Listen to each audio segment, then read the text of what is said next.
This young man was sent by the Supreme One down to the mortal realm to exorcise evil spirits and save the world. But our boy accidentally picked a modern server, a place where people no longer believe in ghosts and demons. During Gu Yun's most desperate time, he was helped by a cute, kind-hearted little girl. Since then, protecting his little sister Gu Tiantian became his mission in this world. To help Gu Tiantian get stronger, he makes her lift weights every day and do 100 push-ups. Just hearing that his sister is being bullied makes him immediately haul his dragon-slaying saber to school, ready to go all out. Any evil spirits within a 10-mile radius of his sister are not allowed. Near her, he'll smoke any spirit he encounters. Today, Gu Yun planned to apply for the exorcism organization, called the Golden Soul Society. While there, he happened to befriend a guy named Wang 6, who possesses the yin-yang eyes. His special eyes have the ability to see through everyone. Unfortunately, people nowadays don't believe in the supernatural, except for him,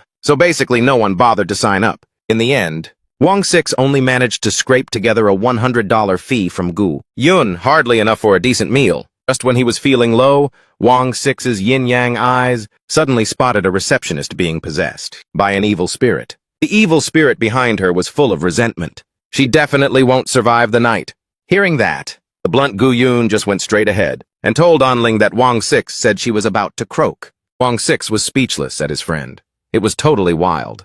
He's really more of a liability than an asset. In the end, Anling reported him to the authorities, who hauled Wang 6 away for spreading superstition. Now only Gu Yun and Anling were left at the desk. She asked why he didn't leave, and Gu Yun replied, "If I leave and you actually kick the bucket, then what?" Seeing him so concerned about her, in her heart Anling felt a bit touched. But then the guy dropped a real bombshell. "If my sister happens to walk by here, it'd be bad luck if she saw you under a white sheet and got scared to death." Hearing that, Anling was salty as hell, thinking to herself, "So only your sister is a human being? What am I to you, chopped liver?" Right then, Gu Yun's phone suddenly died. She was happy, thinking since he's out of juice, he'd finally stop talking nonsense. But then the guy pulled out 5 power banks, leaving Anling speechless. Is this dude running a battery shop or what? Time flew by and it was already 11 p.m. Anling had finished her shift. She stretched tiredly, getting ready to head home. She called her dad after clocking out. "Dad, can you come pick me up at the station?" At that moment, something was following Anling. The female ghost reached out with her long, spindly arms. Her voice was eerie. "Away! Are you by her side?" The ghost's eyes glowed red with pure malice. Why pick her up and not me? She lunged forward and shrieked, "I won't allow it!" Meanwhile, Wang 6 walked out, rubbing his head. Finally free. Suddenly he saw something that made his eyes pop in shock. At this time, 2 creepy hands were reaching for Anling from behind. The area ahead was off limits. Those filthy hands were about to touch her. Wang 6 panicked. It's too late. He grabbed a bottle of brine. Word is this can ward off ghosts. The next second, he hurled the bottle forward with all his might. That bottle slammed straight into the railing. The wall next to him also cracked and shattered. But Anling had already been pushed in front of the train. She gasped, her face full of terror. Just then, Gu Yun appeared, grabbing the ghost with one hand and pulling Anling back with the other. She was still shaking like a leaf from fright. The water bottle Wang 6 threw earlier came flying back and hit him in the head. The ghost screeched, "Who dare ruin my plans?" Gu Yun pushed Anling into the train and told her to go. A fight's about to break out here. The ghost was furious and about to pounce. "You must pay for the karma Away created." Wang 6 then screamed, "The white-clothed banshee! This is the white-clothed banshee!" He shouted out a warning. Demons appear when it's close to midnight, seeking payback for all the suffering they endured while alive.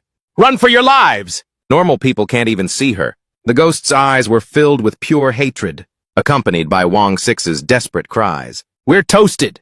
Gu Yun used his fist to block her attack. The next second, all that remained before him was a cloud of dust. Gu Yun said dejectedly, "Dead already? What a total noob." Wang 6's jaw dropped in shock. "This guy?"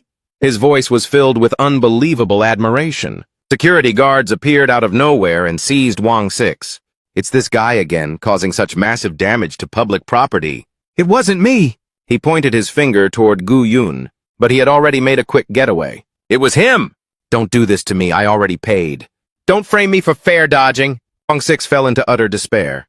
"The last train, please don't leave me behind." He was then pinned to the ground by 2 security guards. Gu Yun was lying on the train at the moment. He suddenly woke up with a jolt. Oh crap, Gu Yun remembered when he was saving Anling. While saving that girl, he might have accidentally stepped on and broken a strand of her hair. His eyes were full of panic.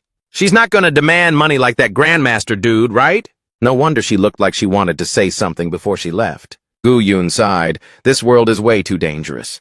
And Ling was sitting on the train. Her heart was racing. In the silent night, voices could be heard. More than half of the victim's family settlement is already spent. So, should we use the funds for the employee's injury compensation? Inside a room, everyone was chatting animatedly. On the screen, Shen Yui's eyes slowly opened through the video feed. She snapped irritably, "You guys shut up! You're messing with my personal business here!" Her outburst made the others jump in fright. "Yes," Chen Jiang scratched his head in confusion and asked, "Is this really an S rank?" Lateng paid no attention. He just thought calmly, "There's no other way. The staff we hired, combined, their combat power isn't even as strong as an S rank." Speaking of Shen Yue, she was originally the only S rank demon hunter in I City. She currently holds the title of the one who has eliminated the most monsters. But little do people know, every time she arrives at a scene, those evil spirits have already been dead and gone for a long time.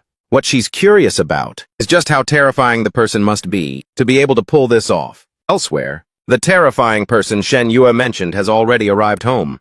He flashed a refreshed smile. 3 minutes until midnight. Didn't disturb the neighbors at all. "Tian Tian, I'm home right on time today, okay?" No one answered. Confused, Gu Yun called out again. "Tian Tian?" The silence made him scream at the top of his lungs. "My sister's been kidnapped! I'll turn this city upside down!" At that moment, Tian Tian pushed the door open and walked in, her face looking pale. "Stop making so much noise. I just stayed a bit late for tutoring. Lately, something's been a little off with this girl." Without waiting for Gu Yun to reply, she dropped her backpack on the floor and dove straight onto the couch, face down. Gu Tian reminded him, "Keep it down, okay?" In the dark, cramped room, Gu Yun was working seriously. Suddenly, he paused mid-action for a moment. Then Gu Yun's voice boomed so loud it made the girl jump. "I've made up my mind." Gu Tian woke up looking grumpy and confused, glaring at him. Gu Yun shouted with an air of authority and conviction, declaring he would make a ton of money so that you don't have to work extra and can come home earlier. "Trust me." Gu Tian wasn't surprised at all. Instead, she nonchalantly shot back, "That's the 7th time you've said that this month." 3 years after he arrived, the global economy crashed. Their mom remarried and their dad vanished to who knows where. In the hazy memories of the two, the man who was Tien's biological father had taken off without a second thought. Back when they were both little, "I'm heading out to make some bread, peace out." And you're already in your 20s. Have you ever kept a job for more than a week, Gu Yun? You just mess around at work and freak out every boss you have. Working at the convenience store, you smashed the glass. Delivering food, you went so fast the orders ended up as mush. Gu Tian mocked him with a look of utter disgust and boredom. "No degree, no patience, what can you even do?" But he just smirked and replied, "A degree? Sure, back in my village, we didn't do much of that. But I've got patience for days." Gu Yun raised his voice, speaking as if it were the most obvious thing in the world. "Every single time, I worked right until the moment I got fired. I've never quit in my life." She waved her hand dismissively. Fed up. "Enough." Her expression became increasingly helpless. "Having a brother like you, the universe must be testing me." Gu Yun reassured her, "Don't sweat it. This time it's a sure thing. I've done my research online." "So what is it exactly?" He explained while daydreaming. "It says everyone uses digital currency now. Hard cash is only found at the bank." Exactly." "And?" He was lost in a wild fantasy. Holding 2 imaginary bags of money, he said, "Then I just charge in and grab it and boom, instant cash." Deep in thought, Gu Yun muttered to himself, "Relax. Whether it's the capital city of the gods or an underwater dungeon, I can carry this whole team solo." Gu Tian tried shaking him hard to wake him up, but it was no use. "That's not the point." He pouted and pointed at the computer, explaining, "But the internet said so. They said all the high-paying gigs are in this place." Gu Tian clung to his leg, crying a river, hoping he'd finally see sense. "Brother, I'm begging you. Can't you just live a normal life and get married?" Suddenly, there was a knock at the door. Voice asked, "Is Gu Yun home?" Gu Yun mumbled, "That voice sounds familiar." As soon as the door opened, An Ling walked in with total confidence. Gu Yun's eyes widened in panic as he yelled, "The consultant girl! Are you here to make me pay for your hair?" But she just gave a gentle greeting. "Found you." He pointed right at her face and barked angrily, "How on earth did you find this place?" She smiled and explained, "Your phone fell right next to my desk. The GPS history led me here." Gu Yun backed away, admitting his own blunder. "That was so careless. If I'd known, I would have crushed that phone into dust." Actually, never mind. I don't even have the money for a new one. Ling pivoted gracefully following Gu Tian's words. If I'd known earlier, I would have rushed out to make some bread this morning. She was acting kinda weird. She slowly approached him and handed over an envelope full of cash. Shyly, she said, "Thank you for saving me. This is a token of my gratitude. I hope it's enough." Gu Yun was startled, having no clue what was going on. Huh? Gu Yun was shocked. Wait, you're giving me money? Ling's eyes were full of anticipation, her cheeks turning bright red. He didn't know how to react. What was your name again? Ling introduced herself. I'm Ling. Yesterday I almost slipped onto the tracks. I'm so lucky you were there. I honestly didn't know how else to properly thank you. Gu Yun's eyes lit up as he held the money. Oh my god, 2,000 yuan! He'd never seen that much cash in his entire life. Gu Tian started to dig it too. A sister-in-law literally showed up at the door, and she's a sugar mommy. The girl quickly played host. Please, have some milk! He showed her the newspaper advertisement. This is my 5-year goal. A treadmill for 3,000. With this, I'm already halfway there. Is she some kind of low-key millionaire? Ling thought to herself his words. Could he be hinting that it's not enough? Actually, I pretty much live paycheck to paycheck. After getting paid, I lost track, and I placed 4 orders. This really is all the money I have left. She did the math. 648 times 4 plus 2,000 equals stone cold broke. Gu Tian felt hopeless. Supporting one brother was exhausting enough. She couldn't handle taking in another person. Ling felt awkward. If it's really not enough, you two can ask for anything you want. This month I'm staying at my dad's. As soon as I get my paycheck next month, Gu Tian's attitude flipped instantly. Her dad lives in this area? That means they're loaded. Sister Ling? We're fam. There's no need to talk about money or anything like that. Say something, brother. Gu Yun finally realized in shock that Ling could actually be a source of income. The girl was speechless. Yep, that's definitely my brother. He smugly recalled that time years ago when he took down a rampaging spirit and the news reached the police station. At that time, Gu Yun was indeed arrested. He was treated as a suspect and interrogated all afternoon. He stepped forward, grabbed Ling's hand, and smiled happily. Turns out, just asking the person you saved for money works perfectly. Thank you for being my first customer. She was a bit confused and pulled her hand back. Gu Tian awkwardly tried to smooth things over. Even though my brother is a bit delusional about his strength, he's definitely a good person. If you ever need anything, you can come find him. Gu Yun also made a grand declaration. Exorcising spirits, slaying evil, assassinations, hunting, or even setting off bombs. I can do it all. This left Ling completely dazed and clueless. Suddenly she remembered something, and Ling asked, Oh right, are you good with a sword? Gu Yun replied, A sword? Even though I usually use my fists. The weapon masters in my village usually can't beat me anyway. So are you free today? Do you want to go hunting dinosaurs? Dinosaurs? Gu Yun asked, puzzled. Then he hopped in her car, hyped up. Let's go! If we don't raid the dinosaur nest quickly, they'll recover very fast. Ling remarked, You really know your stuff, don't you? Could he be a pro in disguise? A moment later, they were immersed in the game. Gu Yun's jaw dropped in amazement. The two of them spent the whole afternoon playing like that. Ling silently judged him. Even with a rented account, this guy is a total noob. Her eyes filled with determination. But since there's a reward today, Ling cannot lose. Ling's characters were 2 mice pushing a cart. She used all her strength to fight, going full beast mode as she charged forward. Already can't get back up? Take this, you punk! And just like that, the dinosaur was defeated. Empty water bottles were scattered all over the floor. Gu Yun drank some water and commented, This beef is way too salty. But it's fine. It's pretty normal for girls not to know how to cook. She's like the female warriors from my village. Hearing that, Ling cried inside and thought, I obviously know how to cook. It's only because you scared me so much my hands were shaking. After eating, he stood up and turned to leave. The water's all gone. I'm heading out. I'm going to the stream by the park to keep training. You can definitely do it. She sat there, biting her handkerchief hard. Next time for sure. Gu Yun entered the elevator. He wondered, is Ling some Middle Eastern princess? Why does her place have so little water? Suddenly, he sensed someone nearby. Gu Yun dashed out of the elevator and lunged forward. Who's trying to ambush me, punk? Wang Lu saw him charging and cowered in fear. Boss, have mercy! It's just me. Hearing that, he stopped. Oh, it's you. Yeah, it's me. Then he asked, What's your name again? They were just standing in the middle of the street chatting. Oh, right. Wang Lu, the prophet. Your prophecy was spot on. A murderous evil spirit really did appear. Exactly. I saw you take it down with just one punch, even though I'm too scared to think about what happened next. Wang Liu turned his head with a serious look. I tracked down where that girl lives, so I've been camping outside her door waiting for you all day. I really wanted to ask you one thing. He gestured wildly, full of questions, about wiping out all the evil spirits in City E. Are you actually serious about that? Damn straight. Gu Yun confidently raised his arm. Track down the evil spirit. Destroy it and then collect the reward from the victim. This is Gu Yun's latest master plan. He asked again. So how did you find the evil spirits before? He pulled out his phone to show him. Local hot searches.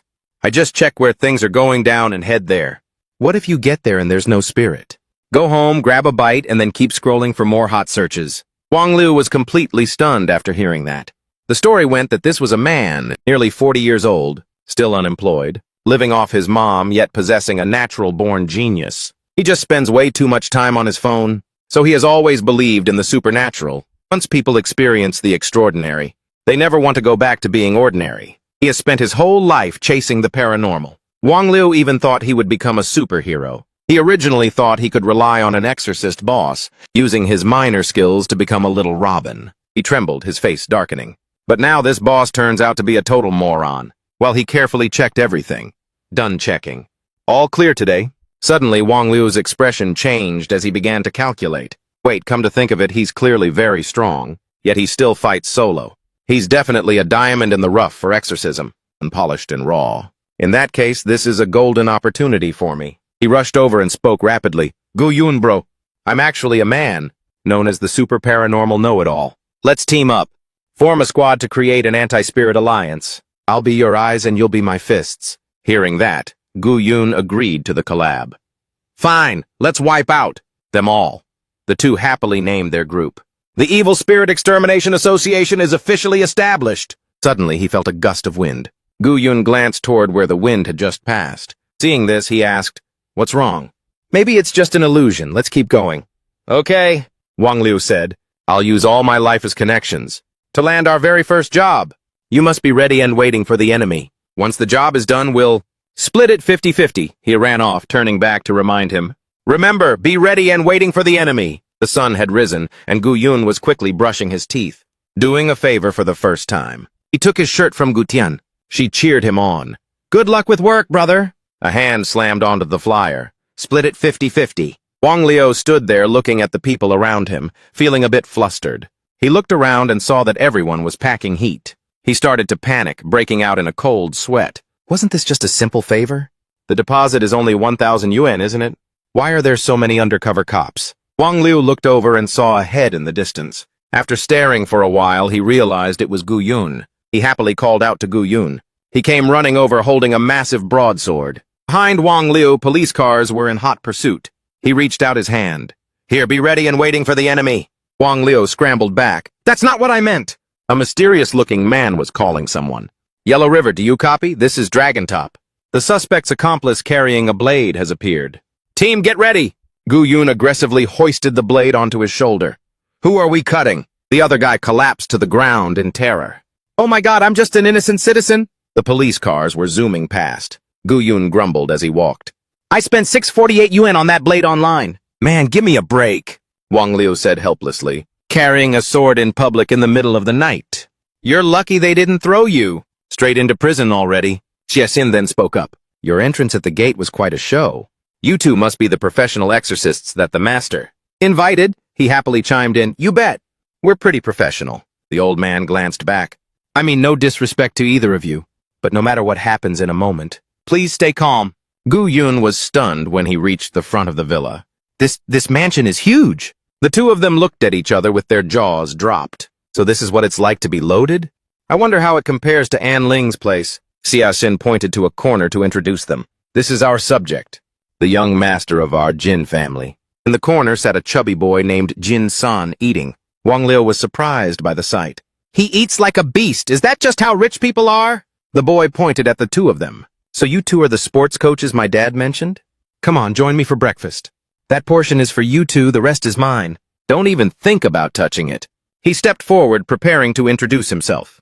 Actually, we're here to exercise. Wang Liu quickly covered his mouth. Thinking, the client told us to keep this a secret. It seems the lady of the house doesn't like this kind of stuff. Leave me alone, got it? So I gotta win over the little master first. Leave it to me. He stroked his chin, calculating his move. But kids these days are pretty wary of strangers. Don't tell me I have to show off my real skills? Like some super nanny? He looked around left and right. He saw Gu Yun already sitting there eating with the boy. This is delicious. You've got good taste, man. Try this. You're making yourself right at home, huh? He stopped caring and got ready to inspect the place. Anyway, I need to check the scene first. A large purple eye appeared, as if seeing through everything. Wang Liu walked over and patted his shoulder. Gu Yun, stop eating. I think we should just get out of here. He turned around and asked, why, what's up? Did you see a death omen for the little master? No, he replied, except for him. Wang Liu recounted what he saw. Everyone else in this place only has today left to live. Hearing that, he remained calm and kept eating. I see. Looks like something huge is about to go down in this building. Tell you what, I'll stay here and set things up. You go scout around and see if there are any bombs or anything. He pointed his finger angrily. You just want to stay and eat more, don't you? Wang Liu began circling the house to scout. Gu Yun, you're strong, for real. But if things hit the fan, and you can't hold them off, then what? As he was walking, he entered a room. He looked up at the photos hanging on the wall. He reached out his hand. These photos? Back with Gu Yun, he was still eating with Jin San. Has anyone or anything weird appeared around you lately? The boy replied, nope, nothing, this is so good. He asked again, any mammoths? Ice planes or high officials or anything like that? He didn't answer, but handed a piece of cake to Coach Gu. Coach, eat this. Gu Yun ate the cake and thought, this chubby kid doesn't seem to care about anything. Except for food. A supercar pulled up and stopped. Right in front of the villa's gate. Pan Zhao happily stepped out of the car and called out, San, Mommy's home. Mom, did you bring anything home for me? He replied, good food. She saw Gu Yun in the house and wondered, who are you? Greetings, madam. He slowly stood up. I am the new sports coach. Hearing that, she covered her mouth in disdain. San, why are you hanging out with the help? I told you already, don't let strangers get close to you. The chef pulled the cloth off the slab of meat. All right, look at this. This is Kobe beef brought back from overseas. Mom specifically invited a chef to prepare it. Right here for you. He started drooling at the sight of that beef. He also started drooling over that slab of beef. Meanwhile, Wang Liu rushed down like an arrow. Don't stay here any longer. Things aren't as simple as they seem. He held the photos up in front of him. Look at these pictures of this kid. He's been nothing but skin and bones his whole life. Tan Zhao got angry upon hearing that. Who gave you permission to speak? Our San just happened to be born without a sense of taste. Isn't he eating great now?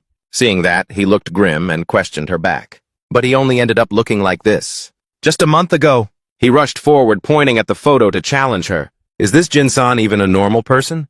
Tan Zhao turned to look at him. San, what are you doing? He was eyeing the beef hungrily. That beef is still raw! His eyes were bloodshot like a starving beast. Let me eat! Jin-san kept lunging toward the beef. She tried her best to stop him. San, don't make a scene in front of people! Jin-san suddenly took a massive bite. As twilight began to emerge, the sky turned gloomy. Jin-san was sitting blankly in front of the villa door. The servants and the butler were whispering to each other. I heard the young master was bullied at school again today, because he was too sick to eat. Why is the master always away? Even the mistress is starting to give up. Sholan brought the food over to him. Young master, here's dinner. He irritably swatted it away, sending the food flying everywhere. This is so terrifying. Don't let me see any food. Yin-san held his head, tormented by his own thoughts. Looking like this, I'd be better off dead. Suddenly a hand reached out as if inviting the fear in. Human food is quite interesting. Back to reality. Gu Yun used his bare hand to stop him from biting. Jin-san's teeth began to crumble. While Gu Yun's own hand was dripping with blood, the two of them quickly pulled Tan Zhao back. His gaze became ferocious and bloodshot. Jin-san lunged forward to tear at the meat. This tastes so damn good. You should eat too. Come join me. Wang Liu hid behind the wall in fear. Is that thing even human anymore? Are you okay? Did one bite just turn you into a total loser? Stop overreacting. It's already healed.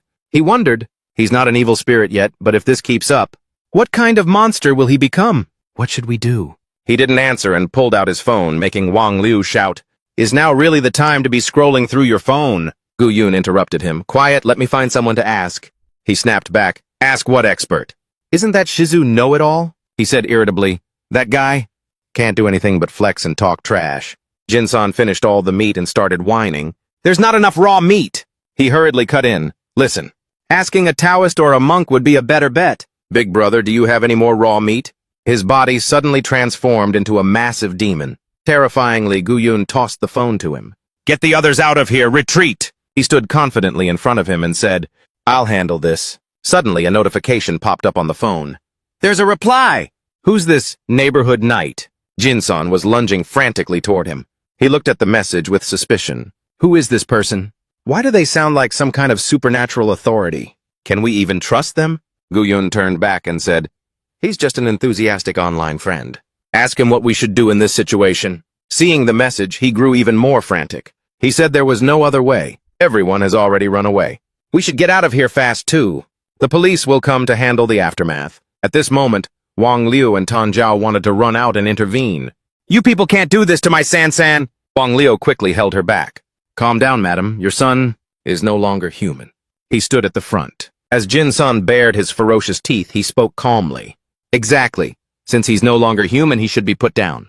The image of the boy inviting him to eat suddenly flashed through Gu-yun's mind. He clenched his fist as if making a firm resolution. "But that boy is a good person. He treated me to a meal. I must break the curse for him." Hearing this, Wang Liu's eyes widened in disbelief. "Are you for real? How can you even break it?"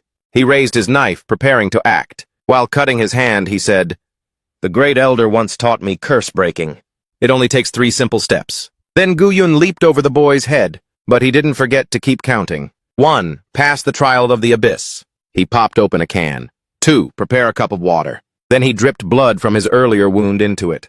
3. Drip blood into it. 4. Seeing this, Wang Liu yelled, "3 steps? What the hell is this?" "Run now, Gu-yun, you're gassed out. Don't throw your life away." Jinsen bared his razor-sharp teeth and said, "Master Gu, let me have a bite. Let's have a bite together."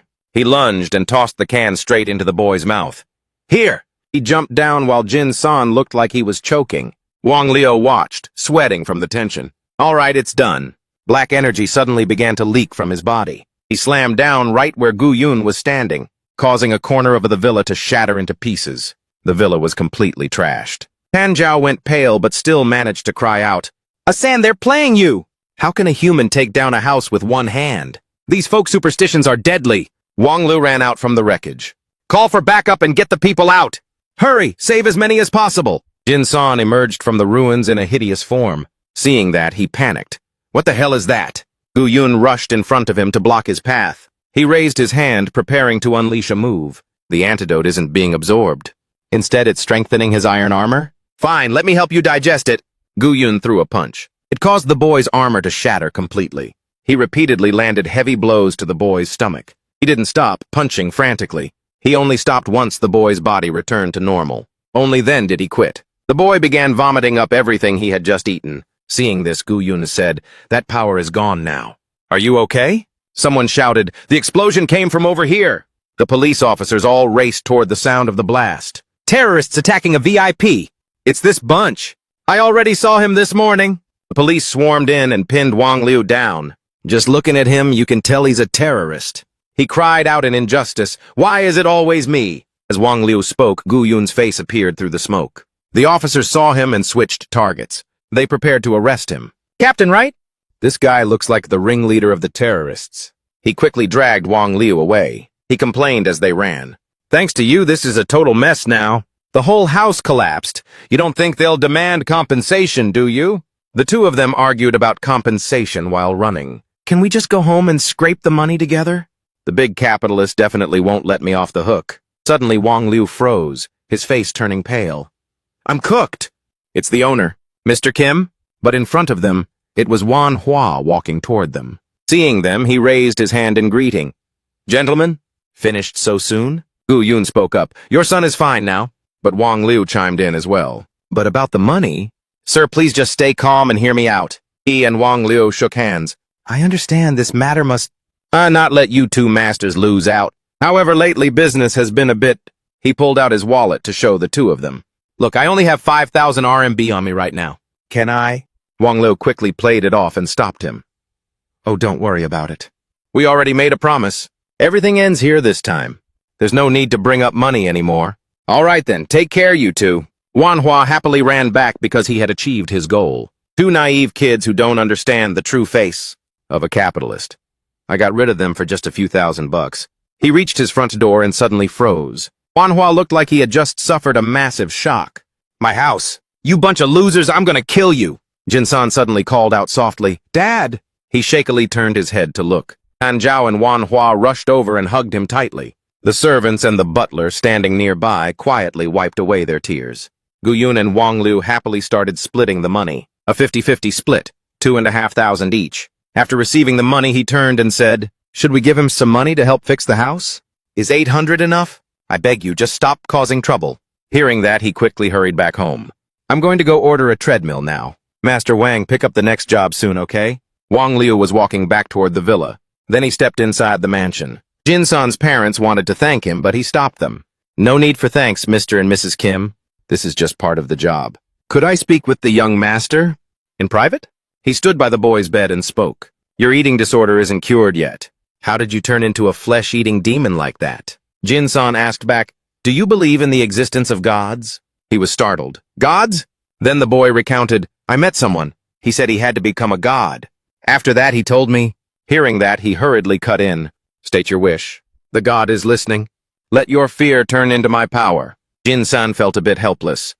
Master Wang, don't just change the words. He quickly followed up. What did the person you met look like? The boy replied, He was wearing a black cloak. I couldn't see clearly. He stepped out of the villa, his mind filled with deep thoughts. Wang Lao'er called the person he met before. Something's not right. It's different from the god I met back then. He was still lost in thought. When will I ever see her again? Or will I encounter something new and unpredictable? Someone was watching him from the roof of the villa. The person bared yellow teeth and said, It's you. You only deserve to vanish in the storm I'm about to whip up. Gu Yun ran back after buying a treadmill. He happily showed it to Gu Tian. A treadmill for you! It was $3.99. She was a bit skeptical. No way. You've never had more than $1,000 on you. Just as I thought, you hit a bank, didn't you? He quickly explained, No! This is all the bonus we got after finishing the job. Gu Tian asked again. Wait, so you didn't rob anyone?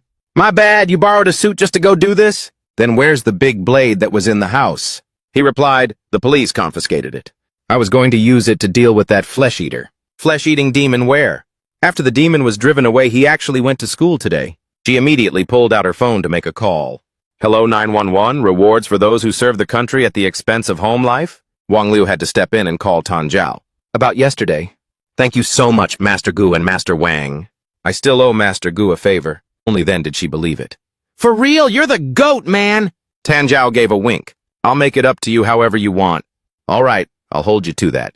She sighed. Even though it's not totally legit, you still look like a hard worker. My bad. Let me go pour some tea for Master Wang. Wang Liu sat on the chair and complained, Hey, Gu Yun, I've been thinking a lot since I got back. If it weren't for that helpful online friend of yours, at best you would have killed that chubby kid. At worst, I would have been turned into beefsteak the second you turned your back. Don't worry about it, you're not that fat, nothing to fear. That's not the point. He turned around seriously. I think we need to expand our business. That kind-hearted online friend of yours, we have to pull them into the group. All right, let me DM and ask. Wang Liu looked at the profile picture and judged. Looking at the avatar, I can tell this is a buff, bearded guy, at least 6'2". Then he said in surprise, You can see all that through a screen? He looked up at the sky. I've seen plenty of cases like this. I am the one. He then sent an inviting message. The more muscles, the better. Ideally, someone who can take 2 hits from me. Hey, big guy. Come join us and let's hunt some spirits together. The person immediately asked, What's in it for me? The two of them plotted together to offer more money. The leftover money from the treadmill should be enough. Then Gu Yun transferred the money to that person, splitting the fee with him evenly, transferring a bit of the last fee to you as a gesture of good faith. In a room, a girl sat in front of a screen, laughing happily. Her room was filled with eye-catching figurines. What do you want, mister? She replied, The boss is quite generous. Seeing this, Wang Liu urged, Hey, it's working, almost there. Ask him for a meetup. She read it and chuckled. Trying to set a date with just this much cash? You guys think way too highly of yourselves. Shen Yu replied, Not convenient to meet, got it. Then would it be convenient to give us your info? She was wondering, my info? Then someone walked in and called, President Shen. She was startled and turned around. Knock before you come in. The person quickly apologized. My apologies, President Shen. She turned and said, You're here to report about the flesh-eating demon at Phoenix Academy? Feng Huang, right? It's almost time for the mutation, isn't it? The person replied, yes, the Gaijin Society is sending more backup. This is Mr. Kim's most important client. We cannot afford any delays. Shen Yu yawned. Dismissed, everyone out. The flesh-eating demon is gone. What? The person hurriedly called someone. Hello, young Master Kim is cured? How is that possible? As expected of an S rank, I won't disturb you further. She handed him an advertising flyer. Don't leave yet. Then Shen Yue glued her face back to the computer. Spend a little money on this weekend's event to get me a ticket. She's relaxing, feeling like the elite of the elite. That's right, I'm the queen. This feels amazing. Suddenly, she snapped out of it. Wait, is today Friday? Shen Yu hurriedly scrambled through the mess around her. Crap, I haven't finished preparing yet. Need to wrap this up fast. She finalized with a message. I'm Shen Yue. Come find me here later, bye. Wang Liu was annoyed. I gave a fake name too, so we're even. Fine, I'm Lam Hu Duk. Stop joking, aren't you Gu Yun? Must be tripping. Seeing the message, he jumped out of his chair in shock. What? How did they know you're Gu Yun? He spoke hurriedly. They're tracking you. The forces behind them can easily decide our life or death, you know? He continued to panic and shouted, in this digital age, in front of the elite, and we're just like a transparent sheet of paper. That's when Gu Yun finally spoke up. My account name is set as Gu Yun DBE. Hearing that, his jaw dropped. Then he bolted out of the house. It's too hot in here. What? Anyway, I'm out. Work's done for now. Go do your own thing. Gu Yun sat there, resting his chin on his hand, thinking. Couldn't recruit them. Can I take back the red envelope I sent? He turned back and called Tien Tien, giving her a start. He got a calculating look on his face. Look, now there's no one left who can stop us. You know what you need to do. She quickly backed away. Don't start acting up. I have to go out in a bit. Unling was happily skipping down the street. She held a bag of pastries, looking delighted. A bag of sandwiches, 2 peanut butter ones, and 2 ham and egg ones. Today, I'm definitely going to clear my reputation for being a bad cook. Suddenly, a pleading shout rang out from Gu Yun's building. Stop, brother, please don't. She rushed up to check on Tien Tien. Anlin blushed and pressed her ear against the door to listen. She couldn't help but wonder, what are they doing in broad daylight? As soon as she walked in, she understood the situation. Gu Yun asked, Hey, what's with you? Keep going, Tien Tien. You've only done 15 kilometers, not even halfway. Hearing that, Anlin's face went dark as she stuttered. Regarding this, Gu Yun casually explained, The kid lacks exercise, so I'm making her run long distance. He picked it up to eat. It's fine that you're here, but why make sandwiches too? This is the flavor, Gu Yun mumbled to himself. But whatever, an old lady in my village once said, anything that's been grilled is edible. This left Anlin speechless. Grilling a sandwich? Seriously? She asked, So where is she now? He replied, She grilled a poisonous snake to eat and died. Gu Thien chimed in, We're not even related anyway. The two girls immediately shared a look of understanding. Don't ever let this guy cook again. Anlin walked over to the machine and remarked, This treadmill wasn't cheap, was it? Gu Yun sighed. $4,000, not a penny left. The world's dangerous. You blink and your cash is gone. That's because you spent it way too fast. She started. Actually, the reason I came here was to find you for a part-time job. But before she could finish, Gu Thien cut in. You know my brother never lasts more than a few days at those jobs, right? Anlin awkwardly explained, It's okay, it's just for today. I've always wanted to play that game. A publisher needs 2 staff members for an event. So I just wanted Master Gu to come along. She thought to herself, Actually, I had to pull some strings with some old guys to get this chance. Can't be helped. It's too embarrassing to just hit up some random guy for a date. Master Gu is the best choice. Gu Thien had finished getting ready and asked, A big company in N City? Are you going, brother? Gu Yun agreed instantly since he was free lately. Sure, let's go. She then reminded him, I have to go to my tutoring gig. Help me tidy up the place, okay? Suddenly, Gu Thien whispered, Bro, what do you think of her? Gu Yun didn't get it and asked back, What do you mean, what do I think? She spoke plainly. I think she's pretty good to you. Are you into girls like that? Gu Yun commented. Well, she's pretty chill in other ways. She's just not my traditional type. These words made Gu Thien let out a surprised, Huh? She sighed. Looks like I can't win this battle empty-handed. Scene change. They arrived at a place where a tournament was being held. Gu Yun wondered, what kind of cult meeting is this? Anlin explained that this was an unorganized organization. She bragged proudly, Today is the gaming offline event. At the end of the session, there's a lucky draw for the latest VR computer set. That's why the tickets were sold out ages ago. He immediately realized, Oh, I see. Do you really get it? In a bit, someone's gonna blow up. and we'll be handling the funeral arrangements. Lin was speechless and told him to stop talking. Below, a man announced, I am the co-organizer of this event, chairman of Liu Real Estate, Liu Xinxuan. He introduced that the partnership with Nidamdong would be a key project to attract foreign investment. The game Dream Big Escape, and which was meticulously crafted for this event, is also the product that Nidamdong will release, and in their future plans. Before noon, you are free to battle in this plaza, whoever takes the stars used for the lucky draw from their opponents. I will be the winner, and those in black will battle to take back the stars, won by you. So everyone stay focused, and let's get ready for what's coming. Everyone was hyped. Have fun, everyone. Buy a Liu family home. The event officially begins. The players immediately took their positions. Lin laughed and judged them, trying to bait kids. Everyone participating here today is young. Who can actually afford a house? She showed a devious face. We'll play the role of the Men in Black squad to crush their dreams, using the spirit bags in our hands to make them give up. Lin was incredibly hyped, crying and going home, giving up on the lucky draw. Gu Yun spoke up with a hint of realization. If you put it that way, I get it now. Hey, kid over there. The boy being called was still dazed, not knowing what was happening. Gu Yun held something, getting ready to throw it. Take this! The throw was so powerful the kid's jaw dropped in shock. Behind him, the ground and rocks were now blown to pieces. Lin was also speechless. That's totally not how you use it. She sighed. Look closely, this is how a spirit bag battle actually works. Then a boy in a green hat appeared. Lin challenged, bring it on! Finally, the creatures fought according to the two's commands. People nearby began to whisper. That guy looks so much like Master Roshi. Turns out the black-clothed squad does cosplay too. Seeing Gu Yun look back, they asked for a favor. Wait up! Can we take a picture? However, he showed a creepy, perverted face. Ruby was still stubborn and wouldn't let go. Oh, how scary! I don't care what kind of boss you are. I'm still going to challenge you. Getting ignored by him, the boy felt hurt. You jerk! Ignoring me? Is it because I'm not worthy? It's fine, Ruby. Gu Yun was busy looking for his gear. The bag they gave me, I threw it away. They won't dock my pay for this, will they? Try looking for it. Just then, a pair of glowing eyes was watching from the bushes. It quickly jumped over Gu Yun. He reached out to grab it.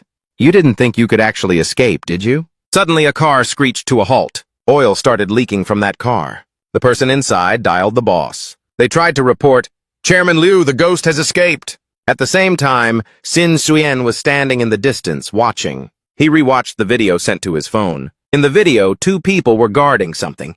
The next second, they were wiped out. The car's glass shattered into pieces. The scene descended into chaos. The car was charred to a crisp immediately after. Xin Xuyen trembled and muttered, Luck really can be controlled. He turned to the person beside him and asked, The operation is in your hands. I have some important business, so I'll head out first. Meanwhile, Lin was still busy fighting. She wiped her sweat and sighed.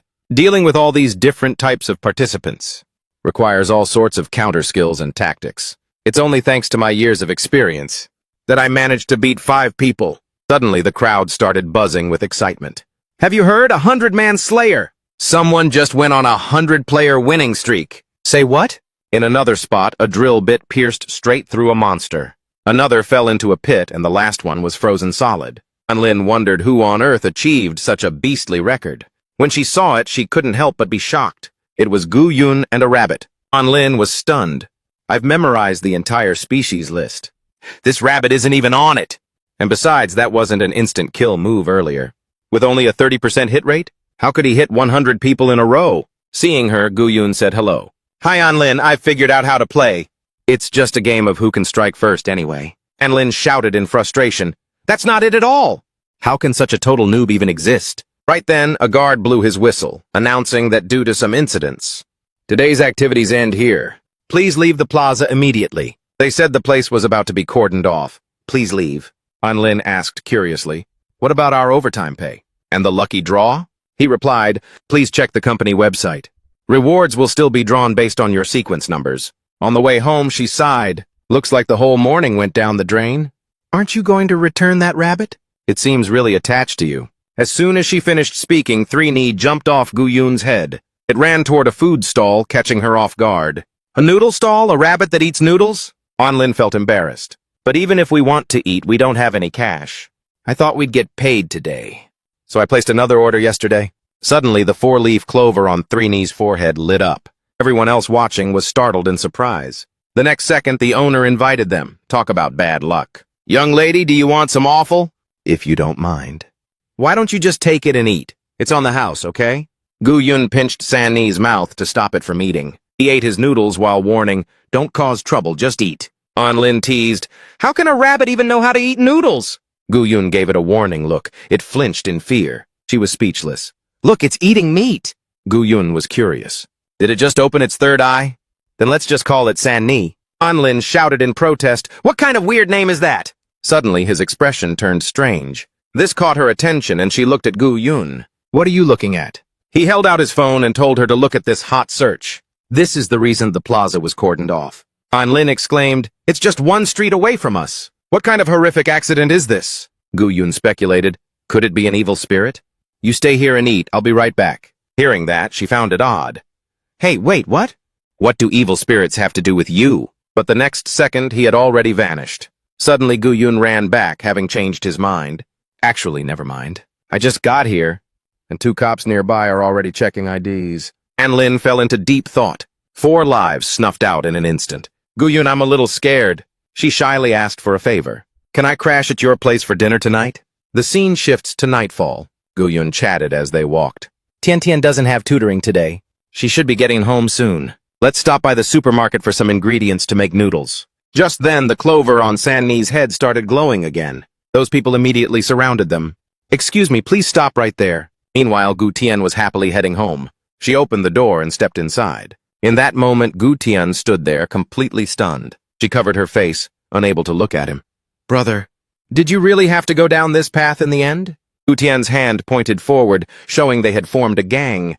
"Are you guys straight up looting now?" Behind the 2 of them was a massive pile of goods. Lin quickly denied it. "No, that's not it." Lin was staying at Gu Yun's house. In the room was a pile of stuff they had just been given. Gu Yun blabbed, "Cilantro is actually the least important thing here." Then Lin explained, "All of this is thanks to this rabbit appearing." "Why does it feel like since it showed up? We have a guardian angel watching over us? Every crazy good thing is just falling into our laps, right?" She held out a card. "Let's test this. Sanni, I'll let you eat some cilantro. I'm going to hit the 10-roll draw now, okay?" After that, 9 gold stars and 1 purple star appeared. Lin's jaw dropped in shock. 9 golds and 1 purple? A maxed-out 5-star pull? I was just doing a regular daily draw. She hugged Sanni like it was the most precious baby in the world. "If only I had met you yesterday, that would have been awesome," Gu Tian countered. "It's just a coincidence. We have to trust in science." Lin didn't listen and kept showering the rabbit with praise. "So much. What luck to be given all this food out of the blue!" "Let me show off my cooking skills tonight." Gu Yun, feeling uneasy, asked, "Are you sure you're up for it?" "I've already experienced your cooking skills before," Lin replied bashfully. "There were reasons for what happened before. Today I'm loaded with luck, so how could I possibly fail?" Then she happily walked into the kitchen to cook dinner. Gu Yun and Gu Tian watched her go, looking quite doubtful. A moment later, a plate of meat was served. The 2 of them ate and gagged. "What on earth is this taste?" "What did you even put in here?" Lin was startled. "The stuff in the jars was soy sauce, right?" Gu Tian pointed out. "Where did you guys even get those jars from?" The 3 jars were lined up in a row. Inside were black sesame soup, brown sugar syrup, and herbal jelly. Lin was speechless. Her head was in the clouds, so she forgot to taste the food before seasoning it. Gu Yun noticed her state and gave her a heads up. "It's that look in your eyes. Your mental energy is really running low. Do you need to speed up my training as well?" He gave some serious instructions. "To be able to run to the Thanlam waterfall, you have to train on the treadmill too." Lin protested, "Hey, what does this have to do with anything?" "1 treadmill? Oh, shared by 2 people. Each person runs half the time," Gu Tian said happily. "That works, and Lin, let's take turns. You got this." She complained while running. "What the heck? Why does a shut-in like me have to endure this kind of torture? Hurry up, there's still 20 kilometers to go." After finishing the run, Lin was drenched in sweat and groaned, "I want to rage quit this game. Gosh, I'm such a loser, I can't even cook." Gu Yun praised her. "I didn't expect that even in your state. Hey, you'd actually finish the run. You've got potential. From now on, every Saturday, if you stick with it for a day, you can cultivate." The rule was broken right then. Suddenly, Lin reached out and pulled his head down. She interrogated him. "Have you ever thought about why I failed at cooking 3 times? At least 2 of those were because you sabotaged me. If you want me to come over to run every Saturday, Lin was truly pissed off. Then, on Sundays you have to come to my house. Spend the whole afternoon farming resources with me, even if every single time. You can get me home in just 10 minutes. I'll still do it. Gu Yun casually agreed. Sure, whatever. Suddenly, Lin took out her phone to check the news. The Liu group announced, the VL console lucky draw will take place at midnight. I have to get home and camp out by my computer tonight. Gu Tian asked, aren't you staying a bit longer? Lin's eyes lit up as she looked at San Ni. Oh, right. As she left, she picked up the rabbit too. Lend me San Ni's luck for one night, okay? Lin was extremely grateful. Thank you so much. Gu Yun's fear when seeing the accident. It had vanished today. This made Gu Yun confused. Huh? She said, if the person in danger in that car was me, would you come help me? Of course I would. Gu Yun mocked her for being so out of shape. If it were me, then I would have jumped out before the car even caught fire. Lin left in a huff. I'm gonna pretend I didn't hear that last part. Bye. Scene changes to another location at a high-rise building. Someone is talking to Sheng Chuan. Mr. Liao, business has been booming for you, hasn't it? Thank you for your concern, Captain Sher. You probably still remember, don't you? Why we pooled all our capital at the start to invest in the Gaijin Association. He reminded him that it was for everyone's benefit. Shitao questioned him. So that's why you want to do business with Nitan? Taking it from Jinwan Hua and then destroying it? Hearing that, Sheng Chuan gave a sarcastic smirk. That's just because there's an issue with my competence. Shitao advised him, whether your business sinks or swims. I don't want to interfere. I hope you know what you're doing. But don't forget who you have to thank for everything you own. The old man slowly closed his eyes and instructed, I'm getting old. I'll have to retire sooner or later, but I don't want any trouble before I hang it up. Sheng Chuan bowed and complied. You're absolutely right, sir. Then he pushed back his chair to sit down. A second later, Sheng Chuan smiled with smug satisfaction. Just then, Liu Yun arrived to report, Father, this... Sheng Chuan waved him off and speculated. That old fox must have caught wind of something. But what can he even do? He's not the only one with power. He had set his sights on San Ni. With just this 4-legged life form, we can test the legend, the white rabbit that can bring good luck. His next words were a warning. However, human greed is eternal. The day the white rabbit vanishes is the exact moment that luck runs out. Sheng Chuan was annoyed. How could this rabbit end up in his hands? This is the masterpiece that person created using my own fear. He gloated, I'm not as brainless as those subordinates. As long as I have that rabbit, wealth and status will fall right into my lap. Finally, Sheng Chuan instructed Liu Yun to pass down the orders. 1,000 bounty posted. Capture it alive and she'll play ball. Yes, father. Sheng Chuan smiled with delight. The storm is coming and there's no stopping it. At this very moment, where he's sitting is already in someone's crosshairs. The sounds of discussion were clearly heard. The person appearing is Shen Yue. She defies orders and shows no remorse. Execute her on the spot. Identity scan successful. The guard opened the door and ordered her to go in. Shen Yu walks in. The guard outside mumbles, what is Chairman Shi thinking? To think such a young child ended up in this mess? She looked up at the glowing armament. Amidst the bodies scattered all over the floor, ghost control armament. Shen Yu is weighing her options. If the rejection is severe, she'll drop dead instantly. But where else can I go besides the K-Kim Association? A figure stands above, looking down. A dying person trembles, reaching out a hand toward her, signaling her to run for it. Shen Yu is reminiscing about the past. The moment she was rescued from the rubble, the time she trained like a beast, those memories fueled her determination. She leaped up and grabbed the ghost control armament. No guts, no glory. The man above watched her. He made a move the moment she jumped to seize the artifact. Finally, she obtained her own armament, achieving the S-Rank mercenary title. Shen Yue, thinking back to the first days she was sent to slay spirits, walking off the train at the station. She was caught off guard. What? A high-tier spirit is already here? Shen Yu was pumped, charging in upon hearing reports of a spirit wreaking havoc. 10 years of hard training were all for this moment. Go get him, Demon Legion! But when Shen Yue arrived, the spirit had already been taken out. It really caught her by surprise. Just got here and haven't even used a move. Why is it already toast? Chen Zhang ran up from a distance, amazed. Damn, an S-Rank already dealt with it. It wasn't me. He hugged Shen Yue and spoke through tears. And who else is there? In the hands of the evil spirit. These are the lives of our brothers you're talking about. Thank you for avenging us. Shen Yu looked up at the sky, filled with emotion, silently making a resolution. I'll get it next time. Next time when Shen Yue rushed to the scene, The spirit had already been dealt with. The next time and the time after that, it was the same. She was given a commendation, feeling awkward. All right, the score list. Shen Yui's kill count for evil spirits keeps rising. Shen Yu felt sluggish, thinking this city isn't what she imagined. Shen Yu is glued to the game screen. A mission notification popped up. She just laughed it off and replied, "Is there a mission? I know. Wait until I finish this round. I won't make it in time anyway." Shen Yu kicked her feet up on the desk, gaming and laughing. Is that my way out? The fourth of the 6 promises has arrived. Shen Yu felt a surge of energy, quickly rushing to the location. The 6th promise is done. Server Vi, I'm coming for you. When she arrived, she froze. Shen Yu lunged forward in despair but was held back by security. Why did the event stop?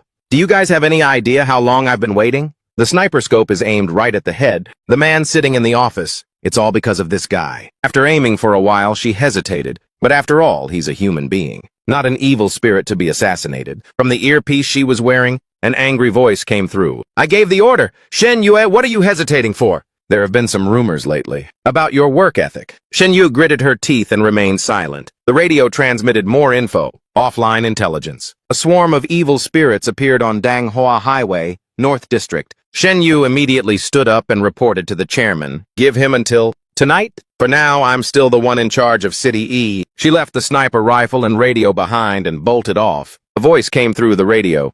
Your luck is pretty good, huh? At Thanhua Boulevard, Guyun held a trash bag in his left hand. His right hand was still smoking, a look of confusion on his face. Around him, a swarm of evil spirits lay scattered, beaten by him. He still looked puzzled. I just came downstairs to take out the trash.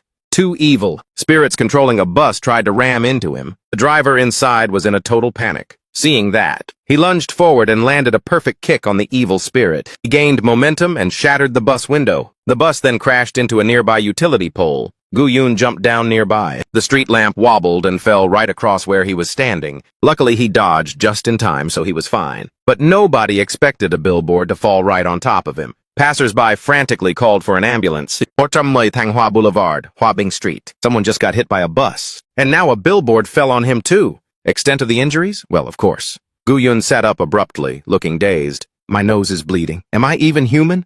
He scratched his messy hair and said, What's the deal? I'm just having some bad luck, that's all. Out of nowhere, a rabbit appeared, chewing on some leaves. We're screwed, and Lin is in danger. A horde of evil spirits chased after and tried to drag Guyun back. As he was struggling to get into a taxi, he climbed into the taxi. He tried to push the evil spirits out while yelling to the driver, Step on it, driver, to Thiendia Apartments. The driver was a woman. Hearing him, she smirked and said, Have you ever heard of urban legends? After kicking the spirits out of the car, he grabbed his phone to call and spoke to the driver. Hold on, I need to talk quickly. If I leave the rabbit, it'll be in danger. Let An Lin know first. Suddenly his phone blew up. Guyun apologetically said to the driver, My bad, driver, I didn't mean to mess up the seat. The evil spirit looked at him sarcastically. Looks like your luck is straight up garbage. With that constitution, you're a magnet for freaky things. Ever heard of this one?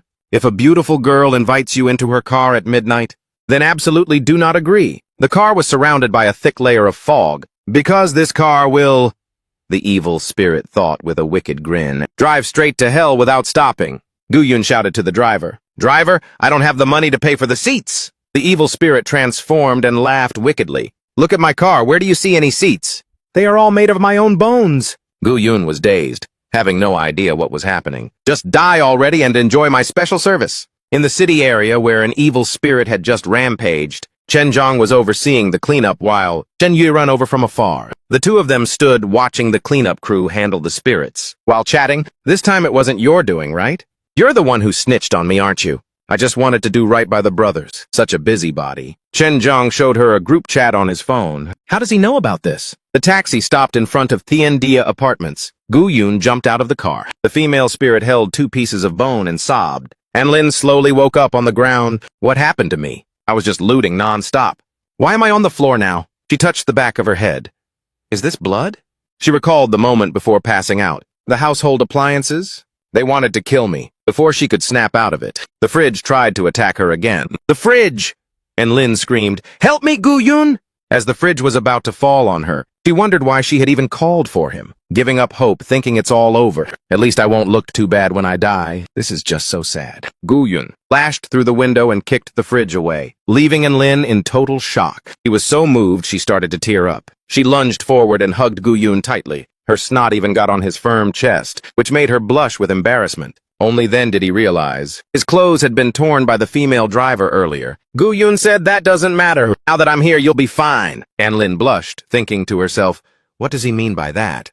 Could he actually be a total player? Next, the hero will speak. Saving the damsel in distress is a given. Gu Yun stepped forward, grabbed Anlin's shoulders, and said firmly, "I know, you aren't ready to face this yet, but I will teach you." Anlin blushed shyly and looked away, thinking, oh my god, don't be such a tease. Gu Yun continued speaking. "Tomorrow I'll teach you the destruction fist technique." Hearing that, Anlin was dazed, her head full of questions. He kept talking and demonstrating the fist technique for her to see. This is essential knowledge from the weapon master in our village. One punch can destroy a defensive wall, but he was kicked out of the village later for breaking the village chief's house wall. Gu Yun firmly asserted to Anlin, solving the problem only takes 3 steps. 1. Find the source of the bad luck. 2. Get close to it. 3. Use destruction methods. As he spoke, Anlin fainted again. "Don't worry. It works every time."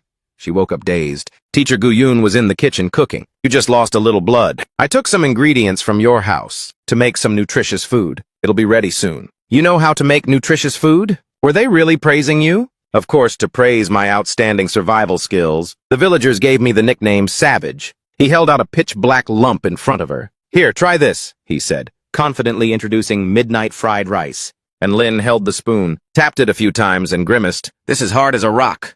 You can actually eat this? You're not a savage, you're more like livestock." Gu Yun picked up a piece and talked while eating. "It's not good? Compared to gnawing on bones, this is much tastier." And Lin lunged at him, choking him and screaming in his face, "Give me back that badass moment."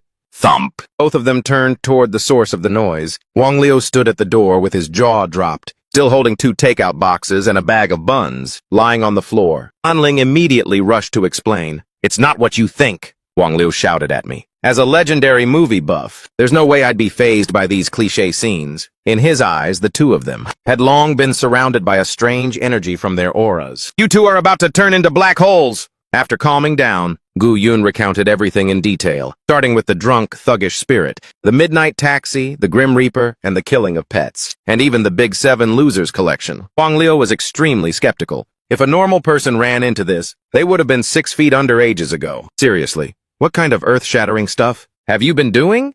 Gu Yun calmly said a rabbit had escaped. He rubbed his chin thoughtfully. "Is it the rabbit you asked me about this afternoon?" "Well, that makes sense then." Wang Liu continued to speculate. "Then why didn't the phone work?" That also makes sense." Gu Yun added that the phone exploded. Anlin couldn't take it anymore and shouted, "Makes sense, my foot. Why am I the only one who doesn't get it? I'm going to eat all your buns." But he didn't care at all. How should I put this? Right now, we professionals are having an internal meeting. The family member can just watch from the side. Hearing that, she blushed with embarrassment. "Family member?" Wang Luara focused on his business. "I already asked Shen Yue, including the ghosts. The woman in white at first and the flesh-eating demon later are all urban legends that have been around for a long time. The reason legends are legends is because there's no solid evidence. But recently, stories that only existed in history have been popping up as real-life cases one by one. Victims have appeared." He narrowed his eyes and offered his deduction. "Shen Yu suspects someone is turning urban legends into reality." However, Gu Yun didn't have a single worry. "Oh, really?"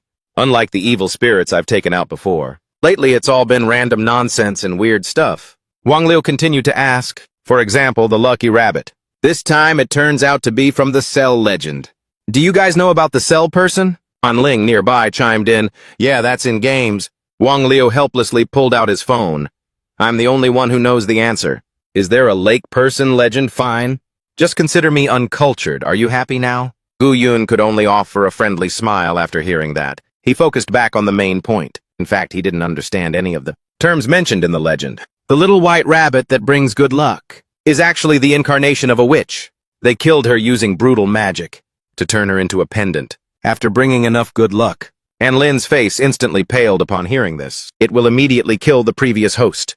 Gu Yun, standing beside, was also in total disbelief. "Is Sanni really that kind of rabbit?" Wang Liu then revealed more. "I don't know if it is or not.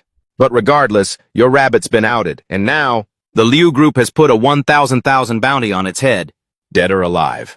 Hearing that amount, Gu Yun started doing the math. Even slaying 100 evil spirits wouldn't pay that much. As a great hero, so the two of them dived into the search without a second thought. They would leave no stone unturned to find it. Anlin suddenly leaned in and whispered, "Brother Wang, your reading last time was pretty spot on.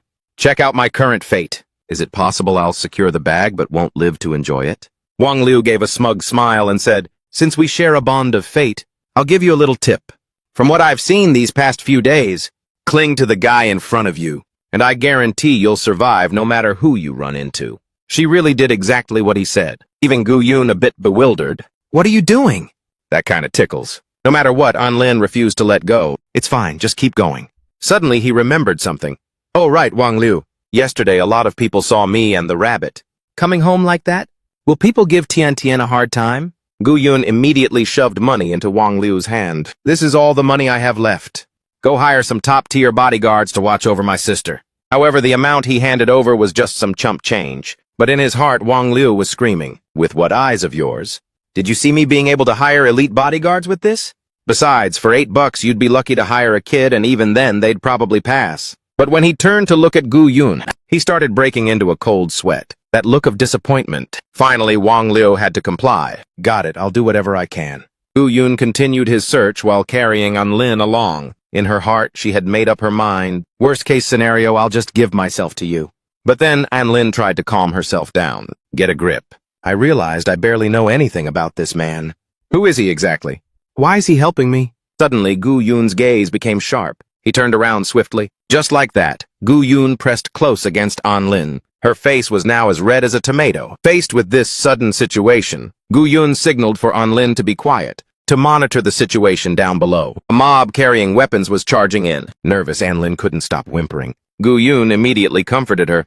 "It's okay, stay behind me." The sound of the door being smashed echoed repeatedly, and Lin was so terrified she couldn't stop shaking. Now the door was being cut open by electric saws. Before long, the door was completely destroyed. The leader was none other than Wei Hao. The men in black stormed inside. They seemed to be out in full force. In no time, they had Gu Yun completely surrounded. He protected Anlin behind him and said, "I have a serious announcement for everyone." Wei Hao looked at Gu Yun with a face full of questions. He warned them once again, breaking into someone's house is against the law. But his attitude was extremely flippant. "You think we're the type to follow the law?"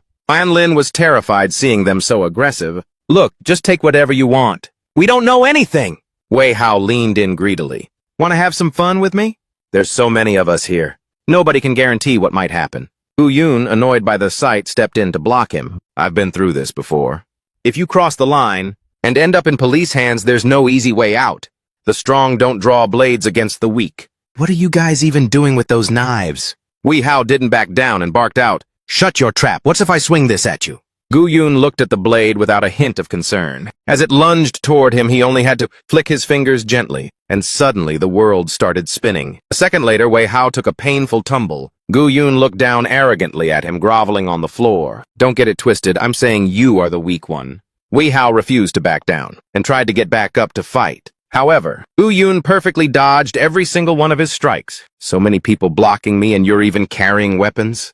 He kept taunting, "That's 3 lives already. Just now. You lost 3 lives for disrespecting the law." Wei Hao was fuming with rage, and called out to his goons, "All of you, get him! Don't let him leave alive!" Before long, Gu Yun had wiped the floor with the entire group. Anlin just sat there nonchalantly sipping tea. "Gu Yun, let me ask you something. For someone as good at fighting as you, how many people are even left by your side?" He replied calmly, "It's just because they're too weak. At this level, anyone you pick at random from my village could easily take them." She then asked hesitantly, "Is your village like a village of gladiators?" Gu Yun didn't answer. Instead, he grabbed Wei Hao by the hair to interrogate him. "Stop faking it, I'm not going to be cruel." He was so terrified that he kept begging for mercy. "Big bro, I won't break the law anymore. I'll turn over a new leaf." He continued to ask, "Nice attitude. Now, does your organization have anyone else? Any heavy hitters?" Wei Hao trembled, not daring to hide anything. "Yes, of course. Our expert has already gone to another location." He seemed to have guessed it. "It wouldn't happen to be Danghua Avenue where my house is, would it?" By then he was sweating bullets from fear. No, it's the North District." On the ceiling, a pair of eyes filled with murderous intent appeared, followed by a mouth with razor-sharp teeth lunging forward. Gu Yun quickly reached out to stop San Ni. San Ni, keep your mouth shut. However, it didn't seem to want to let go, and kept struggling with him. This is a sign of pure rage. Did he say something to offend you? And Lin keenly noticed something at this moment. The North District? Could San Ni's family be there? It wants to bite the people who snatched it away. Wei Hao also pleaded, "Rabbit, please spare my life." But San Ni didn't seem to have any intention of letting him off the hook. Gu Yun had no choice but to step in and protect him. 3. He successfully got San Ni to behave. "Be good, I have things to ask him." Gu Yun grabbed Wei Hao by the collar. "You guys can't even beat some rabbits. Why were you sent over here?" He then spilled the whole story. "After the rabbits go wild, there are no survivors. We're just here to check. If any fish slipped through the net, the real expert is playing the long game." He narrowed his eyes at Wei Hao. "An expert who can take on the rabbits? Is he that strong?" He laughed loudly and replied, "Of course, there's no comparison. He's a 4-division champion. He's not even human. As good as you are. He's a much heavier hitter." Hearing that, Gu Yun let out a sly smile. "It's a real pain having people die in my house. That's all I need to know." San Ni was now on a crowded street. Lin was waiting for him in the small car. Looking at the surroundings, she could easily tell this was the North District. There are so many people looking for the rabbit. This is the power of a 1,000,000 yuan reward. Anyway, luckily the rabbit was tired and fell asleep. Gu Yun could no longer contain his excitement. Is the champion among these people? Ling, on the other hand, was a bit wary. What are you really hoping to find? Is that champion really bad news? He confidently declared, "I am Gu Yun. I have never wrongly killed a weakling, but I won't let a single strong opponent escape either." Hearing that, Lin screamed internally, "Is this the same guy who was just lecturing about the law?" They resolutely walked away. "Let's break away from the crowd and look for clues." Gu Yun then noticed someone staring intently at a nearby utility pole. "Hey, look! That guy in the corner is wearing a winter coat in April. Is he that afraid of the cold?" Chang Hu waved him over. "Hey, buddy, what does this piece of paper mean? Can you help me figure it out?" Lin watched as Gu Yun went over to help, and couldn't help but sigh in her heart. Asking Gu Yun for answers, this guy's head isn't screwed on right either. On the pole was a missing pet flyer, written in messy handwriting. Gu Yun offered his deduction. "Looks like an elementary student's handwriting." If their pet is lost, they must be really worried. Chang Hu rubbed his chin in thought. "Tell me if someone finds it. Should they return it to the owner for $300? He nodded in agreement. Returning it is the right thing to do. However, his attitude towards the rabbit was odd, as if it were the same rabbit, but a different owner was offering a $1,000,000 bounty, Chang Hu said while pulling something out. "If it were me, I'd definitely go with the higher pay." Gu Yun was slightly suspicious. "And you are?" Immediately after, the sound of clothes ripping filled the air. With a single punch, Chang Hu shattered a nearby sign into pieces. He gave a sinister laugh and blurted out, "It's a stroke of luck to meet a 4-division champion." Gu Yun and Chang Hu continuously traded blows. He couldn't help but marvel now. He really is an expert. Hearing that, Chang Hu became even more smug. The higher a person's status, the more they can unleash the true value of power. You punks don't have the blessing to enjoy this luck, so just be good and stay in your lane. Lin reported from nearby. Our information has already been leaked by his accomplices. Gu Yun, however, didn't show any concern. Someone who just snatches others' pets is no true warrior. The guy continued, "I don't give a damn about this kind of mission. Just playing the long game to fight an expert. That's my real goal. The public battles in this world are all incredibly boring. Only no-holds-barred underground matches are what I live for." Chang Hu kept launching strikes at Gu Yun, but he nimbly dodged them all. "When you're the last one standing, you're the champion." He countered the challenge without a hint of fear. "Are there really experts? Bring them on and let me see." The guy just then realized Lin had vanished. "Wait, where's that woman? You're here stalling me." "While she took off with the rabbit." Gu Yun frowned and analyzed the situation. "That's got nothing to do with you.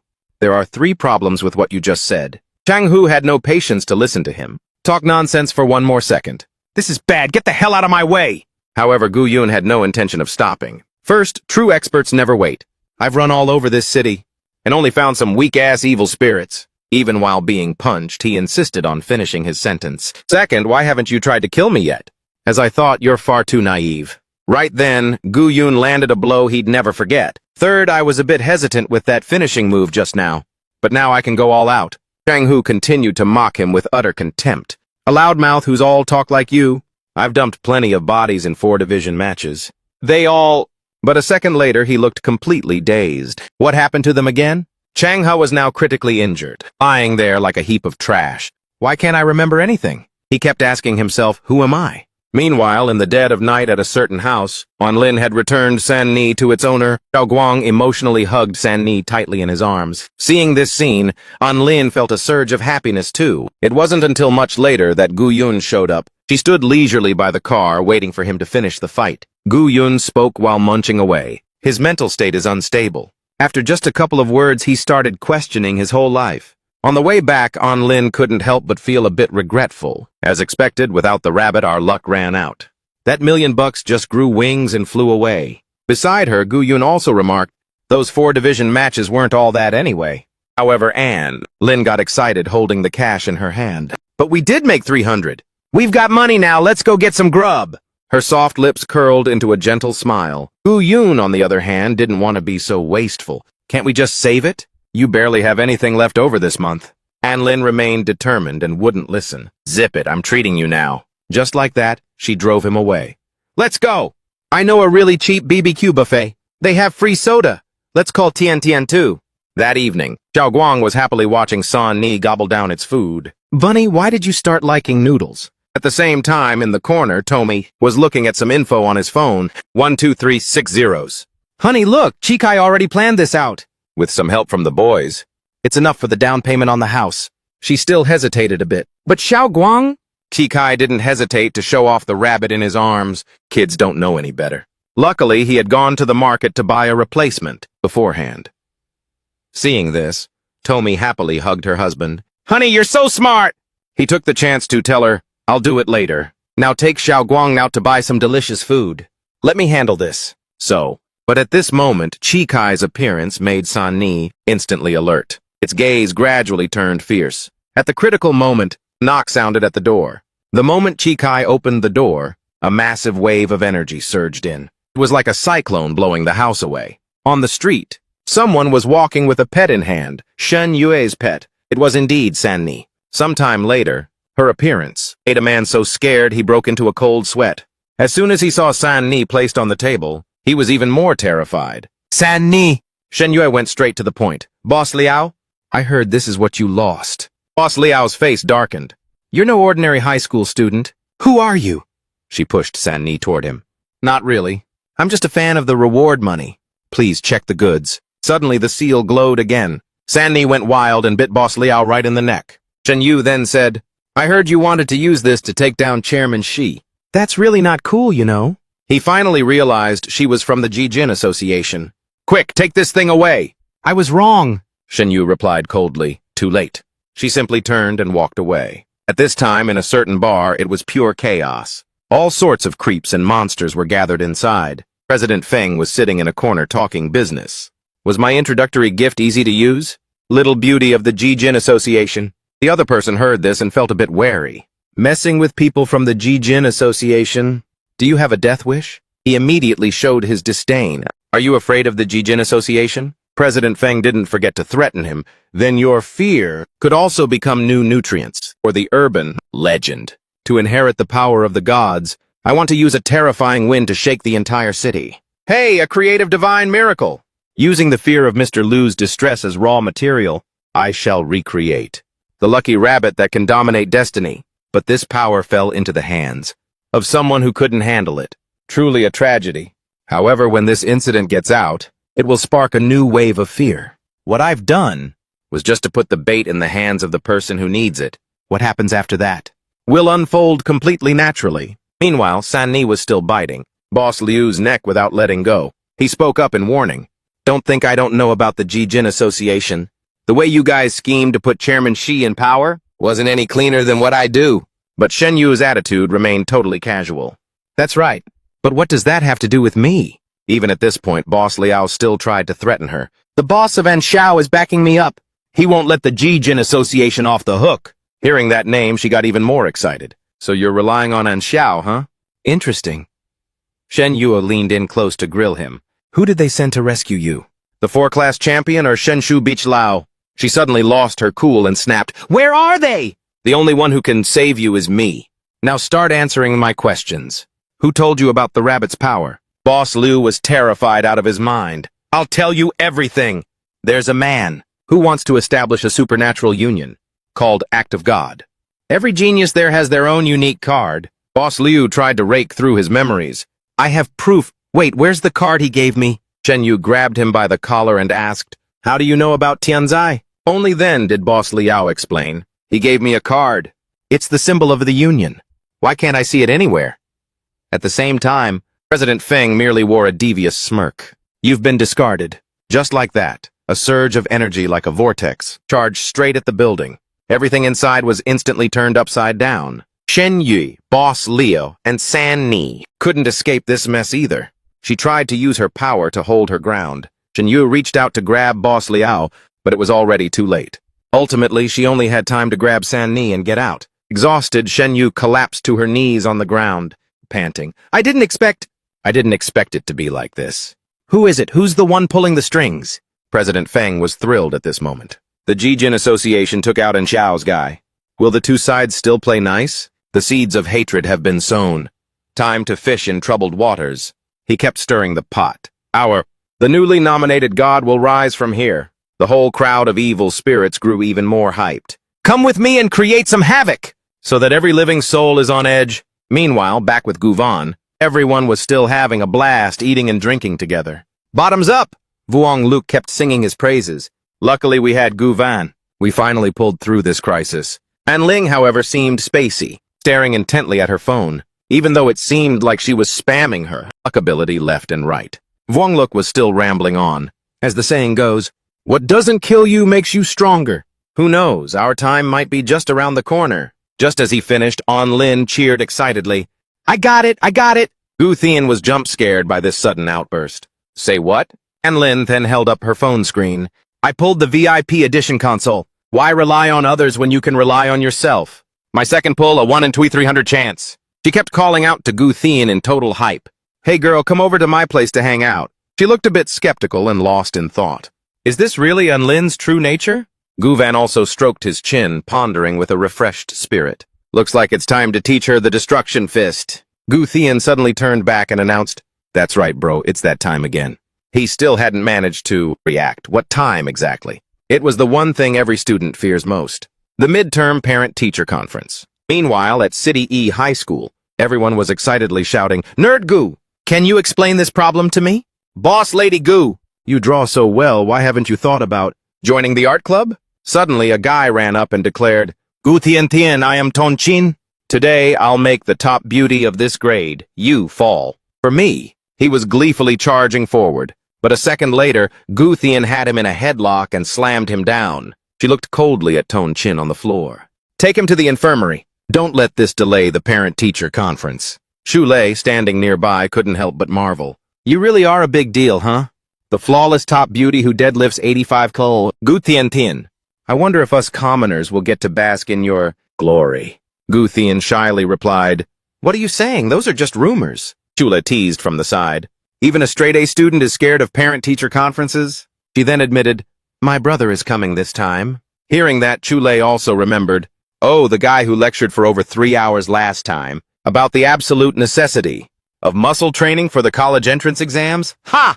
Gu Thien could only give a weary sigh. One person dared to lecture and the rest dared to listen. The result? By the end of the semester, the whole class's average dropped by 12 points. Chu Lei didn't forget to flex her muscles. At least I traded my skinny frame for this. Suddenly, Guvan appeared and called out, Sorry about that, Chu Lei. I didn't think things through last time. Hearing this, Chu Lei was overjoyed. Guvan, so it won't be like that this year, right? But he had a completely different idea. He carefully studied the evil spirit situation in City E. Wrist training is definitely outdated. This year, I'll set up a plan for training based on broad outreach. 4 categories of training. Guvan's words made Gu Thien unable to resist, getting physical. And you guys better be well prepared. Inside the classroom, she kept warning him. Later, just read exactly from the script. Otherwise, we're living apart. Gu Thien. He was so terrified, he just nodded reflexively. I got it. Gu Thien added one more warning. The teacher is letting me sit in and listen. Don't you dare cause any trouble. At this moment, Luke Vien politely said, Are you Luke Nhan Jap's mother? I heard your kid is already up and studying by 6 a.m. That's nothing compared to your long Dao. I heard he does self-study until midnight. and he hasn't even come home yet, Long Chu replied humbly. No way, your kid is the hard-working one! My boy is just good for nothing. Seeing them like that, Gu Tian couldn't help but feel disgusted. The more they compete, the more they play innocent, even though they're still over 100 points behind me. They're not even as good as my seatmate. Mango Thien's report card is just flat lines. He doesn't study at all. His test scores have never even hit double digits. Today, only God can save this seat. As soon as she mentioned her seatmate, that person's guardian also appeared nearby. Both siblings stared in dazed confusion when they saw the person next to them was Vuong Luke. He awkwardly flipped open a notebook to check. I'm his young uncle. What was his name again? Mango Thien. Gu Thien was beyond frustrated. Seriously? He had to check a notebook to know the name? Gu Van also quickly asked what he was doing there. At this point, Vuong Luke revealed, this school has an urban legend. He jumped in surprise after hearing that. What? He then added, right now it's just online chatter. That's why I came to investigate. Gu Thien asked doubtfully. Then what does that have to do with Mango Thien? Vuong Luke looked at them as if he had amnesia. Who is Mango Thien? Her prediction was spot on. Sure enough, he didn't know the guy at all. Vuong saw the other person's frustrated expression and reaffirmed once more, Thien, don't forget, I'm a master fortune teller, okay? Gu Thien exposed him in disgust. So, this isn't something you just made up? It's just like my brother, calling himself some village warrior, only using that to convince himself, so he can scrape by and keep living. Vuong Luke spoke honestly. So that Mang kid met me at the school gate, while I was setting up my stall and hired me as his uncle for the meeting. She asked in shock, you actually took the money? He arrogantly replied, is 20 bucks even considered money? His whole aura screams misfortune. Saving a life is a divine deed, and I just happen to be an incredibly kind soul. As soon as Vuong Luke finished speaking, a stack of test papers was slammed onto the desk, making a loud noise. Everyone looked at the teacher in front of them, feeling tense. Gobik introduced herself. Good morning, parents. I am Ms. Ngo, the homeroom teacher. These are the midterm results. The class rankings have also been recorded. Vuong Luke's face turned pale the moment he saw her. Is this your teacher? Gu Thien looked at her, equally terrified. Yes, she's strict with any student who breaks the rules, and their parents are always called in. So her nickname is the Assassin. Vuong Luke was now totally love-struck. Ma'am, please just kill me. Gu Van angrily rolled up his sleeves, ready to punch him. It's just a nickname, not a criminal record. However, Vuong Luke couldn't care less. Wait, let me cast a fortune, to see how the chemistry between me and this teacher is. Just then, Luke Vien leaned in close. Hey, fortune teller bro, help me cast a fortune for my little Luke. See how his grades turned out this time? Chulong nearby was no exception. And for my little Long too! Vuong Luke didn't even look and called it immediately. No need to predict. I know both dropped 10 ranks. Luke Vien didn't believe it at first, but when Gobich handed out the results, they were shocked. How can this be? Our kids worked so hard for real! Gu Thien couldn't help but marvel. Your prediction was scary accurate. Vuong Luke 10 revealed, when I was at my stall, I saw those two gaming together every single day. It'd be weird if they didn't fail. Gobich then approached them. Vuong Luke suddenly got cold feet. Soon, a result slip was handed to them. Gobich announced loudly, the class average increased by 7 points this exam. However, only Gu Thien achieved a perfect score. Her essay even got 5 extra points for its core concept. Now I'd like to invite Gu Thien's brother to the stage, to share some experience. Then she leaned close to Vuong Luke, who was blushing hard. As for the guardian of student Ma Dongthien, whose rank is at the bottom, let's talk privately later. Gu Van then walked up to the podium. Greetings, fellow parents. I am Gu Van.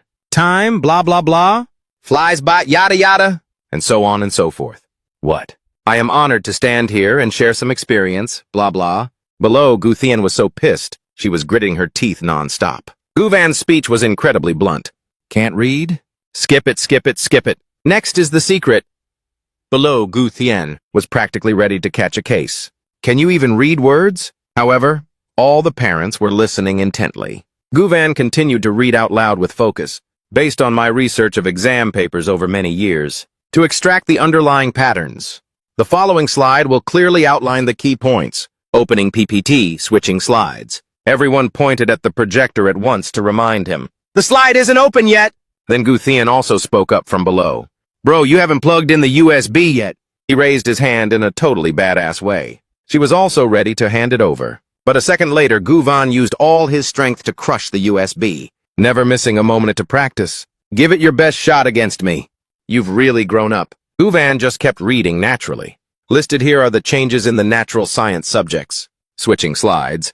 And the 4 types of inductive reasoning. Switching slides. Below, Gu Thien was crying a river.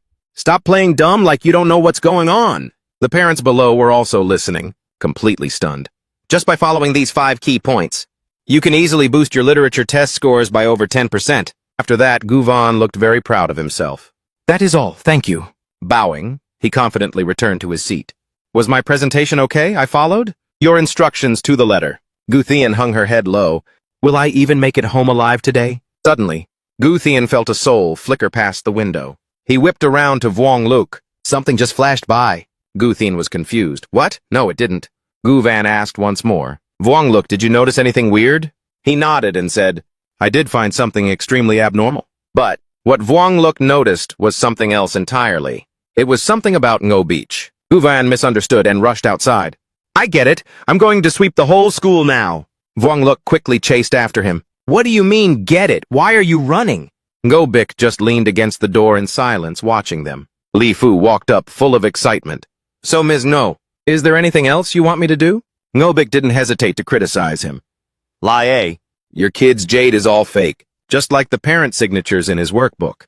Please discipline him strictly. While Li Fu returned in a heated rage, Vuong Luc took the chance to approach. Ms. Ngo, let me take you out to dinner later. I know all the best BBQ spots in this city. Luc Vien, standing nearby, looked annoyed. Men, typical. Ngo Bic then asked the guardian of student Ma Hao Thien, do you even care about your child's issues? Vuong Luc was in no mood to worry about that. Life is too short to care about such trivial stuff.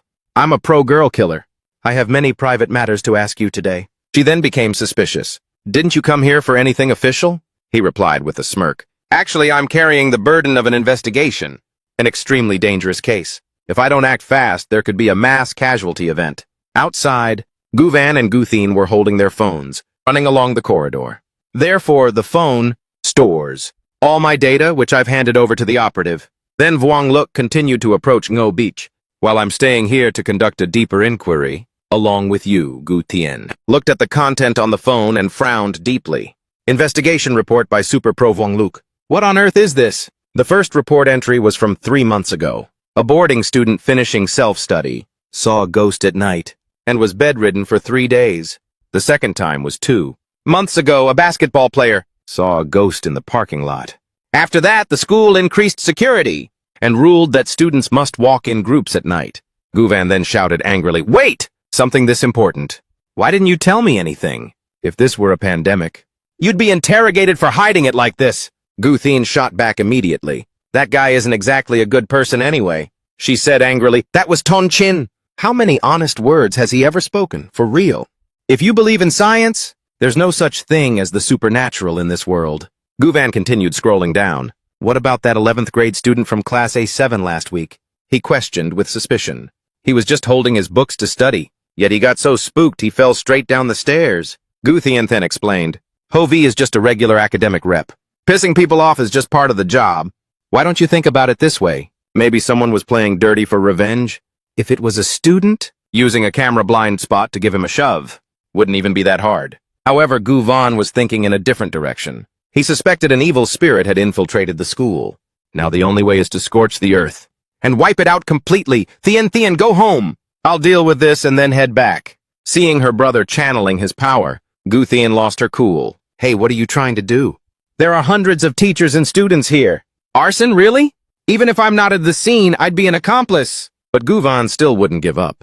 The village chief once said, Being indifferent to the enemy is being cruel to yourself. If they knew their sacrifice exposed the killer, they would surely smile in the afterlife. She stepped in to stop him.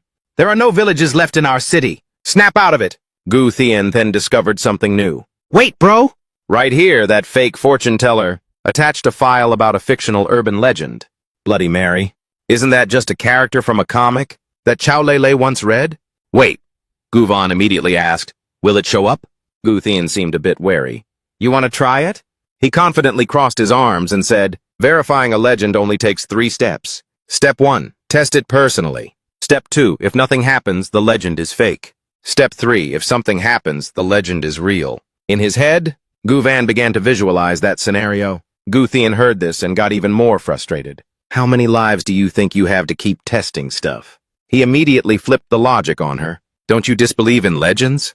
In that case, I definitely won't get any results. So what's there to be afraid of? She was truly speechless.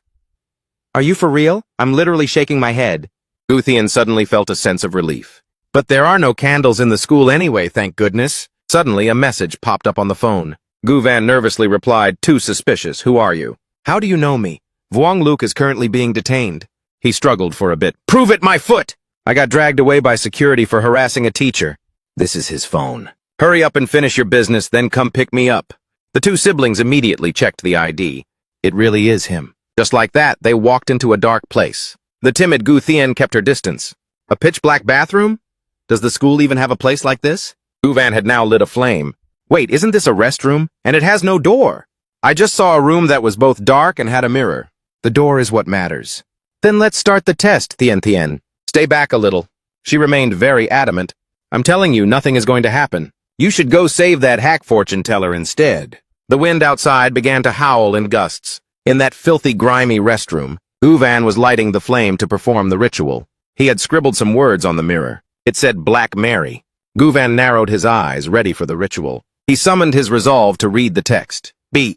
Gu Thien watched closely from a safe distance. The sound of running water continued. Everything remained silent, as if nothing was wrong. Gu Van turned back awkwardly and asked his sister, How do you read this? In a fit of rage, Gu Thien snatched the candle and yelled, I can't believe you don't even know this word! Frustrated, she snapped, Even a kid would know this. It's pronounced. And just like that, Gu Thien completed the incantation. Bloody Mary. The surrounding space changed instantly. Fierce winds began to swirl violently. Gu Thien, experiencing this for the first time, turned pale with fear. She stood dazed as she was swept away. Is it me? It's late at night now. At school, Vuong Luke is shaking uncontrollably, hiding away somewhere. Ngobik is oblivious, still fully engrossed in her phone call. What, you said you encountered a tiger? Was it the Kimco Council? I got it.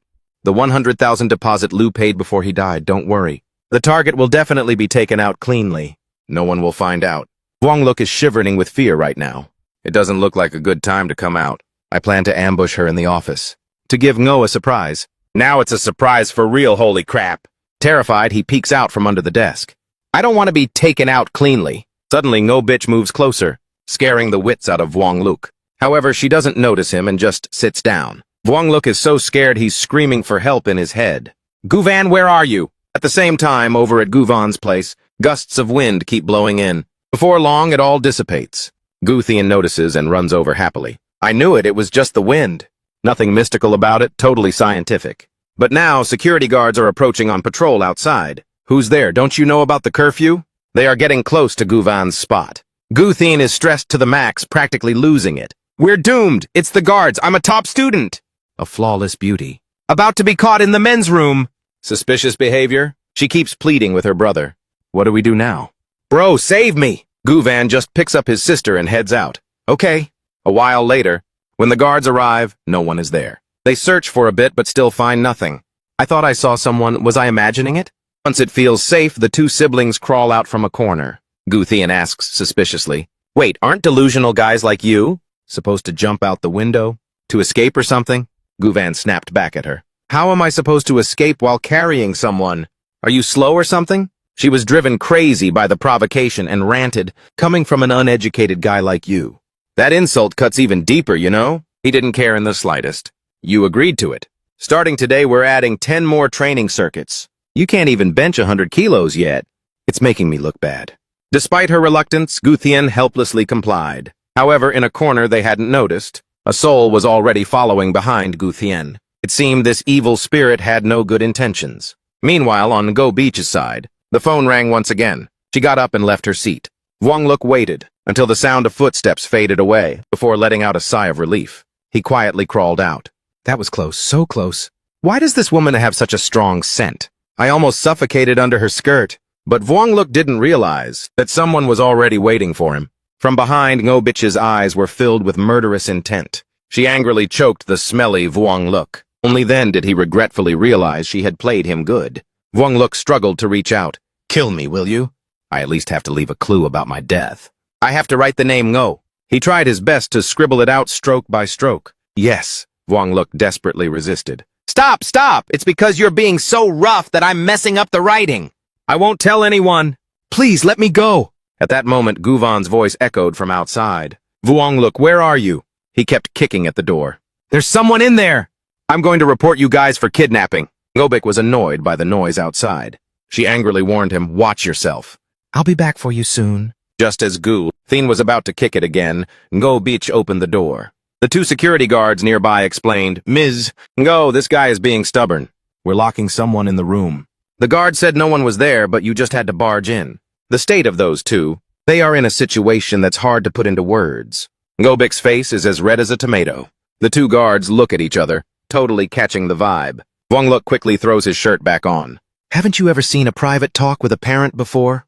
Then he drags everyone outside. Stop nosing around. Ngobik is so livid. She could snap a corner off the wooden desk. Her glare looks like it could kill at any moment. On the way out, Vuongluk says cheerfully, I didn't expect you to actually come looking for me. Is it telepathy or what? Guvan then speaks up. The guards saw the message, but still wouldn't say where you were locked up. So I just charged in to find you. Hearing that, he's confused. Message?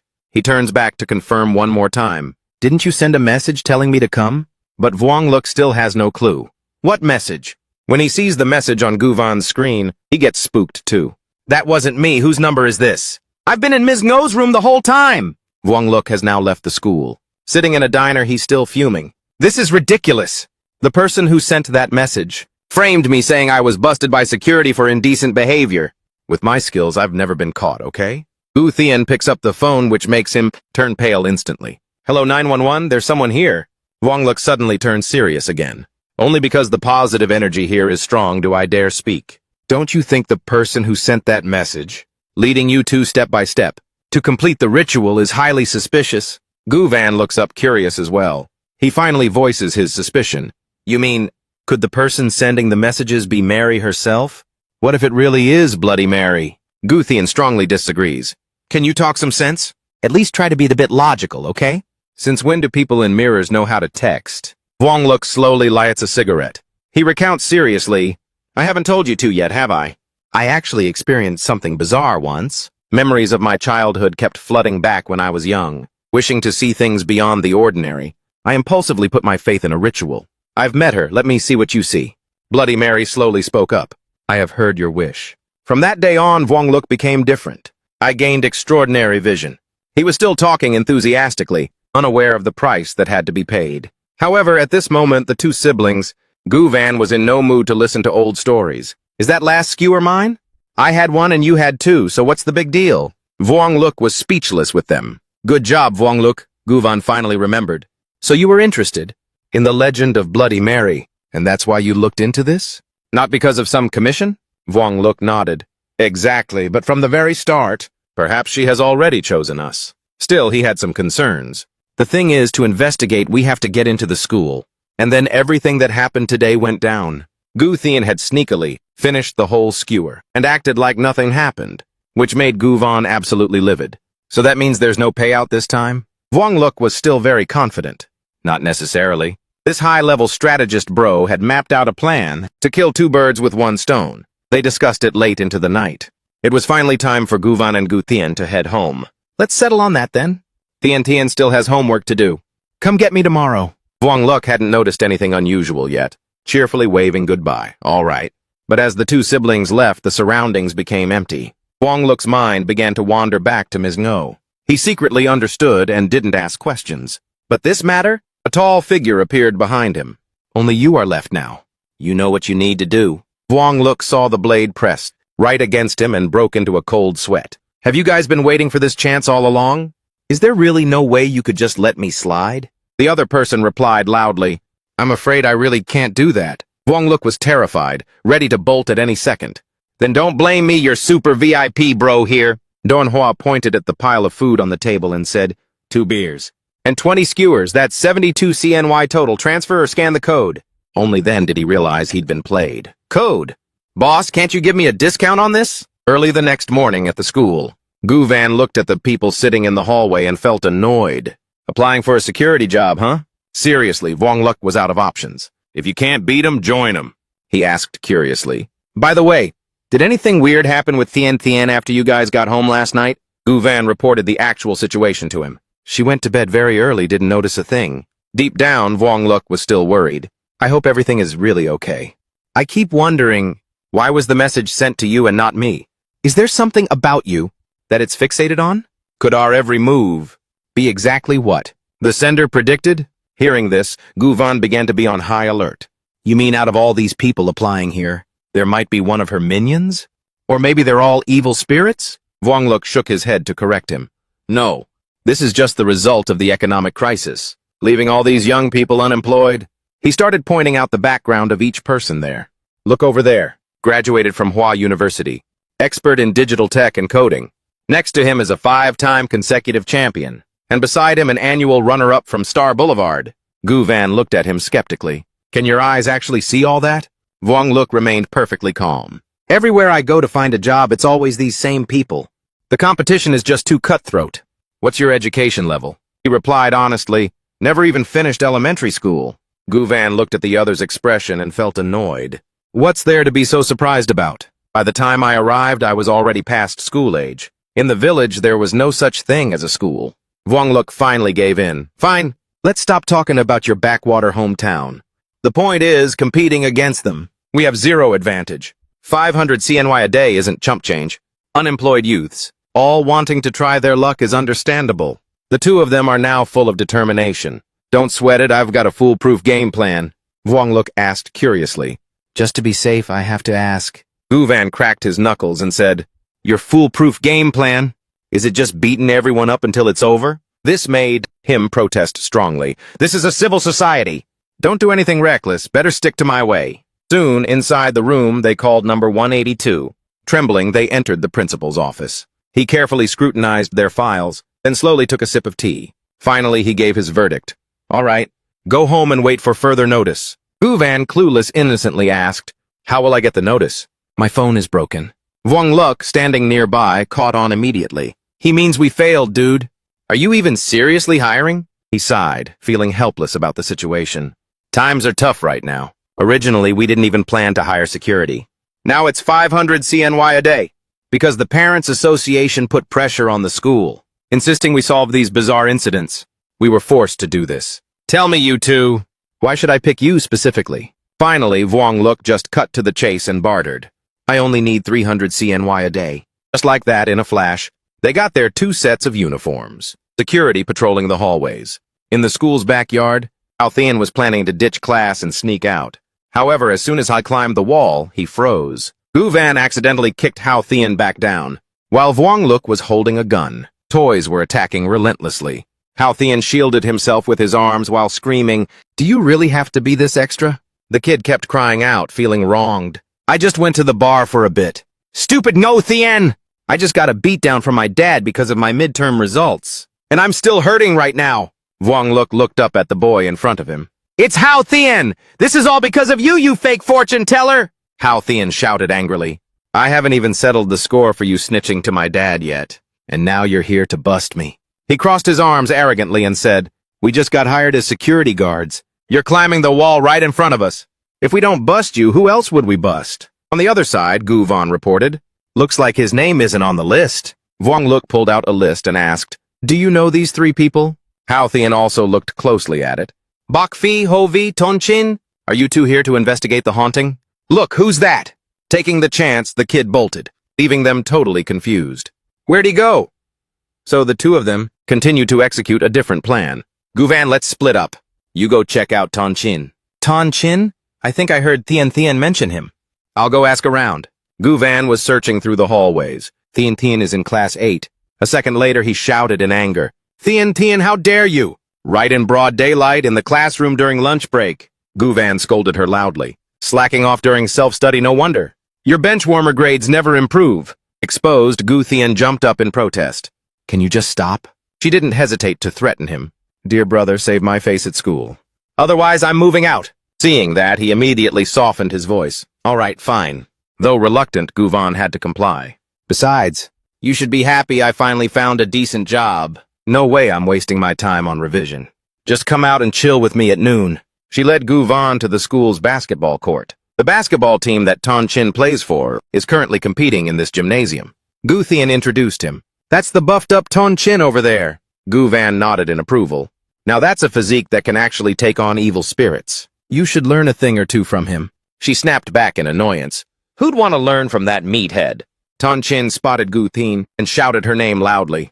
Gu Thien Thien! Instantly, the guys on the sidelines all showed their admiration.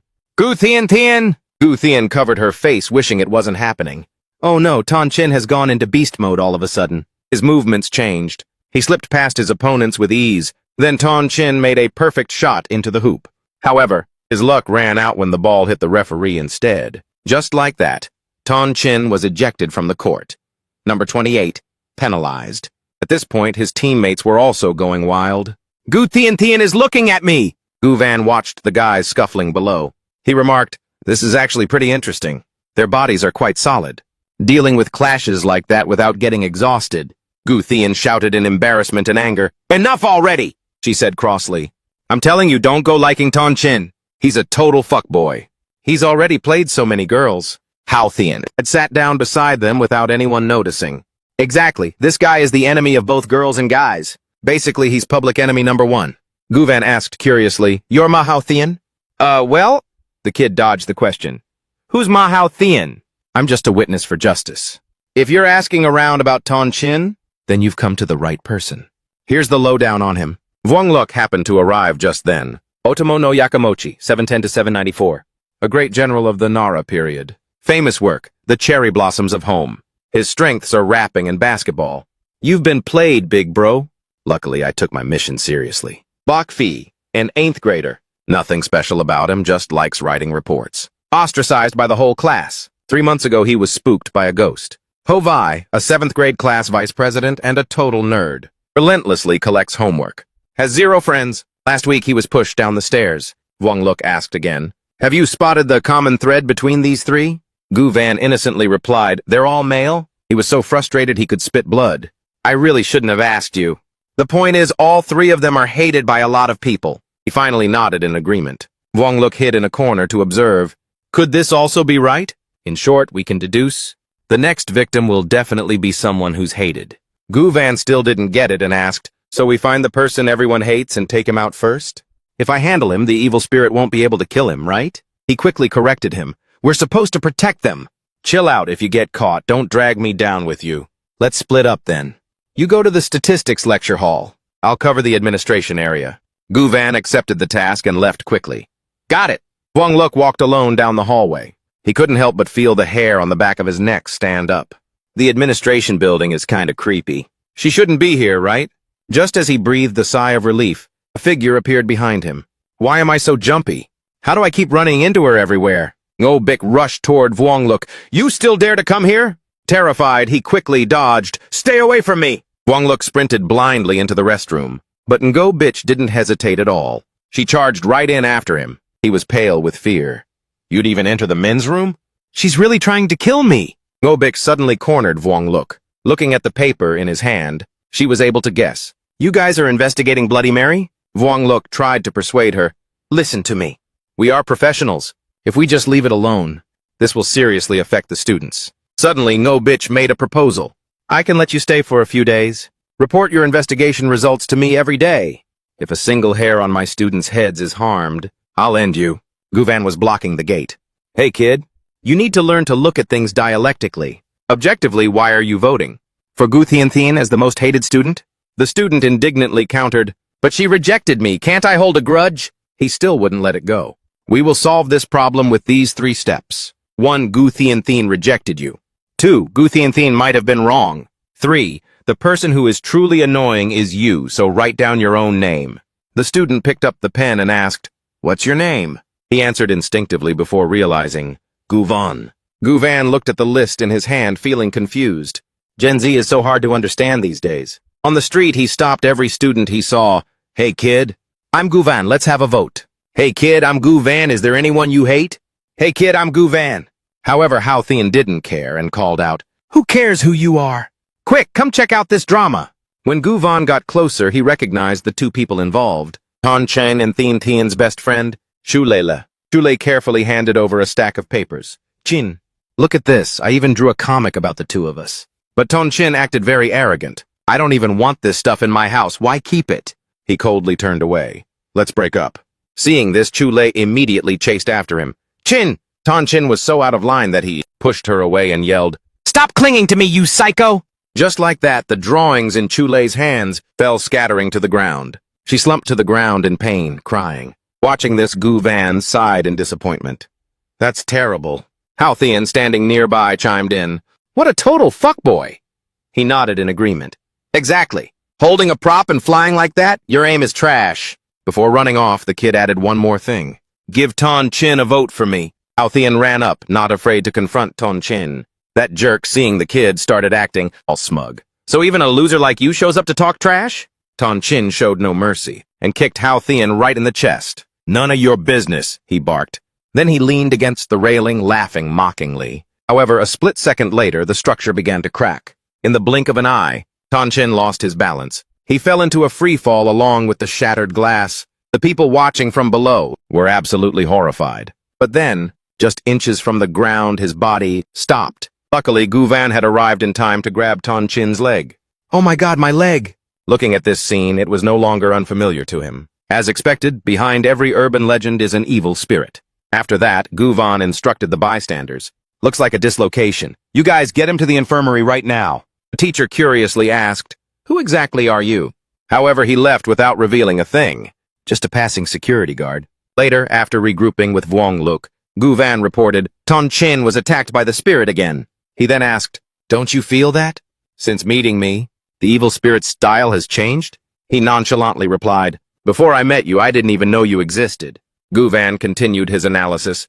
If it were the previous spirit, it would have pounced by now. Not like this time, it's been days and it's nowhere to be seen. Vuong Luk nodded in agreement. True, but if it's really coming for me and you're playing the savior, you might actually be ready to take over as president of our association? Surprised, Gu Van asked, Wait, what? Are you the president of the Evil Spirit Extermination Alliance? But he dodged the question. Regardless of who the president is, let's check today's poll results, who knows? Tonight's target might just be the one with the most votes. First, I scouted the faculty lounge and dozens of students at the sports field. The most hated teacher is Ms. No. She's extremely strict. Those kids really don't know any better. Gu Van then asked, So could she be in danger? Vuong Luk couldn't say for sure. I'm actually not worried about that at all.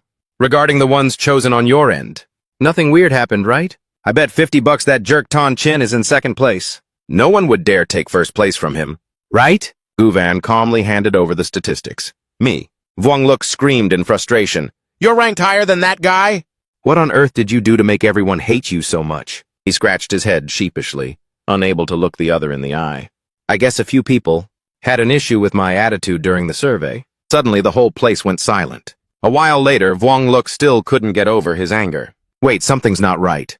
Today's events are abnormal. It's breaking away from this spirit's usual M.O. Gu Van nodded in agreement. Yeah, it attacked the same person twice, but that's not what he meant. No, it skipped its nighttime attack window. Maybe it's in a hurry. Vuong Luk suddenly turned serious. Honestly, it's pretty dangerous. So they decided to just go for it. That's a good thing. It's best if it finds me right away. I can deal with it then and there. Even though he didn't know if it was a good thing or not, the legend was becoming clearer. Let's go. If we're in, we're in.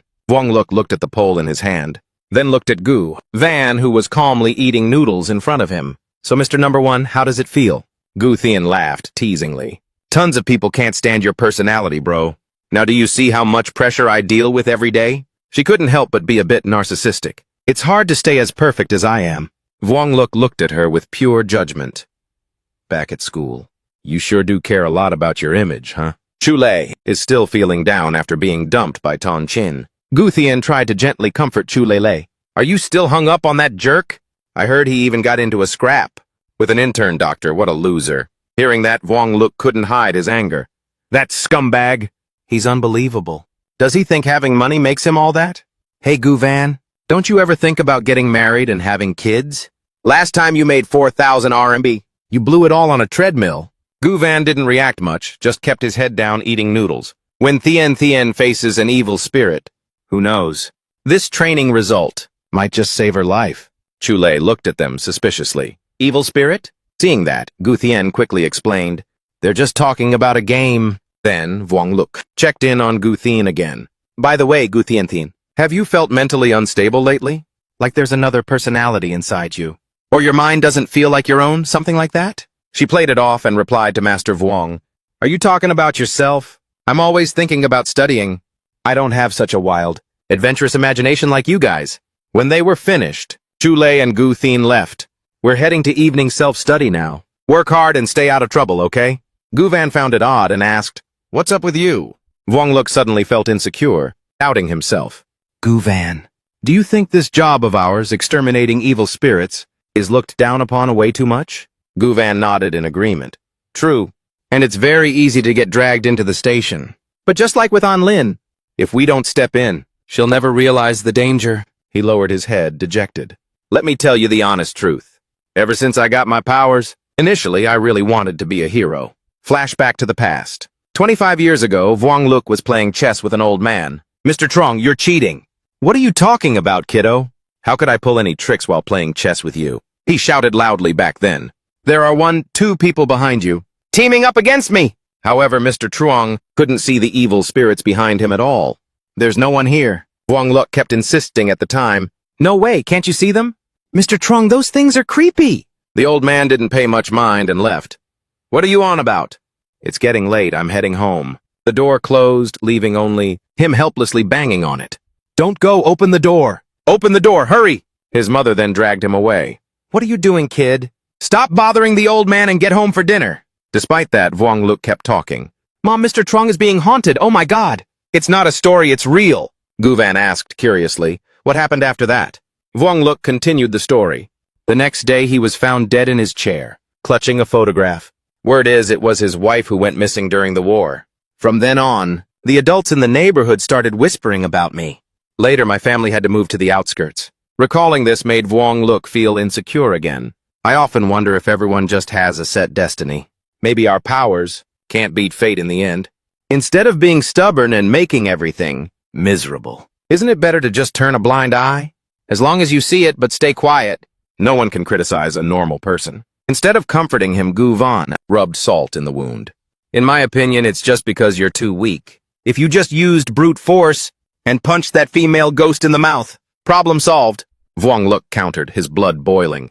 Not everyone is like you. Guvan then explained, if you don't step up to stop it, how can you be so sure they want to resign themselves to fate? Guvan spoke with great confidence. No one is born to just give up on their destiny. As long as they want to be saved, I'll go save them. Vuong Luk hung his head, slowly saying, Guvan, you never change. Then I'll be straight with you. Just now there was something following Gu Thien. He was instantly spooked upon hearing this. What? He stood up to stop him. Chill out. It's not trying to hurt the girl. Vuong Luk also couldn't say for sure. I'm not sure if this thing is good or bad either. It's like her shadow. It seems to be mimicking her every move. Guvan didn't care and bolted away. Whatever. My sister shouldn't have anyone else's stuff on her. Just as he was about to stand up, he was pinned down by a rough hand. Hold it right there. Thumb Tuck slammed Vuong Luk to the ground without mercy. Caught another dine and dasher looking like this. Looks like a serial offender. Thinking of running? Meanwhile, Guvan was frantically chasing after his sister. Thien. Thien was now surrounded by a powerful surge of evil energy. A strange rope suddenly appeared under the utility pole.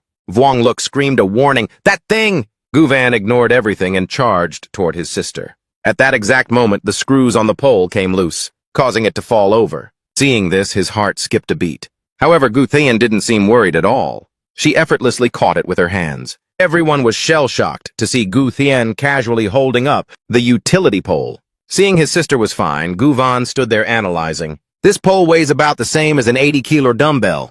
Thien's push-up limit is 85 kilos. Gu Thien turned back, blushing as she complained.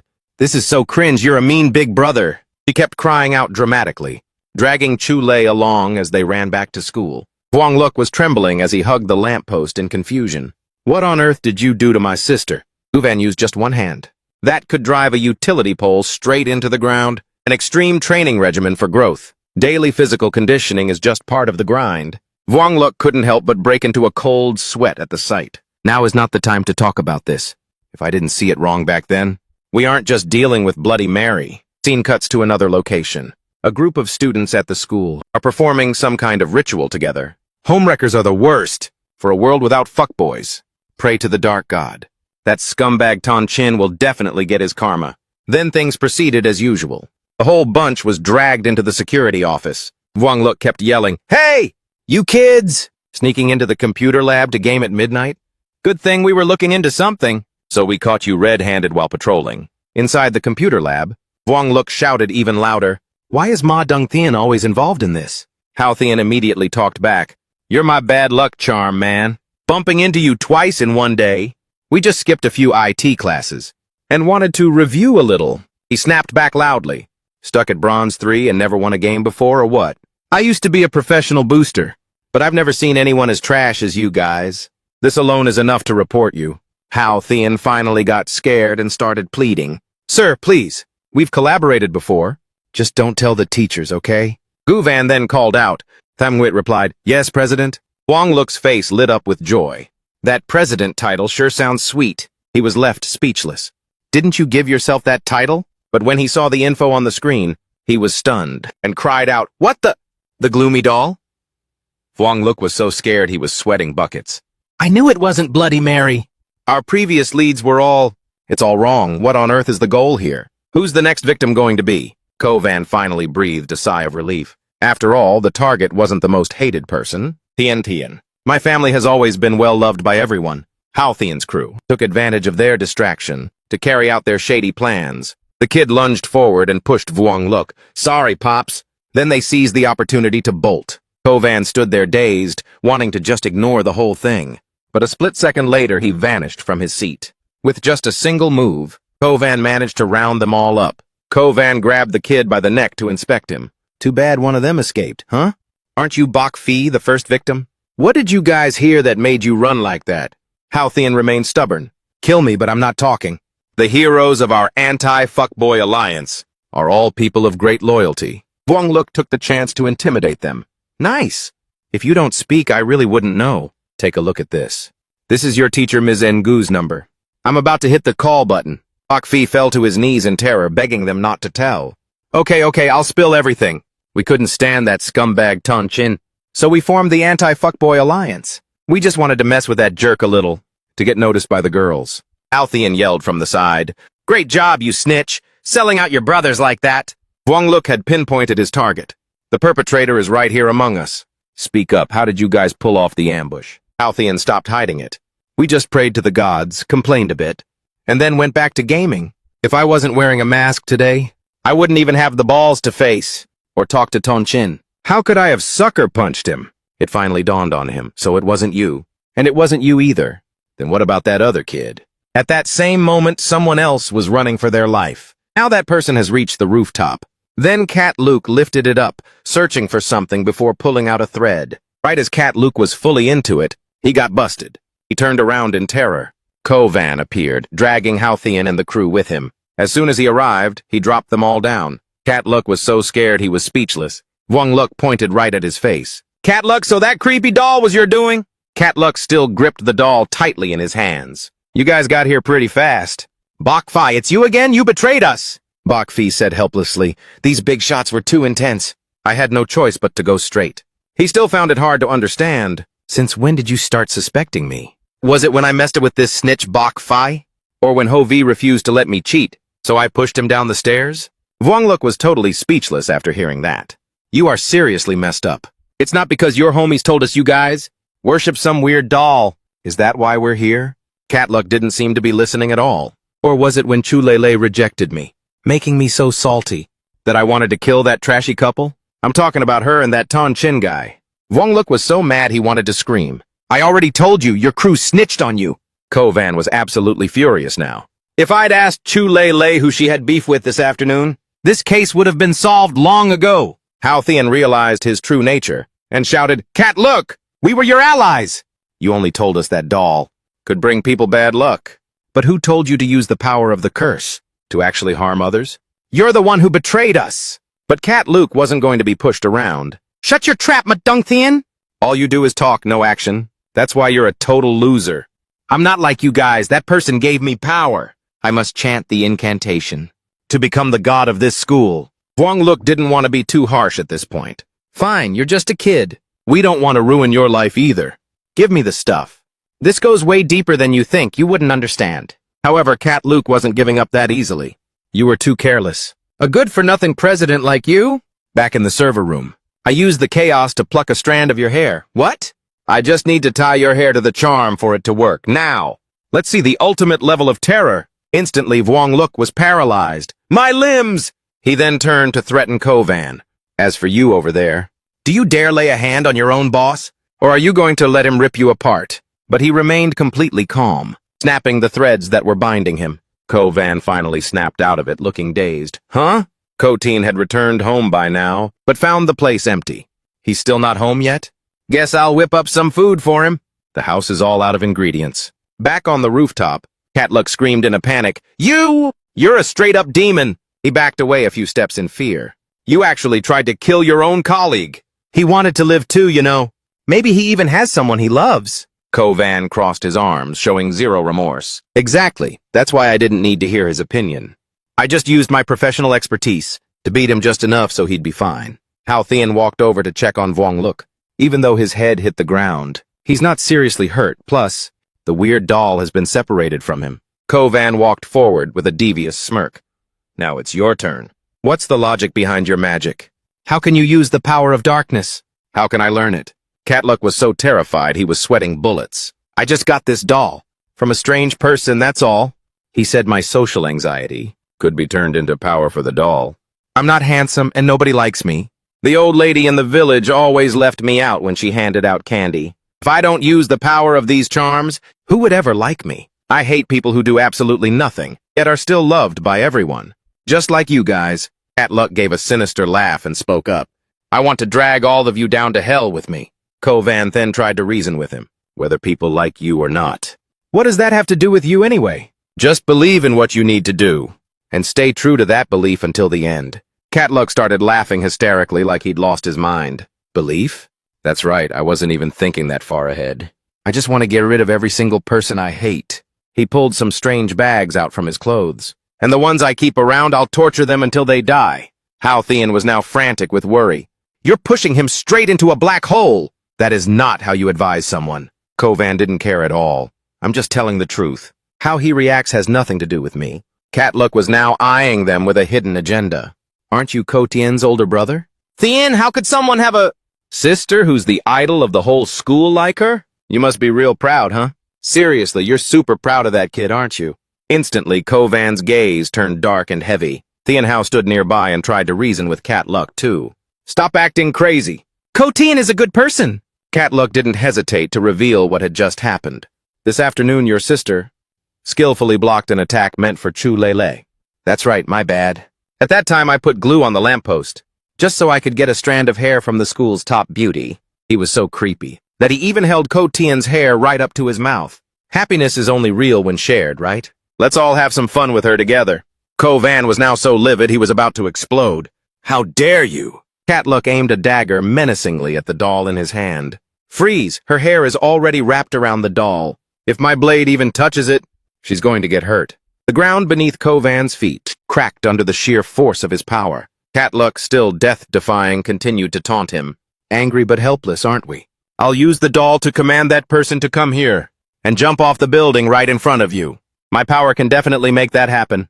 The controlled doll can follow my orders and go straight to that spot. As for whether the person inside gets hurt, well, that's up to fate. Kovan clenched his fists and gave a warning. Before that happens, I'll destroy both you and the Earth's surface. Catluck didn't flinch at all. Do it then, Mr. Top Student.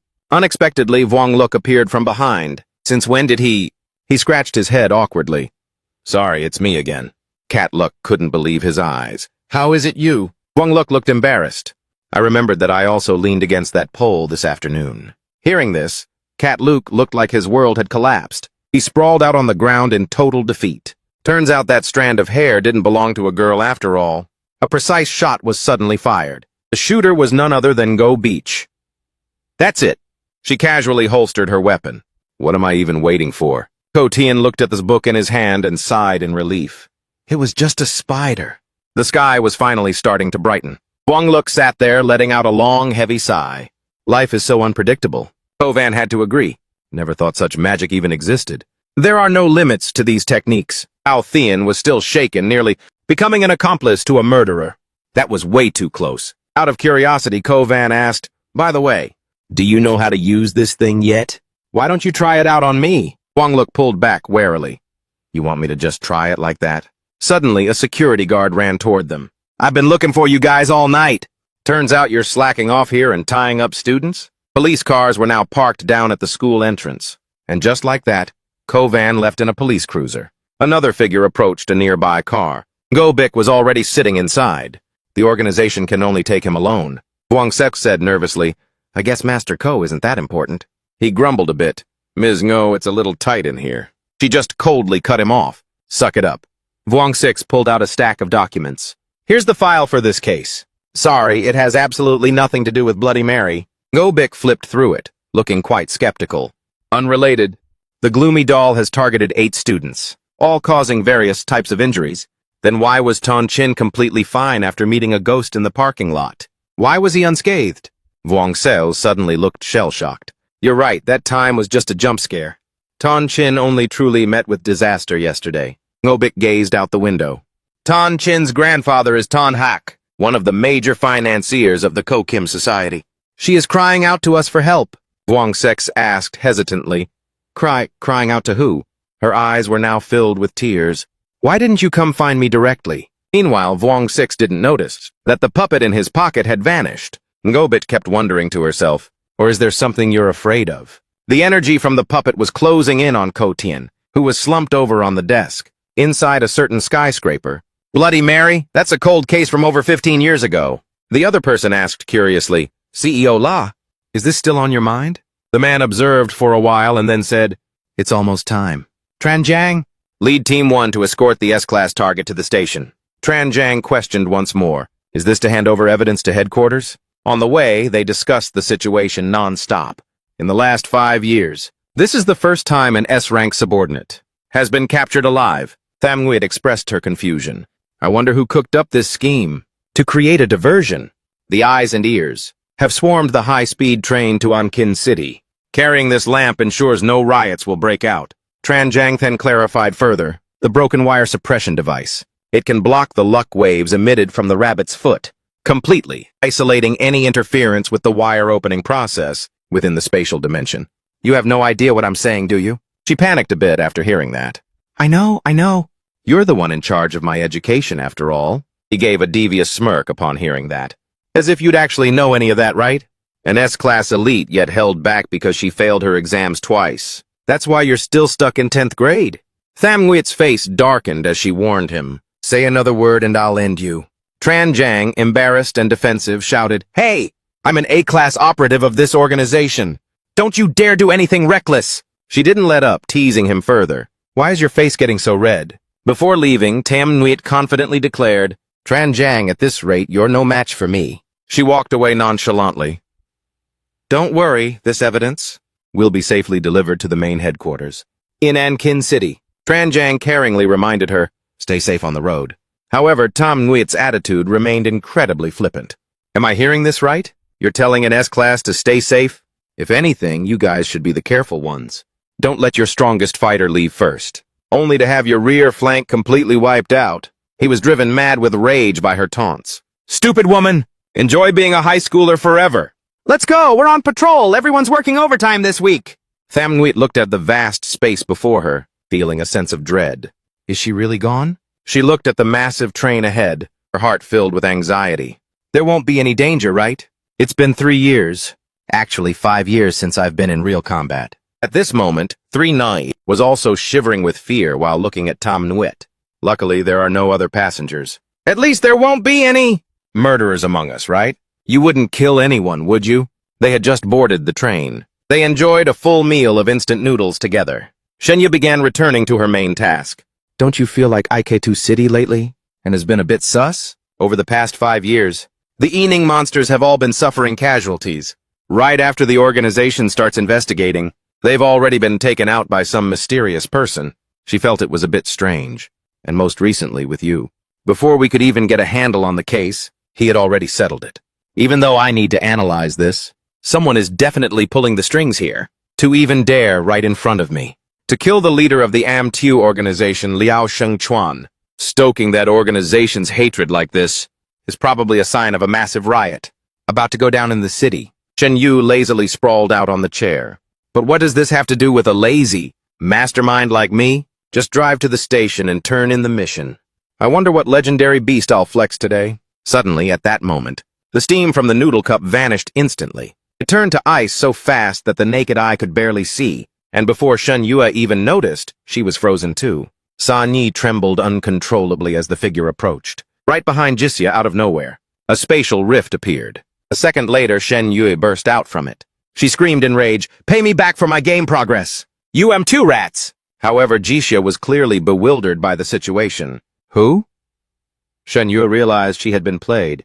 Aren't you M2 here for revenge? She demanded loudly. Who on earth are you? Jisya spoke arrogantly. Do not question me. After that, she turned the entire train cabin into ice for the fight. Shen Yu, despite everything, remained fearless. Do you even have the strength to withstand a disaster? Jessica just gave a cold snicker upon hearing that. The divine power unleashed by Shen Yue vanished shortly after. She was slightly surprised by the sight. An icy shard-covered foot lunged forward. Caught off guard, Shen Yue was stabbed by Jessica. But Shen Yue summoned all her remaining strength, finally unleashing her ultimate move, Spatial Sunder Slash. She felt satisfied, looking at the result of what she had prevented. At least someone whose luck had completely run out like her could still survive. Jia, who had escaped, couldn't help but admire. You've got some real guts. At that moment, on Gu Yun's side, An Ling bowed repeatedly in gratitude. Thanks for the hard work, Uncle Zhao. Come over to our place sometime, okay? On the way, she couldn't help but comment. Good thing I slipped my phone number into your pocket earlier. For this kind of rescue mission, it really takes a local to get it right. Gu Yun gave a thumbs up and praised, my bad.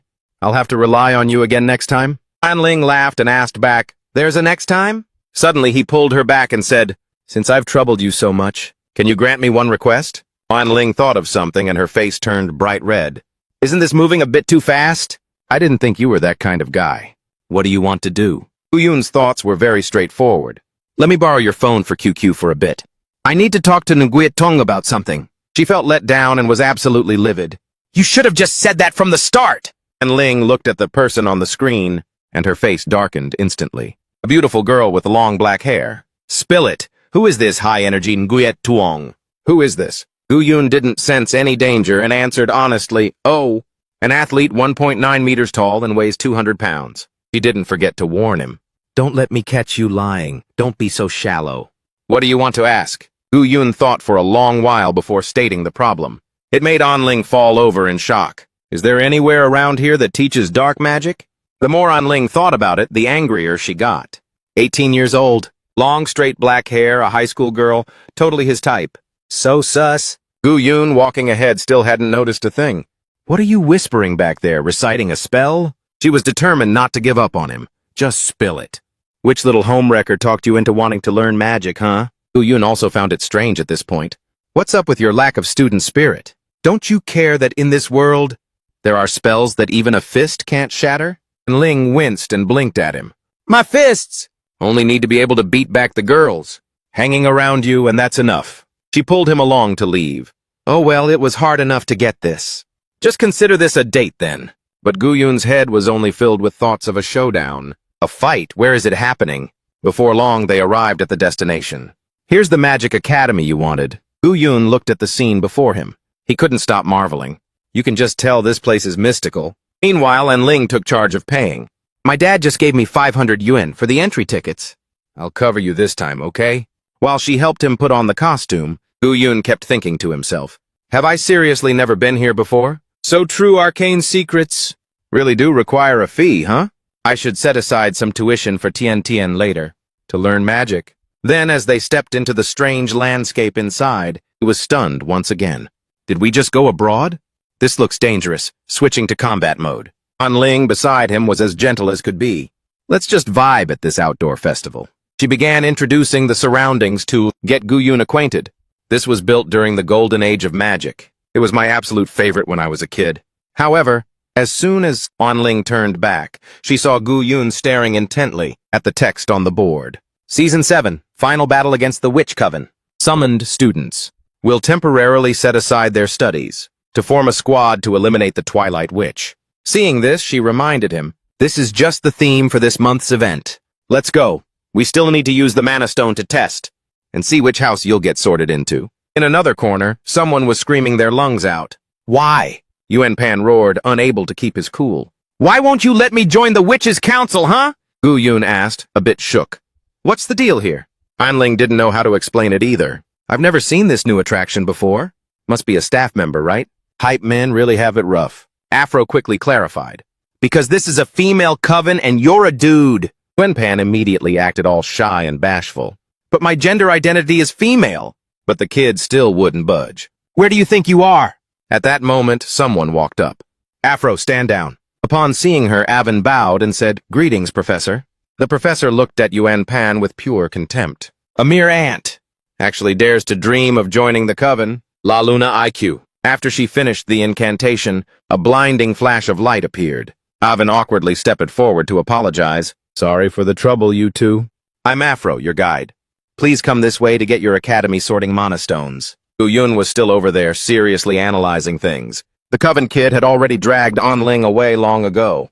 "Follow me to the academy square." Avin handed them 2 stones and explained, "In 5 minutes, follow the runes that show up on the stone. Then head to your respective academies to keep playing," flashing a grin. Slyly saying, "Make sure you guys have a blast." Anling was still feeling hesitant at this point. This seems a little sus. However, Gu Yun didn't overthink it. Isn't that just how witches are supposed to be? She heard that and sighed. "You're even more locked in than I am." Anling then began to explain. "This is just a color-changing trick with thermochromic plastic. Ever since high school, nothing really gets me hype anymore. No surprises here. Main character of the Suxin Academy once again. What about you, Gu Yun?" Anling walked over to take a look. "What's this? The Great Demon? The Noseless One?" Gu Yun was still dazed, having no clue what was going on. "Is this a new role?" Meanwhile, she was so hyped she started screaming. "I've never heard of anyone getting assigned as the boss before." Even random bypassers immediately started snapping photos of him. "Dude, his aura is insane. Is he an NPC? Can we get a picture together?"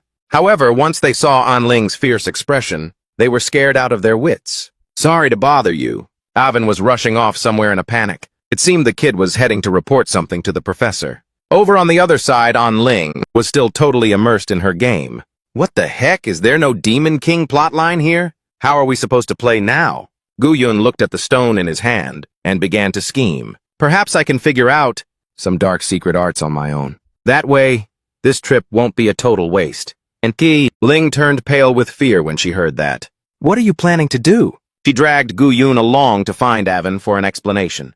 "Where's that promo witch from earlier? Why isn't anyone coming out to explain what's going on?" He saw Yuan Pan moping there and tried calling out to him. "Hey man, did you see where those 2 witches went?" But when the guy turned around, his face looked as if he was gagging on something. Gu Yun felt a sense of danger and immediately backed away a few steps. A split second later, a frog jumped out of Yuan Pan's mouth. Then he just keeled over onto the ground. And Ling saw this scene from behind and was frozen in shock. The other players nearby were no different. Just like that, blood-curdling screams echoed throughout the campus.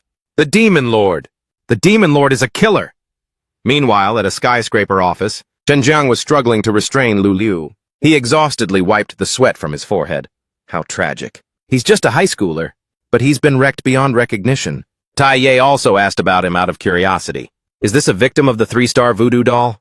However, the restraints unfortunately loosened at that moment. Lu Liu ended up knocking over Luo Xin, who was standing nearby.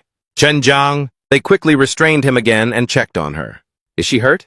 Luo Xin didn't answer. Instead, her face darkened as she gave an order. "Grandpa, fire him!" Chen Jiang was absolutely shook when he heard that. CEO Luo rushed to explain. "Don't mind her, Chen Jiang. My granddaughter is just being immature." "Luo Xin, is that any way to talk to people?" "Don't go, all right? She's just in her rebellious phase." "Yes, sir." Chen Jiang and the others were so stressed they were sweating bullets. Just then, he suddenly received a phone call. "Any reports on a witch sighting, Tiazi? Do me a favor and check it out. I still have to investigate that high school, the one involving the voodoo doll." Tai Ye immediately obeyed. "Got it, Chenj." Back at the park, Gu Yun kept insisting, "It was definitely a witch's doing," but the security guards didn't believe him for a second. But all the witnesses said the Dark Lord kid did it. Gu Yun held out his hands to prove his point. "Look, nothing happened, right? I haven't even learned sorcery yet. So it couldn't have been me. The two guards were terrified and quickly pulled out their phones, though they hadn't called the police just yet. Onling rushed over to talk some sense into him. Even if you don't get arrested, they'll think you're straight up crazy. Gu-yun, just drop it, okay? But Gu-yun was still being stubborn. But we saw someone make a move earlier. I have to find that witch so she can teach me magic. She stood beside him, absolutely panicking. Don't just say whatever comes to mind. More and more people are getting suspicious now. Tai Ye arrived just in time. I'll handle things here. Hello, I'm Tia Ye, the person in charge of the Kaleidoscope Magic Corner. May I ask who here witnessed the attack? And Ling was overjoyed and immediately shook his hand. Right, is that person okay? He nodded and reported the situation back to them.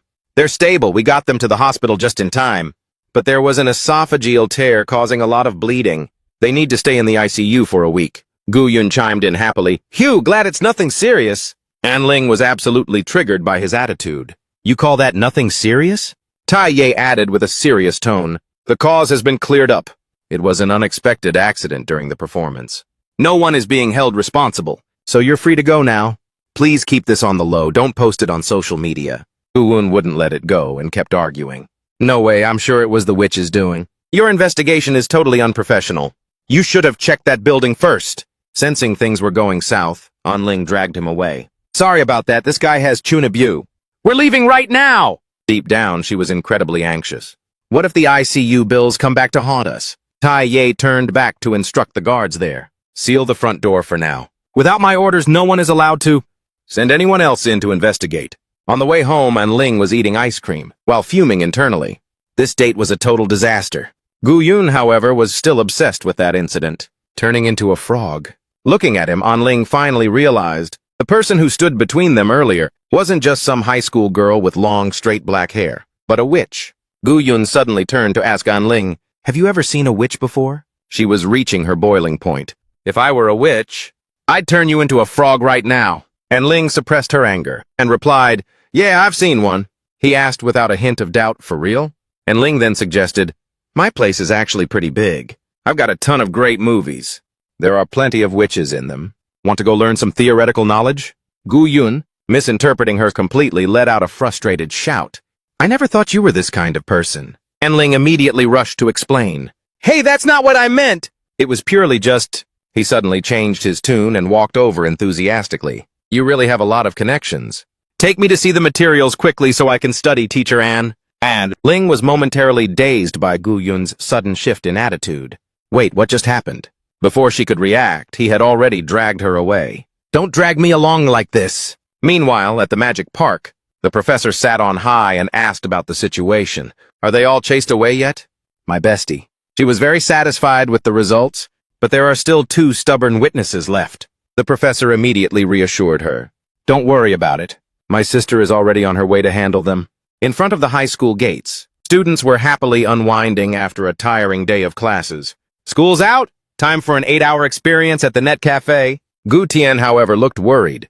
Mr. Wu is absent again today. What are these people even doing here? They spent the whole afternoon asking about my brother.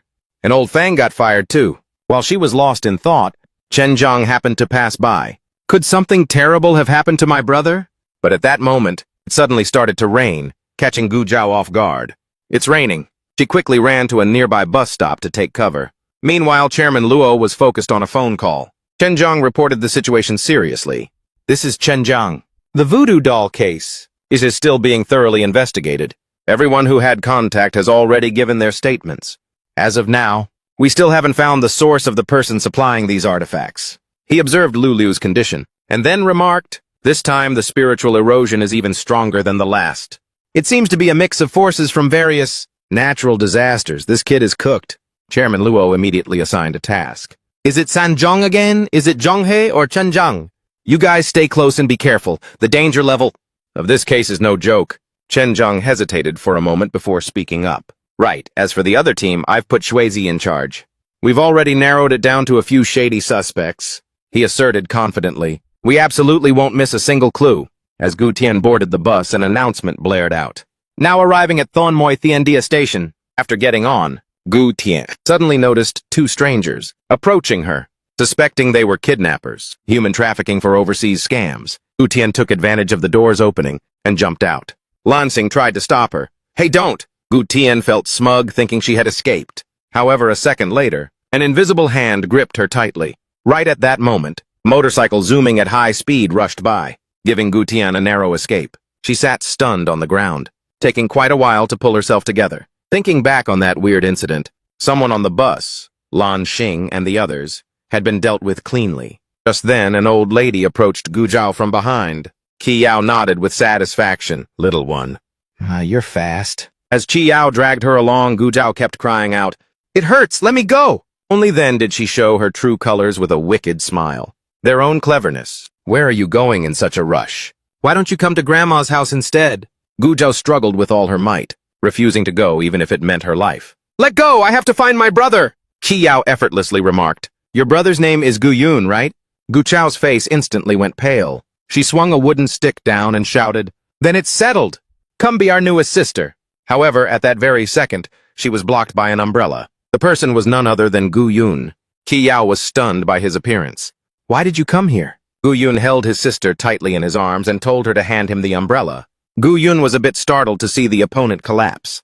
This identity doesn't belong to you, does it? She couldn't take the torture any longer. He used all his power to drive away the evil spirit.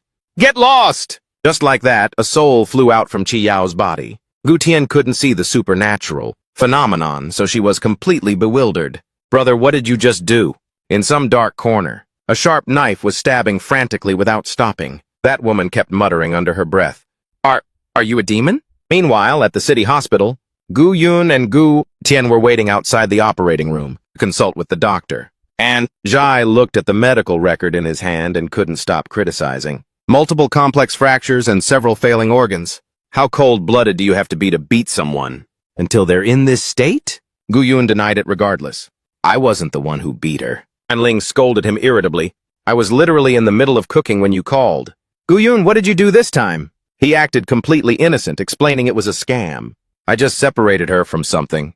And then she just collapsed. The image kept replaying in Gu Yun's mind. Gu Tian added weakly from the side. It was so weird, Ling. An old lady with broken bones all over her body followed me the whole way. And she could fight like someone in a martial arts movie. Anjai pointed at the medical record angrily. Regardless of whether you guys caused this or not, the hospital deposits is 30 million. Who's paying? And Ling got right in Gu Yun's face, demanding the truth. Gu Yun, look at me and answer. Are you absolutely sure this old woman's injuries have nothing to do with you? He looked her straight in the eye without flinching. I'm sure. Anling made the call and told Anjai, fine. I'll pay the advance via Huabai. Now all three of them sat together in the hospital room. Keep an eye on Qi Yao. Gu Tian looked at the lunchbox in her hand, unable to feel any joy. Ling, the meal you made smells pretty good. But Anling couldn't help but ask curiously, why is this happening? Gu Yun then explained, I've been targeted. But this time it has nothing to do with the Mohican organization. Gu Tian scolded him with a heavy heart. Stop talking nonsense. That old lady is so pitiful. And Ling felt something was off. Hasn't her family arrived yet? Gu Tian pulled out a piece of paper. Before that, the doctor found an address on her. But the phone number on it never goes through. It was a slip of paper with contact info. At the top was Yisheng Huayuan, and Ling didn't want to give up. She still wanted to try again, saying, Try calling from my number. Regardless of whether you caused this mess or not, we need to apologize to them properly. The other side finally picked up. Hello? An Ling was absolutely delighted. They answered, she hurriedly informed the caller. Hello, please don't hang up. We're currently at the People's Hospital. Your mother is in very poor health. The other person responded indifferently. The old lady? An Ling frantically explained to the person, I'm so sorry. We got her into treatment as soon as possible. But the person on the other side remained completely unmoved. It's fine, just hang up. An Ling listened, stunned. Qi Wu heartlessly uttered those unfilial words. I'm telling you, I don't want this mother anymore. He was busy with some eye candy right now. I only need a sweetheart, and that's enough. Chen Zhang punched the wall in a rage. He couldn't help but shudder upon seeing Jing Lan and his teammates lying there, cold and lifeless. On Chen Zhang's phone, a text message screen was still open. Beloved disciple, the target is about to make a move on a high school student. Level 3 personnel just need to monitor the situation. Stop flexing, there's no time left, Vice President Chen. However, no response was received. So Jing Lan decided to risk it all. We're going in! Chen Zhang turned to question Tianyi Chusha. How on earth did this happen? This is already the third person. Hearing that, he could only feel helpless. The autopsy report indicates that these two died from strangling each other. Report to headquarters and request backup immediately. The S-Class isn't here right now. He grit his teeth in pure rage for them. I can't just sit around doing nothing either. Chen Zhang decided to pick up his gun to deal with the enemy. Witches are human too. If they get shot, they die. Stay at the branch and wait for me. The scene now shifts back to the hospital. Ling stared blankly at her phone screen for a long time. What could possibly make someone abandon even their own mother? She then made a suggestion. Tian, we can't have too many people here. Let me call a car to take you home, okay? Though Gu Tian was reluctant, she worriedly cautioned, Brother, be careful. Now only Gu Yun was left there. Qi Yao, lying on the bed, stirred slightly. She picked up the flyer to look at it. Gu Yun noticed and asked, Are you awake? Qi Yao, without a hint of vitality, spoke up, Young man, why did you stop back then? He then inquired, The thing clinging to you is gone. You've always been able to see it, haven't you? She quietly nodded in admission. Gu Yun asked further, This flyer is for your house, right? Qi Yao stared at the flyer, unable to look away. His father passed away early. We worked so hard to save up and buy this house. The real estate agent said this would be a happy home. Old memories came flooding back. When my son got married, I felt the same way, that my life was finally complete. However, everything started once my son brought her home. Sika was constantly threatening Hiru, saying, Ma'am, you wouldn't want everyone to know what's going on between your husband and me, would you? Please be a little patient. They want to keep you here to hang out for a while longer. Qi Yao then began to clarify everything. She said she was my son's business partner, yet she went straight into the bedroom. After that, my daughter-in-law's whereabouts became unknown. I went to ask my son, but it was as if he had turned into a completely different person. He even banned me from going down to the basement. Meanwhile, Sika was relentlessly seducing Chi Wu. Hey baby, was dinner to your liking? Let's drown in sweetness tonight, okay? Driven by anxiety, Qi Yao had asked for help. I was so scared, so I asked a delivery guy to open the basement. The result was him running out like a madman. Suddenly, my body started moving on its own. And just like that, Qi Yao could no longer control herself. She kept moving like that. Then I just kept wandering aimlessly through the streets. She won't let me stop. Maybe after I've killed everyone she wanted me to kill, my life will finally end too. So when your punch came swinging at me, I felt a sense of relief. But the woman who destroyed my family is still living out there in this world. Gu Yun felt a bit suspicious. This is a witch's spell, isn't it? Could I borrow your flyer for a moment? The kind-hearted Qi Yao kept advising him. Young man, don't do anything rash. He took the lead and made a bet. I will help you get it back in one piece. Standing outside the hospital room, Ling asked doubtfully, You're not planning to call the police, are you? Gu Yun nodded in confirmation. She didn't stop him. Instead, she agreed to go along. I'm coming with you. Gu Yun suddenly pulled Ling into his arms, leaving her bewildered. Then hold on tight. He just dove down while holding Ling, making her scream in panic. This is the 5th floor. And Ling was so nervous that she clung tightly to Gu Yun and wouldn't let go. At this moment, Chen Zhang was also driving over. Meanwhile, Sika and her group still have no idea what's happening. They're still happily partying and vibing. Chen Zhang has now reached that house. The sound of a gurney being rushed along echoes continuously. Jiangsu doesn't have time to think. He just sprints as fast as he can. The patient in bed 10 is going into shock. Begin emergency resuscitation immediately. While performing CPR, he asked, Where is the family? Still haven't been able to reach them. Xiao Su stood outside, reporting helplessly, I still can't get through to them. Time after time, the defibrillator paddles are pressed against the patient's chest. Meanwhile, Kiwu is listening to chill music, while enjoying a delicious steak. He and Sai Ka are even happily dancing around the house. The two of them even made a wish together. May this moment last forever. But as soon as the words left their lips, the door came flying off its hinges. It turns out the one who broke the door down was Gu Yun. What's with this apartment complex of yours? Every single building looks exactly the same. Ling was right behind him, constantly complaining. I told you, Building 13 is behind Building 12. Sika and Chiwu were both staring at them, completely stunned. Ling, sensing the situation, immediately stepped back. You guys just keep doing your thing. Instead of being scared, Sika was actually acting incredibly playful and flirty. So you're the troublemaker the professor mentioned? I can tell you're just a kid who's starved for love. How about I give you some sugar? Gu Yun simply ignored her entirely. He coldly turned away. He walked over to Chi Wu and began berating him. Your mother is critically ill. What the hell are you doing here? He just sat there nonchalantly, as if nothing was wrong. What does that old hag have to do with me? I'm busy chasing my happiness here. Sika walked over and tried to seduce Gu-yun again. We call it making a smart choice. If you just join our happy home too, we can all live happily ever after. So you must be loyal to me from now on. Gu-yun remained perfectly calm as he countered her. The oath is now in effect. She was totally blindsided by his reaction. Why isn't the mind control working? He narrowed his eyes and said seriously, Enling, are you done talking yet? Flashback to 10 minutes ago. Enling had coordinated with Gu-yun. Give me 3 minutes.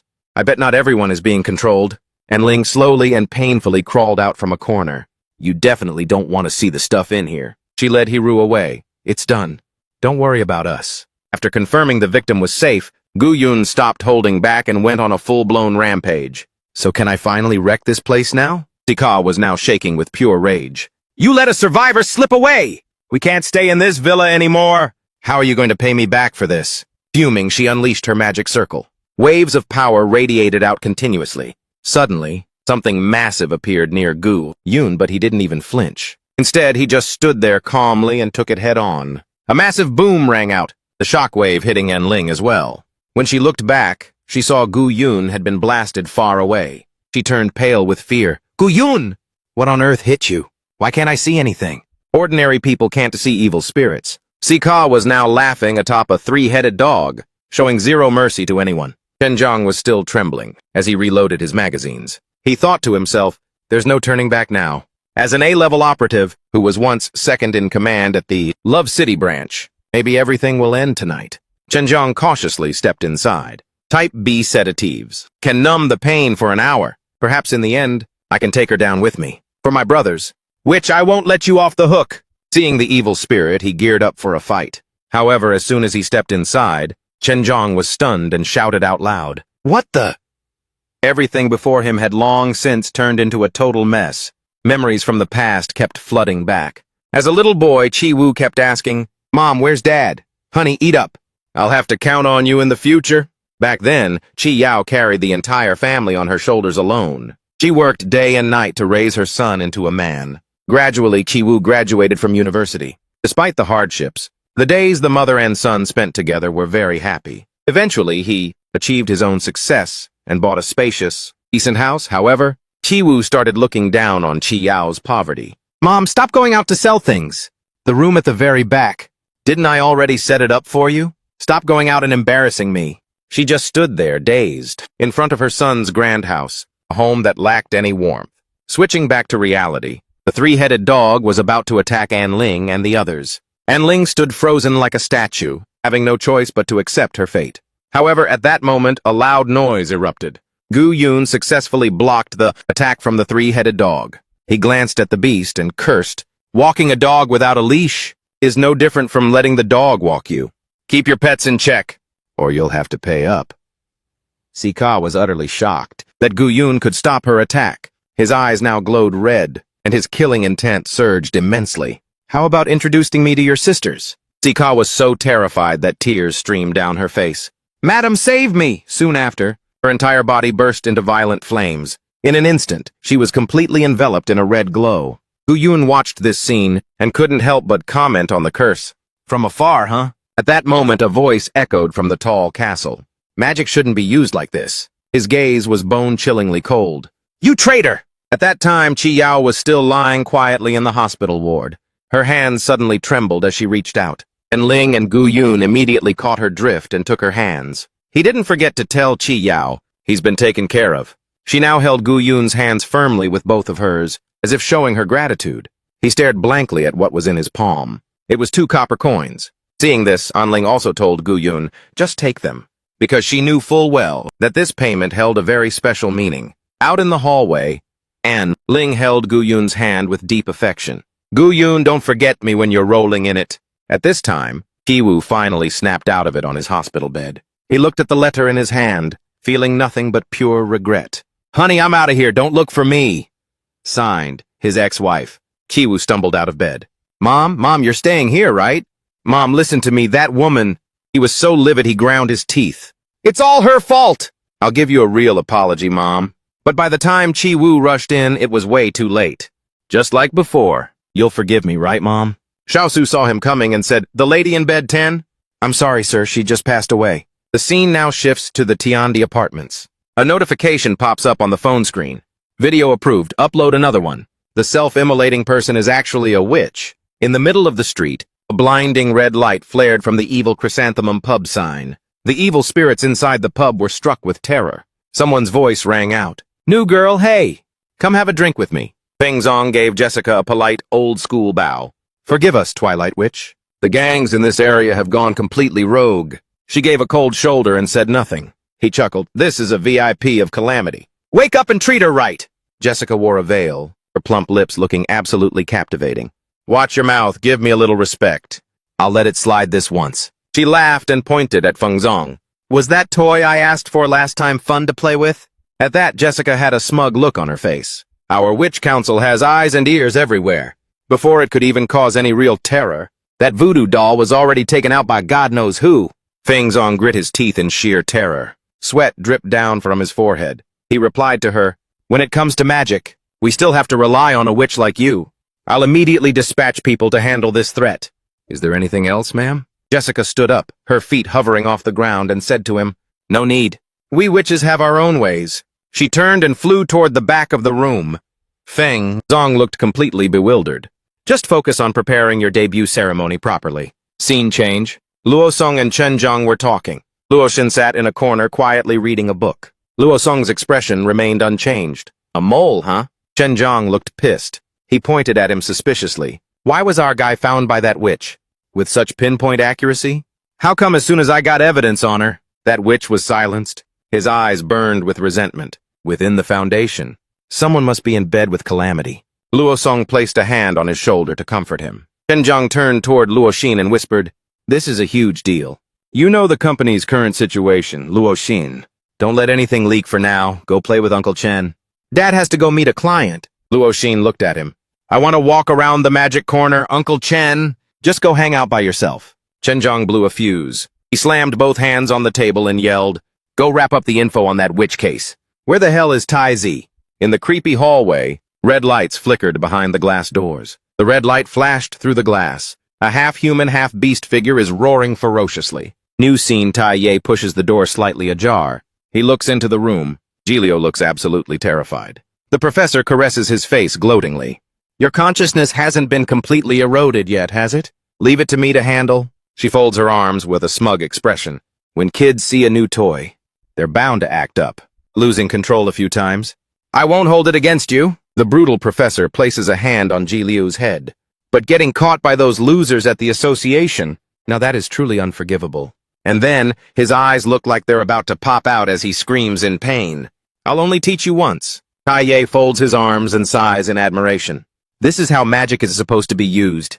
She looks toward the door with a sinister gaze. She calls out to those outside. "Stage the scene, my servants." The surveillance camera malfunctioned. The criminal took advantage of the lapse, hid a hammer, and committed suicide.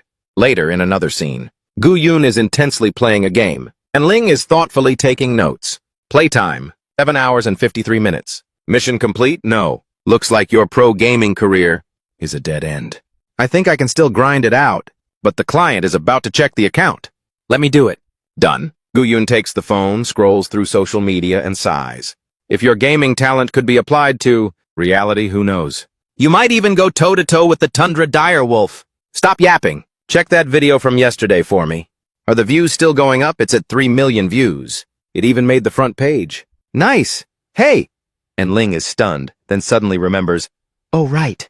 Speaking of the door, how did you fix that door those guys broke last time? I used superglue. Sound of knocking. They both turn their heads to look. Suddenly, the door collapses with a loud crash. Hey, don't you dare pin this on me! I barely touched it and the door just gave out on its own. Xiaomu was startled and blurted out, You peasants! You're obstructing official business, you know. Young lady, I have a proper letter of authorization here. A little later, an intense volleyball match between Gu Yun and Sun Jing. Along with their teammates, they're in a tight spot. In the stands were Xiaomu, Da Ji, and Enling, all looking panicked. How did things even end up like this? Back to the previous scene before Gu Yun. Enling looked toward the door, seeing Xiaomu with the door that had just collapsed. We have to start from a few hours ago. What's with the young lady act? Xiaomu said while laughing gleefully. Our Sia family's business is none of your concern. You're the ones who broke Jin-san's curse, right? Jin-san said over the phone that I could find you here. Gu-yun made a guess, and Ling covered her mouth to stop herself from laughing out loud. Then she thought it over. Oh, that chubby guy. Wang Di must have left the phone number, Knowing she'd come looking this way. Master Wang really knows me best. Xiamu's demeanor changed as she pleaded sincerely.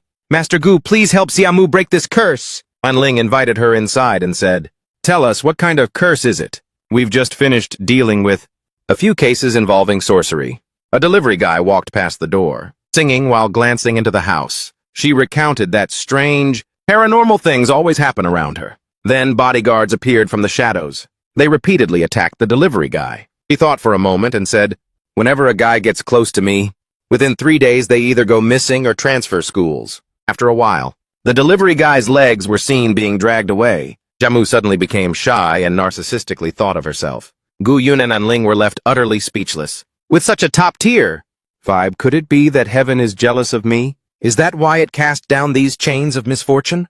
Those chains of misfortune are committing a crime right before our eyes. An-ling pointed toward the door in confusion and shouted, putting the curse aside for a moment. Those two guys standing right behind you, don't you plan on explaining that? On the ceiling, 2 bodyguards, Tuan Hu and Wei Lam, were clinging to the rafters. Xiamu turned back toward the door in shock. What guys, it's just me here, she feigned. But in my experience, what you're dealing with isn't exactly a supernatural phenomenon, because victims of the supernatural usually don't survive long enough to transfer schools. Exactly, quick, snap her out of it. That's the real issue here, huh? Xiamu's eyes narrowed as she teared up. She whimpered, "For now, let's not worry about the cause. The reason I'm actually here is because of someone." She confessed, "I've fallen for a guy.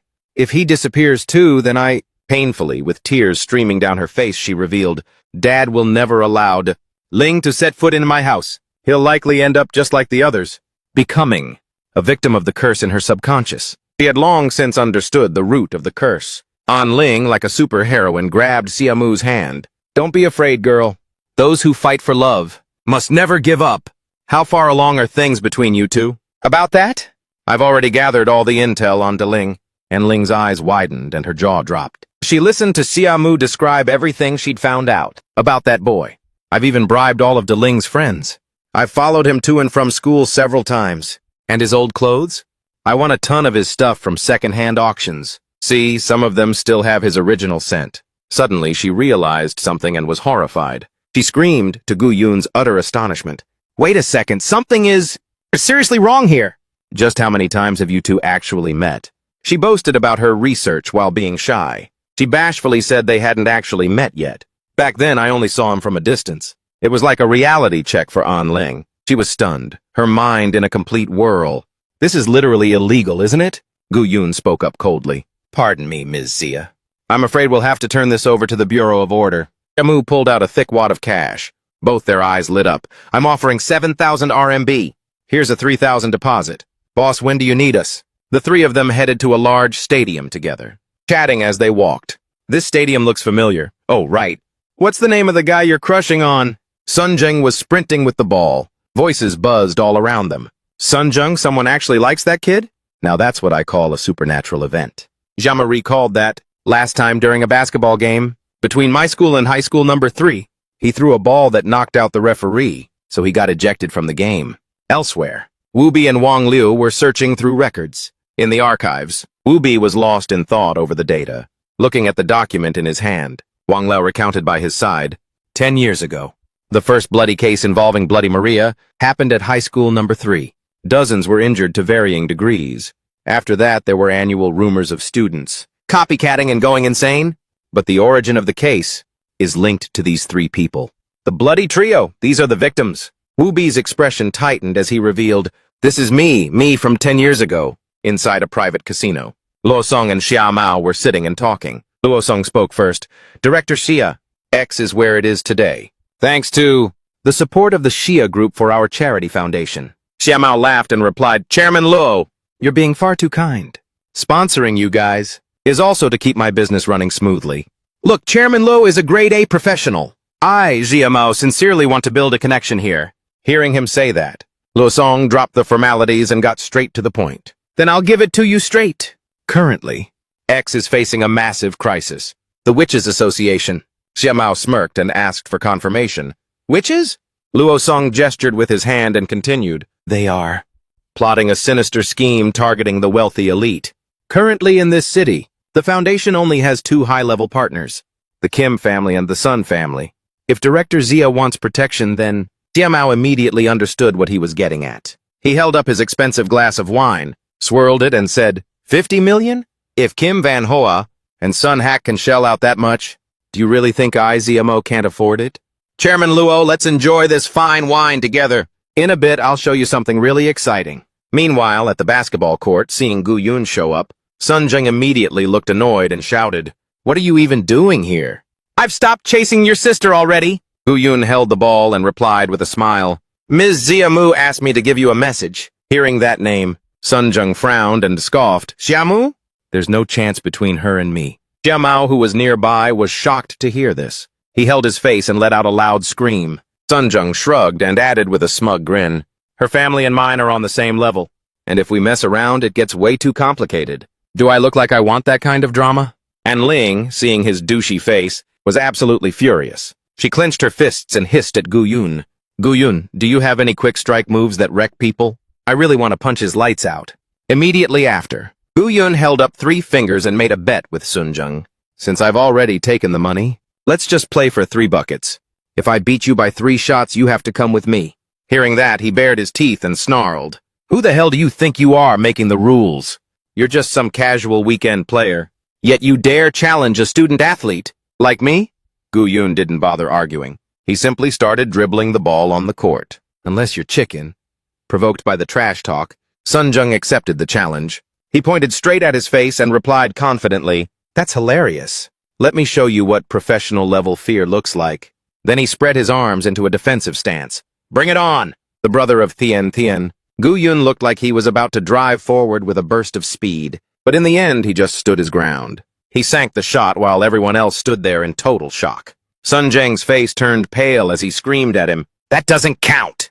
Hey, shooting the ball straight in like that is a foul! Gu Yun didn't give a damn about what he said. The ball, somehow, was already back in his hands. Is that so?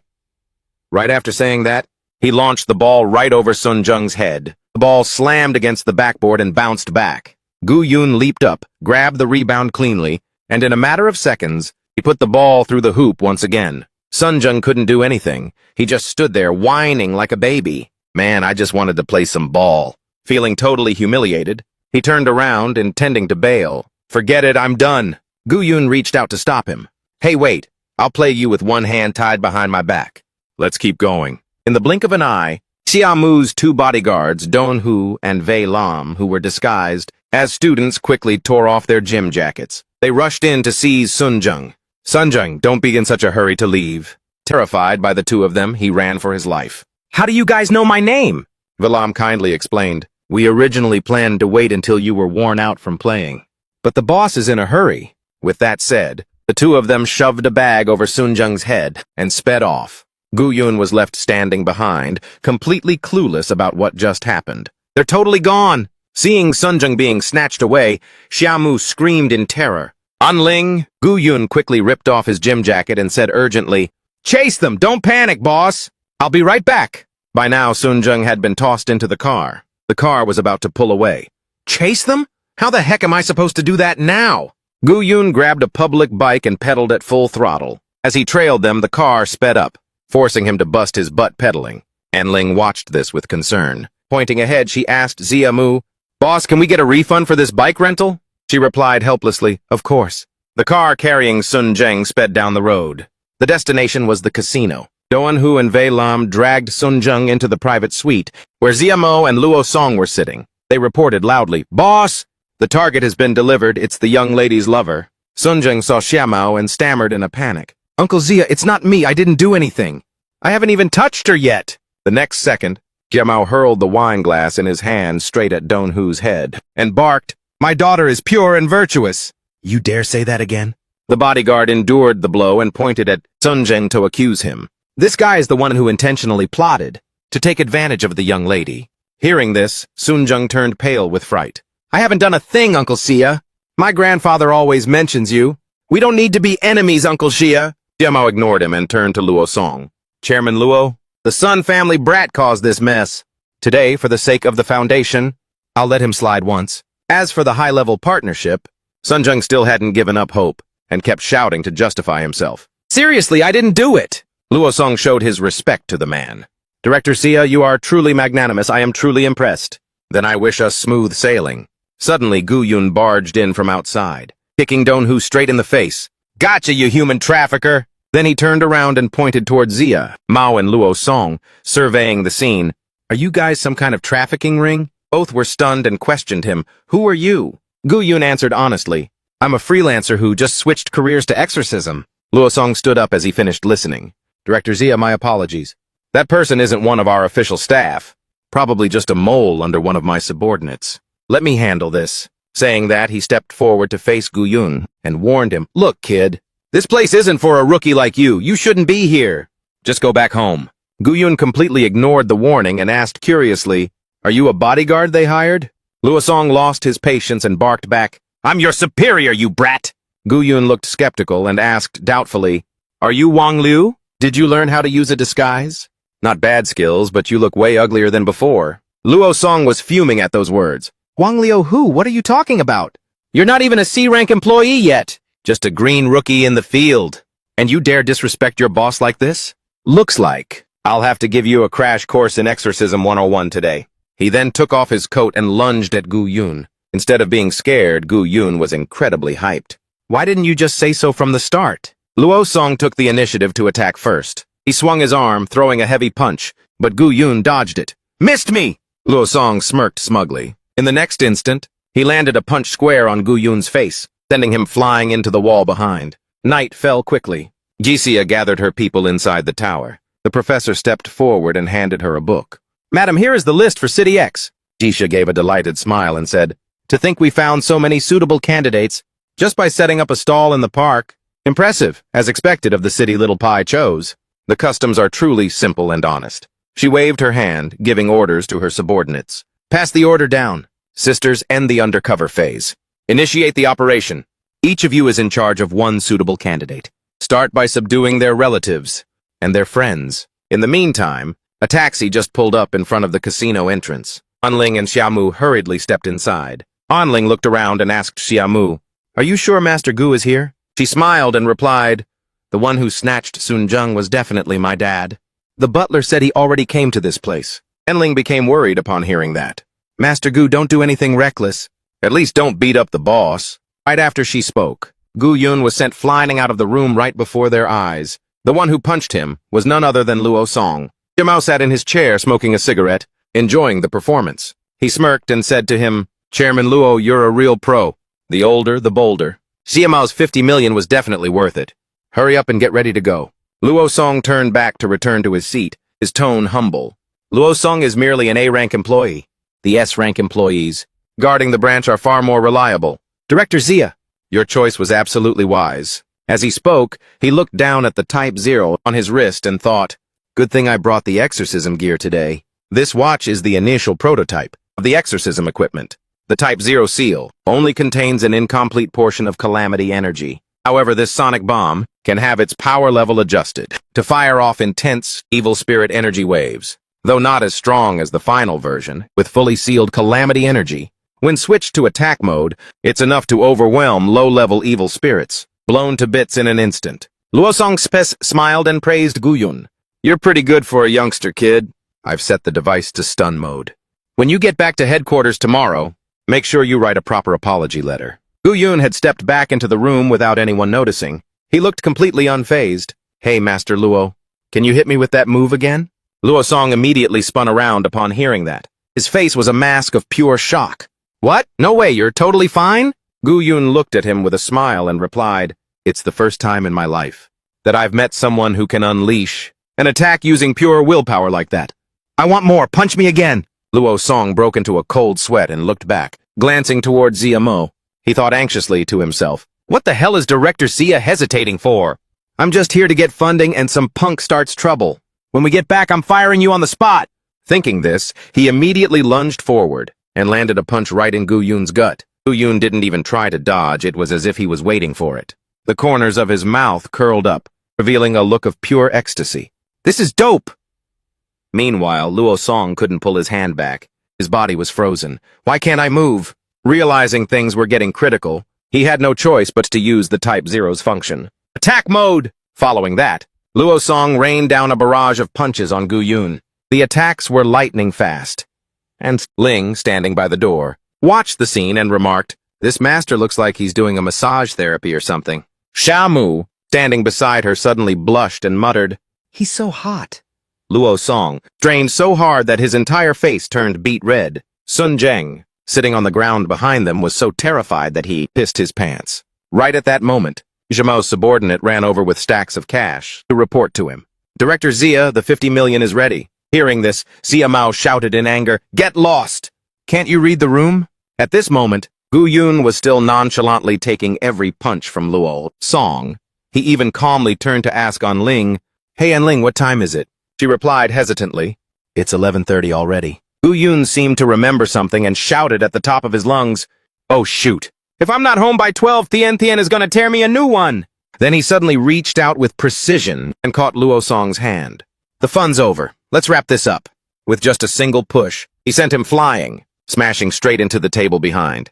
Luo Song lay motionless on the ground, pinned under the table. Gu Yun glanced at him and said in a deep voice, "Bro, your strikes are too intense. The gap's in your offense. Leave your defense wide open. It's a serious flaw if you don't fix it. It might cost you your life someday." Seeing this, Sun Zheng trembled in fear and tried to sneak away. "Can I go now?" Before he could escape, Jiamao warned him loudly. "Hold on, son kid. We aren't finished yet." Jiamu quickly ran to his side and acted cute, clinging to her father's arm to calm him down. "That doesn't matter anymore. Dad," Jiamu finally realized it. "The one I truly like." Her gaze fixed straight on Gu Yun, her eyes full of infatuation. "Is him?" Hearing her say that, An Ling initially agreed. But a second later, she gasped in shock. "Yeah, young people should date freely, without being bound by family." "Wait, why Master Gu?" Jiamu replied shyly. "She's just head over heels for strong guys." Seeing this, An Ling rushed over to Xiamo, grabbed his hand and said seriously, "Director Zia, this is a schoolgirl crush. We have to nip it in the bud. It'll mess with her grades." He didn't quite get what was happening, but he agreed anyway. "Understood, I will definitely keep my girl on a tight leash." But his mind was completely bewildered. "Who the hell are you?" After leaving the casino, An Ling walked ahead in anger. Gu Yun followed behind carrying a thick bundle of cash, shouting to her, "An Ling, you keep all this money. You even fronted the hospital bills last time. That rich girl is pretty chill, huh?" She settled the rest of the bill so fairly. She didn't care and just muttered an insult at him. "Scumbag." Seeing her unusual attitude, Gu Yun asked with concern, "Why are you so mad?" "Director Xia let Sun Zheng go. Our mission is basically a huge success, right?" And Ling replied sarcastically, "Oh, little vixen. A little vixen is impossible to guard against. This old lady really can't compete with her." She turned around completely, pointed her finger at Gu Yun and said seriously, "Gu Yun, if you're into some other girl, just say it straight. I'll just back off, okay?" He felt totally confused after hearing that. "What are you even talking about?" An Ling answered hesitantly. "I'm just afraid of getting hurt. Do you understand?" A second later, San Ni suddenly lunged out from nowhere. San Ni bit Gu Yun's hand and pulled him toward somewhere. "San Ni, where the hell are you running off to?" After a while, it stopped at a hidden bush. Shen Yu was lying there, covered in injuries, unconscious. Scene cuts to another location. Luo Han walked down to the hallway, answering a call from her grandfather. "Yes, Grandpa, let's go back together. I'm heading to your private room now. Magic roll?" It wasn't fun at all. She looked down at the gem in her hand, thinking about the school's lead role. As usual, she stepped into the room where everyone was already waiting. "Hello?" Luo Han saw the two people deep in thought on the chairs and asked, "What are you two doing?" Diamao gestured for them to leave and said softly, "It's getting late. How about Mr. Luo?" Luo Song saw that he was trying to see the guests out and said hurriedly, "Wait a second, what happened earlier was just an accident. The Disaster Prevention Organization for Witches. It's not just limited to combat." He began to persuade him. "Have you ever heard of the Twilight Witch? During the Dark Middle Ages, an evil witch ruled Europe with cruel magic. She stayed young for hundreds of years, and there were even rumors that she was a natural disaster herself." He told the life story of the witch. Devil hunters from all over hell gathered to destroy her together. However, that witch didn't stay dead. After centuries of hibernation, she regrouped her coven, to wipe out every descendant of the original witch hunters. What's more, her evil plan is to brainwash everyone around her into blindly following her orders. Luosong's face was full of sincerity. Our organization has listed the Twilight Witch as our biggest threat. We are currently tracking down her henchmen throughout the city. Xiamao laughed and rejected him flat out. Forgive me for being blunt. Even if you find them, you guys wouldn't stand a chance. He then took out a pair of glasses to convince Director Xia. The tech power of our organization isn't just shown in combat. For instance, as we know, witches all have familiars, like the three-headed hellhounds, which are invisible to the naked eye. By using our spiritual glasses, you can detect the movements of evil spirits and take safety measures before the threat even appears. Xiamao took the glasses, looking at them skeptically. This is pretty good. How do you turn it on? He then operated the glasses. Just like mine, just press this touch power button. Instantly, a ferocious three-headed dog was moaned right in front of them. Seeing the summoned dog, both of them stood there, jaw dropped in terror. Over on this side, Shen Yu, covered in wounds, bolted up in a panic. Nearby, Gu Yun and An Ling were talking. Gu Yun pointed at the phone, complaining about a 2,000 RMB budget. An Ling also agreed. This phone is pretty pricey. Wait, isn't it just a specialized device for frying eggs? Why not just pick one that's better optimized? She looked at the two of them talking and asked blankly, "Oh, where am I?" Seeing she was awake, An Ling greeted her cheerfully. "Oh, you're up. You're the one taking care of San Ni, right? You two must be really close. San Ni dragged you all the way here." Shen Yu's face was dead serious as she warned them. "It's very dangerous here. The witch's pursuers and the three-headed hellhounds will track us down here." Hearing this, she put her hands on her hips. "Are you talking about those things downstairs?" She looked down and added, "Master." Gu already took care of them on his way. Gu Yun looked at his phone, not even glancing up at her. "So you've crossed paths with the witch too? I can't believe they'd target a kid this small." "It's fine, you can always come to me. I'm broke after buying this phone. The more jobs, the better, it's a deal." Shen Yui looked at him skeptically and questioned, "Who exactly are you, Gu Yun?" He replied nonchalantly, "I'm just Gu Yun." An Ling pointed at the two of them with a probing look. "Why such a strong reaction? Is there something sus between you two?" "I'm getting criminal vibes here." She immediately retorted, "No, I've been watching him for a long time." "Are you that legendary exorcist from the streets?" He laughed heartily. "So I'm actually famous, huh?" Shen Yu looked at his demeanor and thought to herself, in person he's even more of a flexer than I imagined. Bought a 2,000 RMB phone and now he's broke. She leaned back in the chair and introduced herself. "Since you're Gu Yun, I won't hide it anymore. Actually, I am a high-ranking official of the organization. During a secret mission, I was ambushed by the witch. Luckily, the artifact wasn't stolen." Gu Yun bluntly mocked, "So basically, you got beat." "The witch isn't even that strong, is she?" An Ling stood beside him and whispered a reminder. "Stop roasting her. Her face is totally red now." Being teased, Shen Yu's face turned beet red, but she said, "That's not important. What matters is you, Master Gu. We've always felt that you have massive potential. It would be a real shame to let it go to waste like this. Master Gu, please join the organization." She crossed her arms, looking a bit hesitant. "Maybe this is a bit sudden. You might need some time to think it over." Gu Yun thought for a moment, then pointed at her face. "Are you an expert exorcist?" Shen Yue replied, "Yes." He happily pointed toward the room in front of them. "That's perfect. My little sister is convinced that I'm an exorcist. You know normal people can't see those things. She's in her room doing homework right now. Could you help me prove it to her? That way she'll finally be convinced and accept my training." Her face darkened as she lowered her voice. "I just hope she can rely on her own strength to face the dangers of this world." His voice turned solemn. "Ordinary people who encounter this dark world might not be able to handle it." Shen Yu quickly agreed to his request. "Fine, I'll help you." Gu Yun cheered her on. "I'm counting on you, expert." She gave them a thumbs up. "I got this." Smiling, she pushed the door open and stepped in. "Hey there, little sister." Shen Yue and Gu Chen spoke at the same time. She was shocked and pointed at Tian Tian. "Senior?" Tian Tian angrily grabbed Shen Yue by the collar. "Hey there, my foot." "I've been coming to your house for tutoring lately. So why have you been ghosting me and not opening the door? You didn't even read the questions I sent on WeChat. Do you just want to drop out? Are you going to make up some BS about missions? Or some ghost hunting crap to say you're busy?" She begged in fear, "I'm sorry, please let me off." And Ling was stunned witnessing this scene. "Wait, you two know each other?" Tian Tian was still fuming, as she turned to explain to the other two. "I tutor her every Friday night. It's been 2 years and Shen Yue is still a high school freshman." She explained while trembling all over. This time I'm actually on a real mission. The wounds on Gu Yun's body showed he had been completely overpowered, and Ling stood nearby, feeling skeptical. Is this expert even legit? He pointed his finger toward her. In a stern voice, Shen Yue, you truly possess a lunar essence brimming with life force. Hearing that, her eyes widened in pure shock. Lunar essence? And Ling witnessed the scene inside the room. She clenched her fists, her eyes flashing with absolute rage. So this is the 1.9-meter, 200-pound beast of a man that you were talking about, Gu Yun. You played me! Meanwhile, over where Luo Song was, Jimao grabbed the bodyguard in a panic and screamed, "You're a fraud! Didn't you say you'd guarantee our safety? There's a massive dog right in front of us!" His expression remained unfazed. He ordered Luo Xin, the organization's reinforcements. "We'll be here soon. Luo Xin, take CEO Xia and get out first. Today I won't let a single person lose their life.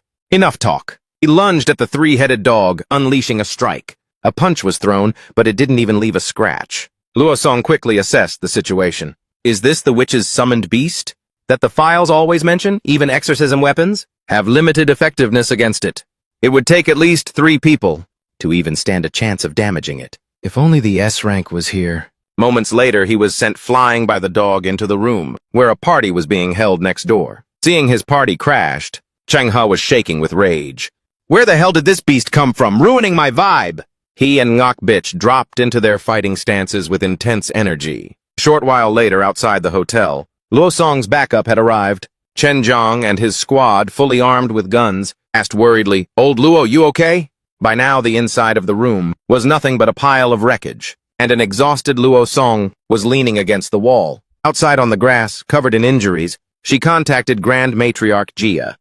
Luckily, Xiaongai and the dog were fast on their feet. Hearing the report, Geisha burst into laughter. What a rare and distinguished guest. It seems this venerable one must personally look after him for a bit. Scene cuts to Gu Yun's house. Shen Yu's cries for help ring out. "Save me!" Tian Tian ignores the pleas and drags her into the room. "You haven't finished the assignments from the last 2 makeup classes, yet you've been slacking off. Don't even think about stepping a foot out of here." She cries and begs, "Please let me go! I can't cram any more info into my brain." Gu Yun pushes the door open and tries to reason with Tian Tian. "This is the high-level exorcist we contacted, the professional I mentioned. Isn't treating her like this a bit much?" She hears this and speaks up with full dissatisfaction. "What does this have to do with you? This is a private interaction between teacher and student. Please step out." One missed session means 1 less payment. He looks toward Shen Yueju. "Yueju, study hard." In the living room now, only he and An Ling remained. She smiles and questions him with a hint of anger.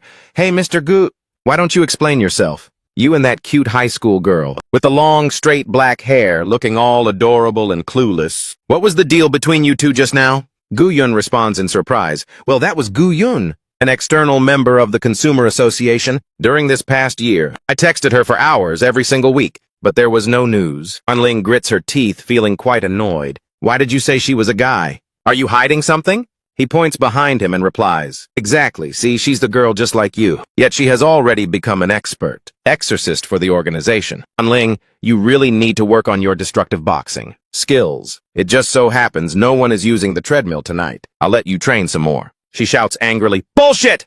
She bows her head in deep sadness. As expected, it wasn't just her being oversensitive. After all that calculating, that little homewrecker still managed to snatch him away. An Ling turns her back to him. "Gu Yun, if you're over me, just say it straight." Gu Yun tries to convince her, "That's not possible.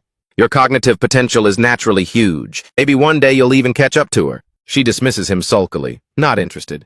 Entering your world was my mistake. Just go live happily ever after with that little homewrecker." She walks toward the door and says goodbye to Gu Yun. Gu Yun stands his ground and calls out a favor to her. "You've been to my world before and met the 3 elders. Could you help me pass a message to them, anyone?" An Ling storms downstairs in anger. She looks back at the lit apartment, with tears welling in her eyes, thinking to herself, "He's still not chasing after me? That fuckboy really hurt my feelings. I'm ghosting him for 3 days." Suddenly there's a sound behind her, like something is melting. All around An Ling, black droplets begin to appear, smoking in a bizarre fashion. Immediately after, something closes in on her, catching her completely off guard. And Ling's legs are severed from her body by that thing. 1 month later, there is absolutely no sign of her on the streets. The next morning, Shen Yu drags herself out of the room, trembling all over. Is it daylight already? She walks out the door and turns to greet him.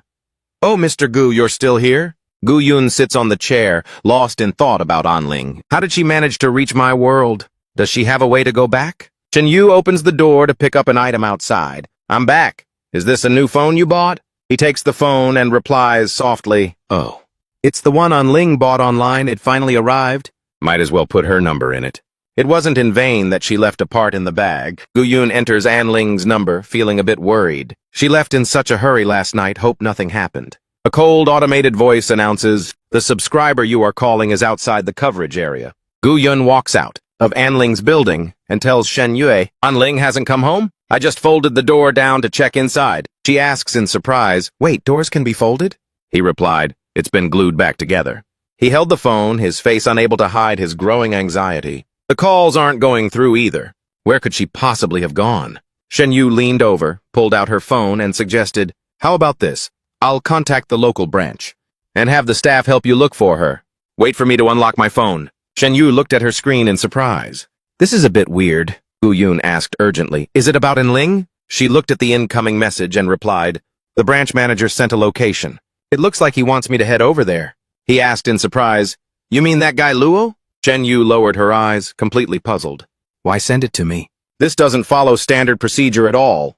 Mr. Gu, come with me quickly to check it out. Meanwhile, at Luo Song's house, Luo Han helped him into the living room. He leaned back wearily against the chair. Han Yi, get me a glass of water. She spoke up with a bit of attitude. Grandpa, can't you get up yourself? Luo Song pleaded tiredly. Just help me out here. Hearing that, she headed over to get the water. Fine.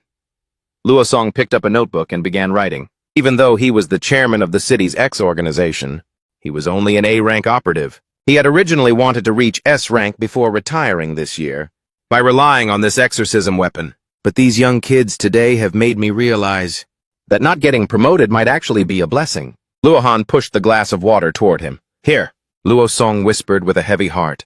Grandpa's abilities probably end here. I'm sorry, Han Yi. I couldn't give you a better life. She comforted him nonchalantly. It's fine. I like a quiet life just getting by. He leaned forward and instructed her seriously. Han Yi, no matter what happens, you must stay strong and keep living. It will be the era of your generation very soon. Suddenly, Luo Song sensed something. He threw the glass of water to his side. From mid-air, a woman's hand reached out and caught the glass. Luo Song stared in that direction, completely on guard. Immediately, Gisa appears right inside the room. Gu Yun pedals urgently and asks, This address. Is it Luo's house, Shen Yue? From behind, she replies, I don't know. Luo and I haven't talked much. He's not even my manager. It must be an emergency. That's why he bypassed protocol to contact me. He grits his teeth, blaming himself for leaving in such a rush yesterday, and for being so harsh with him. I feel so bad about it. He pedals faster and faster, even overtaking cars. He's way too weak. We have to get there and help him right now. Meanwhile, at Luo Song's house, Luo Han panics when she sees him being beaten. Grandpa wipes the blood from his mouth and tells Han Yi, Get behind me! He lunges at Gisa with a bare-handed strike. With just one move, he shatters the watch on Luo Song's wrist. Gisa looks down at him with pure contempt. So you're Chairman Luo Song of the organization? My sister said you were strong. She effortlessly lifts Luo Song up and mocks him. I'm a little disappointed. Now what the hell is your end goal? She immediately summons her weapon. Dead men don't need to know. Luo Song suddenly opens his mouth, holding the glowing watch inside. Instantly, a flash of light causes a small explosion, catching her completely off guard. He takes the chance to retreat. I might not be a match for you, Luo Song says. His face is covered in wounds, but his eyes are full of resolve. But there will surely be young people who will surpass me and continue to face the danger. Gisa summons ice shards and launches them at him. Well said, then I'll do you a favor and end you. Luo Han runs over in terror. Grandpa! He lies on the ground, trembling, pleading. I only beg you to spare Han Yi. She laughs mockingly and reaches out toward her. You really think this venerable one came here just for an old man like you? She screams in terror.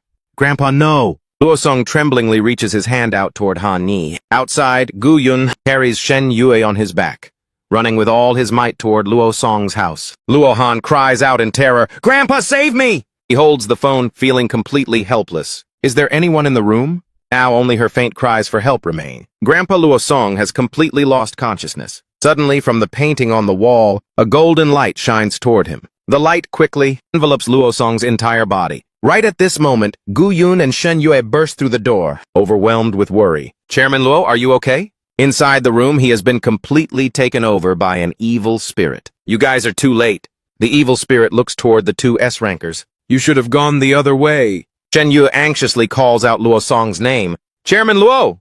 He frowns and explains, in the end we were still one step too late. To be precise, we're almost an hour late. He has been completely overtaken by the mental attack and consumed. He looks toward it and adds, he has turned into an evil spirit now. She grits her teeth and lunges toward the evil spirit. Mr. Gu, save him quickly. Didn't you even save a vampire before? Gu Yun follows behind and replies softly, I'm sorry. My powers only work on the living. There's no coming back for him. Shen Yu recalls her memories of Luo Song. Shen Yue, the road ahead is dangerous. You must be careful. Leave your family to us. Just come back alive, okay? She stands before the evil spirit, feeling a pang of frustration. This old man spent his whole life worrying about others. Even at the end, he was terrified of turning into an evil spirit and hurting people. He stands behind her and asks, do you need me to help him? Find peace? She immediately refuses. Mr. Gu, let me do it. Shen Yu turns her head, her face drenched in tears. Luo called me here because he specifically wanted me to be the one to see him off. Virtual space. She closed her eyes and unleashed her slash. Every memory of him played in her head like a slow-motion film. Shen Yu, you're the S-rank ace. Coming to help us, right? Luo Song was overjoyed when she joined the team. This is great. Our city can finally show off its true power. The times he comforted Shen Yue. Even if your battle record is fine, your academic grades, don't worry about it. I'll hire the best tutor to help you graduate. Then the times Luo Song worried about her future. Stop fooling around. If you keep this up, you'll become a total deadbeat, Shen Yue. All those memories faded as she returned to reality. Everyone was standing before his gravestone. Shen Yu looked at the stone engraved with Luo Song's name. She looked completely devastated, as if the life had been drained out of her. She reached out and tightly gripped my shirt sleeve. Shen Yu couldn't hide her grief and burst into tears. I want to save this city, to become a true ace. She looked up at the sky and prayed, I'll do whatever it takes. Mr. Luo, please come back. Beside her, Gu Yun was also drowning in regret.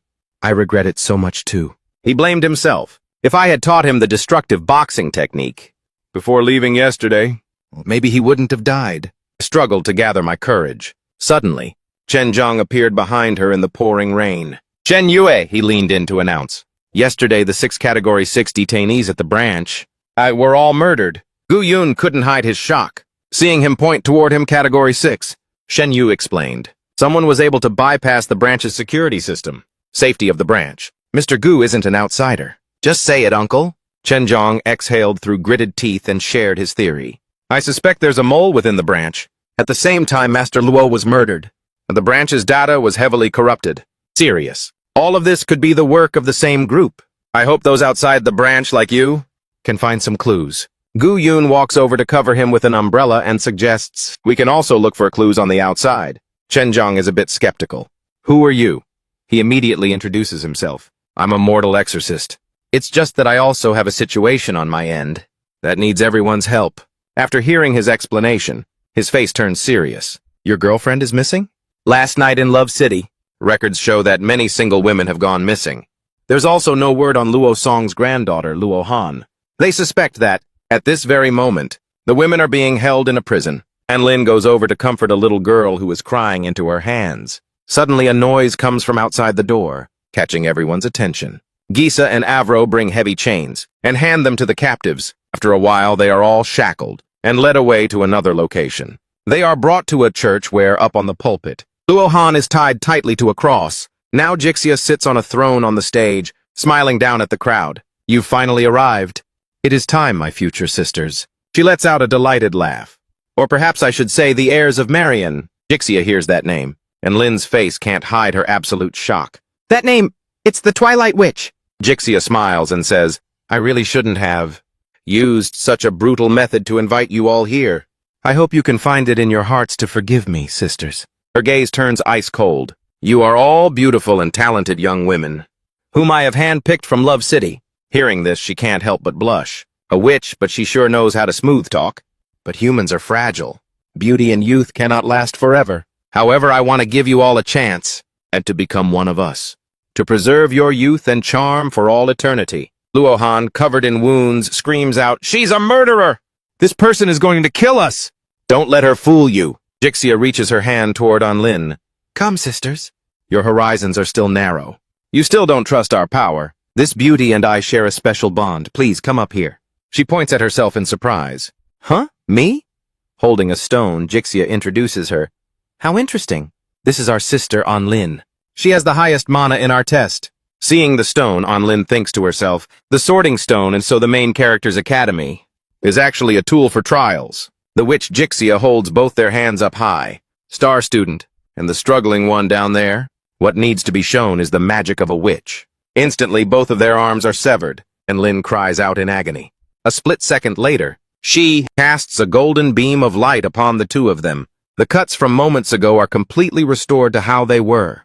It's healed! Jixia raises her hands and laughs heartily. This is the power of a witch. Once you pass the academic exams, everyone can wield this power. Anlin walks over to Luohan and asks softly, My arm is back together. Is yours the same? She clutches her arm and replies, Instead of saying it healed, it's more like I was never injured at all. She asks anxiously, My name is Anlin. Why did they tie you up here?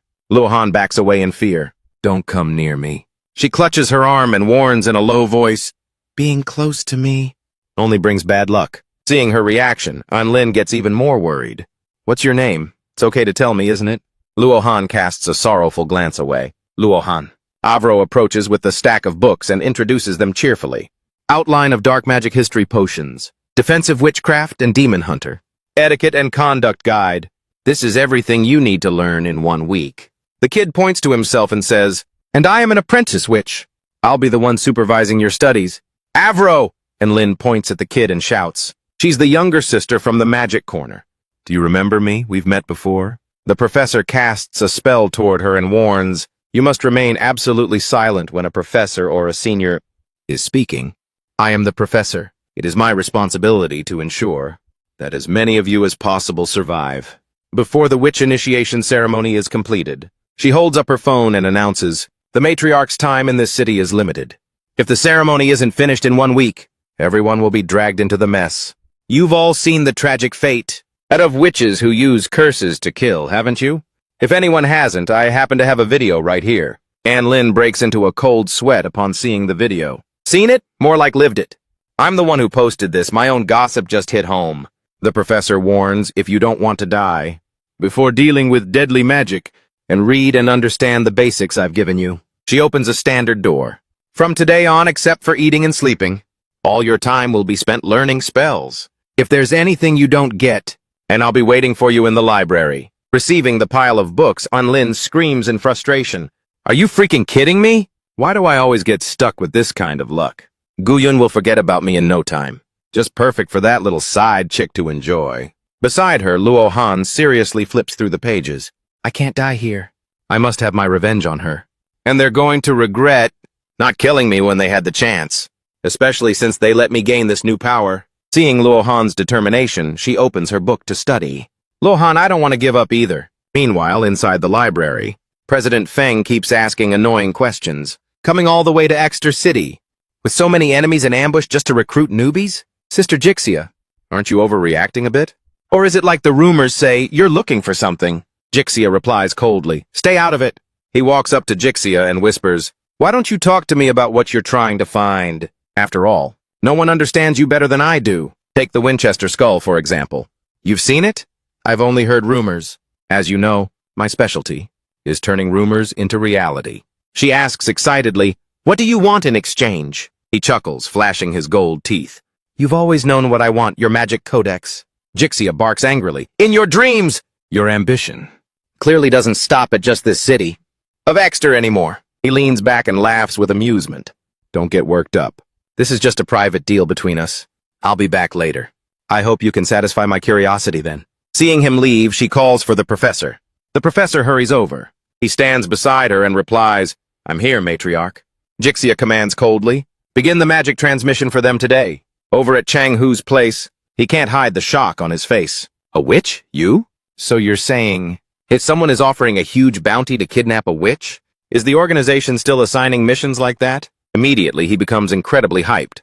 Isn't this the Cerberus that we fought last time? I went easy on it last time and let it slip away. Wubi looks at him coldly and stays calm. Chang Hu? The question is, where can I find them again? Wang Liu suddenly chimes in with a suggestion. I can check with the boys about this. Scene shifts to the castle where Jixia is staying. In the room from earlier, the professor stands on the podium giving instructions. The other witch candidates have already been transferred. You guys are the final group. We will now transfer the magic medium to you. Magic conduit. Those who successfully channel the magical power will be able to continue their training and gain the ability to see evil spirits. Sitting below, Anlin raises her hand to ask a question. What if I can't channel it? She asks coldly. Then at least you can escape the suffering early. Her face darkens as she interrogates him. What terrible luck. What was the success rate of the previous groups? The professor replies indifferently. You don't need to know. Getting no answer, Anlin lunges forward to attack her. Then I'll just have to save myself. The professor dodges the strike, thinking, a magic bag? A moment later, her cheeks flush with excitement. In just one day.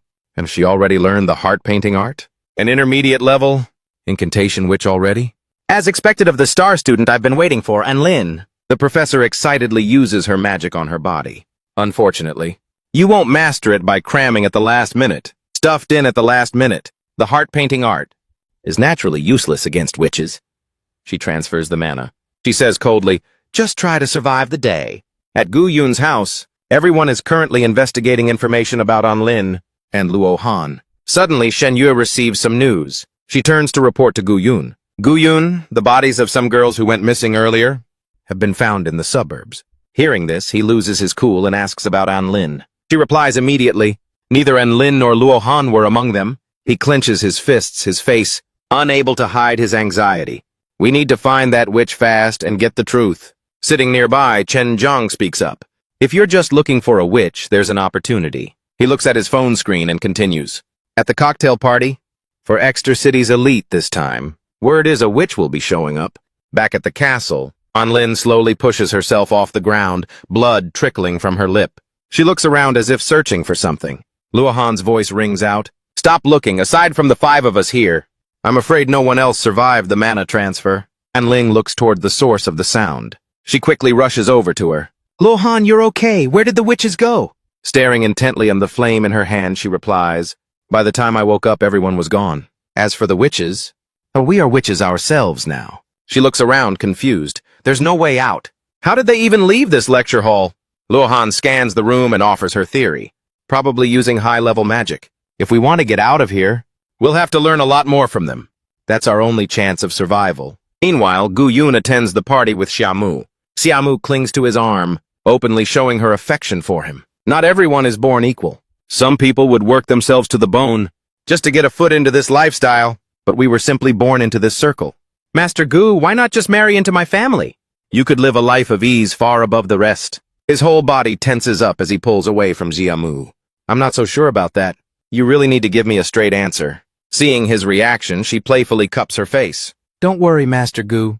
I know you can handle all this love I'm giving you. Gu Yun points to the food on the table and asks, is all of this food free? Xiamu stands a bit further away and suggests, this is just a basic cocktail party.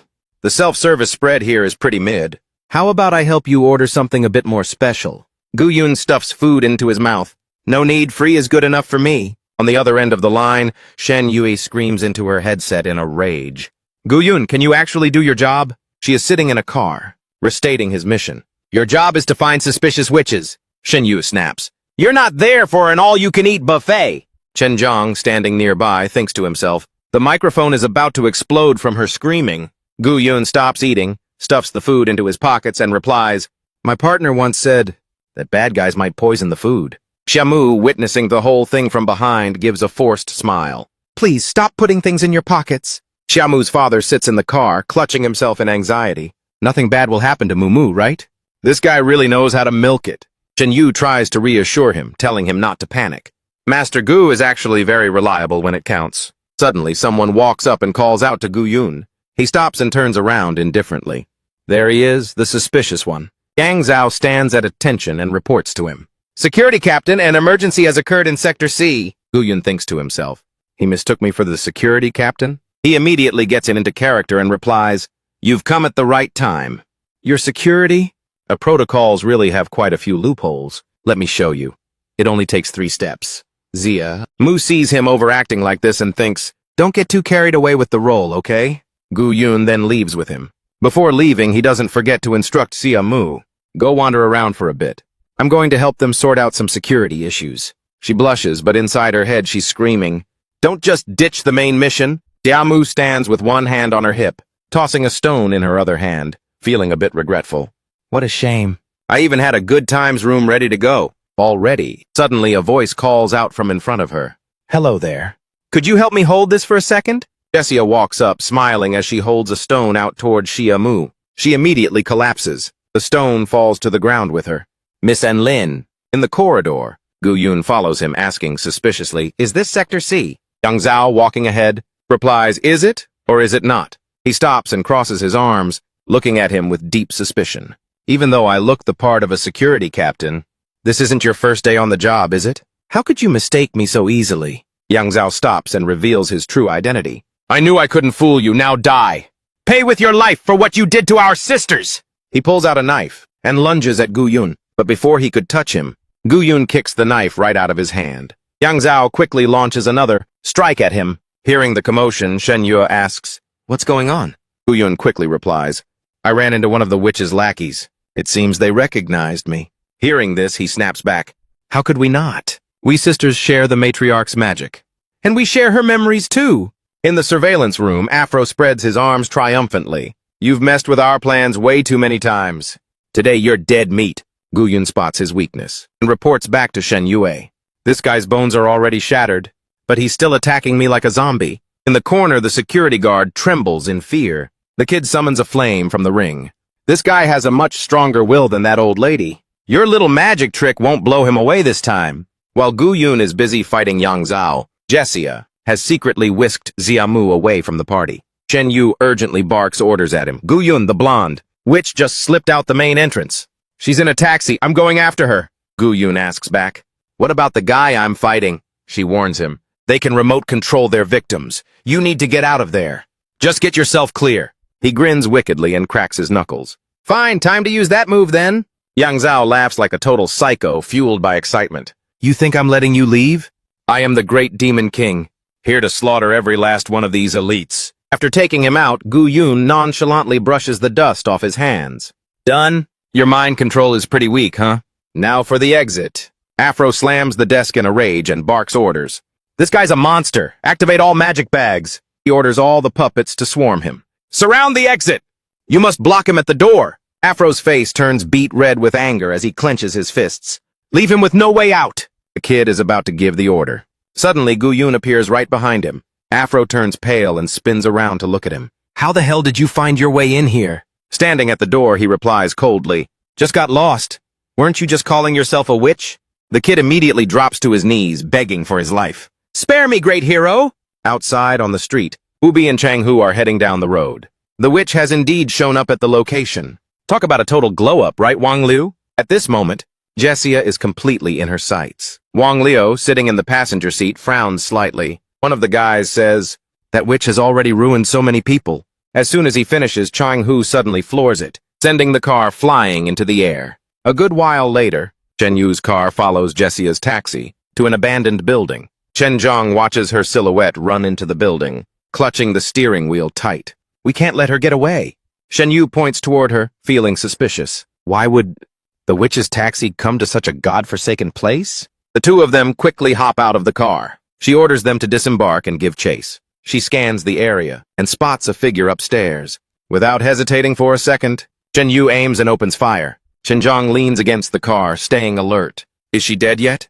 Unsure, she replies, I don't know. Suddenly, from above, someone fires back at Shen Yue. It's an ambush. Take cover. Siamu's father is lying on the ground, crying in terror. I only came to check the surveillance cameras. How did I end up in a gunfight? Shen Yue, tucked in a corner, tracks the bullet's path. This trajectory, it's the divine shot of Bilu. Wang Liu clutches his head, scared out of his mind. Wasn't it the witch who ran inside? How the hell does the enemy have an urban sniper? Alex, this is way too dangerous. Wubi replies coldly. What are you talking about? Our people are just simple and honest. With that gunshot, the opponent is a high-ranking member of the Jin Foundation. The opponent is from the branch office. Shen Yu and Wubi condemn them in unison. They're in cahoots with the witch. Unforgivable. Immediately after, Both sides continue to trade heavy fire. Director Fong and Jessia stand above, looking down at them. He smiles with satisfaction, impressed. With just one move, you've got the Jin Foundation and the secret target at each other's throats. Absolute pro. Jessia, suitcase in hand, replies coldly, "Now get lost." "You make me sick." Hearing her kick him out, he lets out a sinister laugh. He gestures to restore his original form. Director Fong turns to leave first, not forgetting to remind her as he goes. "Well, I'm heading out. By the way, the stuff you needed is on the table." Jessia looks down at the gunfight with pure contempt. "If you had just double-checked before firing, you wouldn't be dying at the hands of your own enemies. It's game over for you. Stupid humans." She triggers an explosion below. Chang-Hu frowns and hits the deck. "What kind of crazy crap is the Jin Foundation cooking up? Man, it must be nice to have that much cash." "It is what it is. We're broke and getting clapped here too." He immediately unleashes his power, rushing toward Shen Yu's position. "Let me handle this." Chang-Hu puts all his strength into his legs, launching an attack at the car, "You little brat. Jin Foundation, prepare to meet your maker." Shen Yu swings her scythe powerfully at him. He cries out for help to Wu Bi in S-Rank. Shen Yu provides cover fire. Wang Liu is stunned to hear her name. He shouts, "Shen Yue, you're saying our opponent is Shen Yue?" "I knew it. If they're from the Jin Foundation, it's obvious." "That's my homie right there." Wu Bi can't help but frown.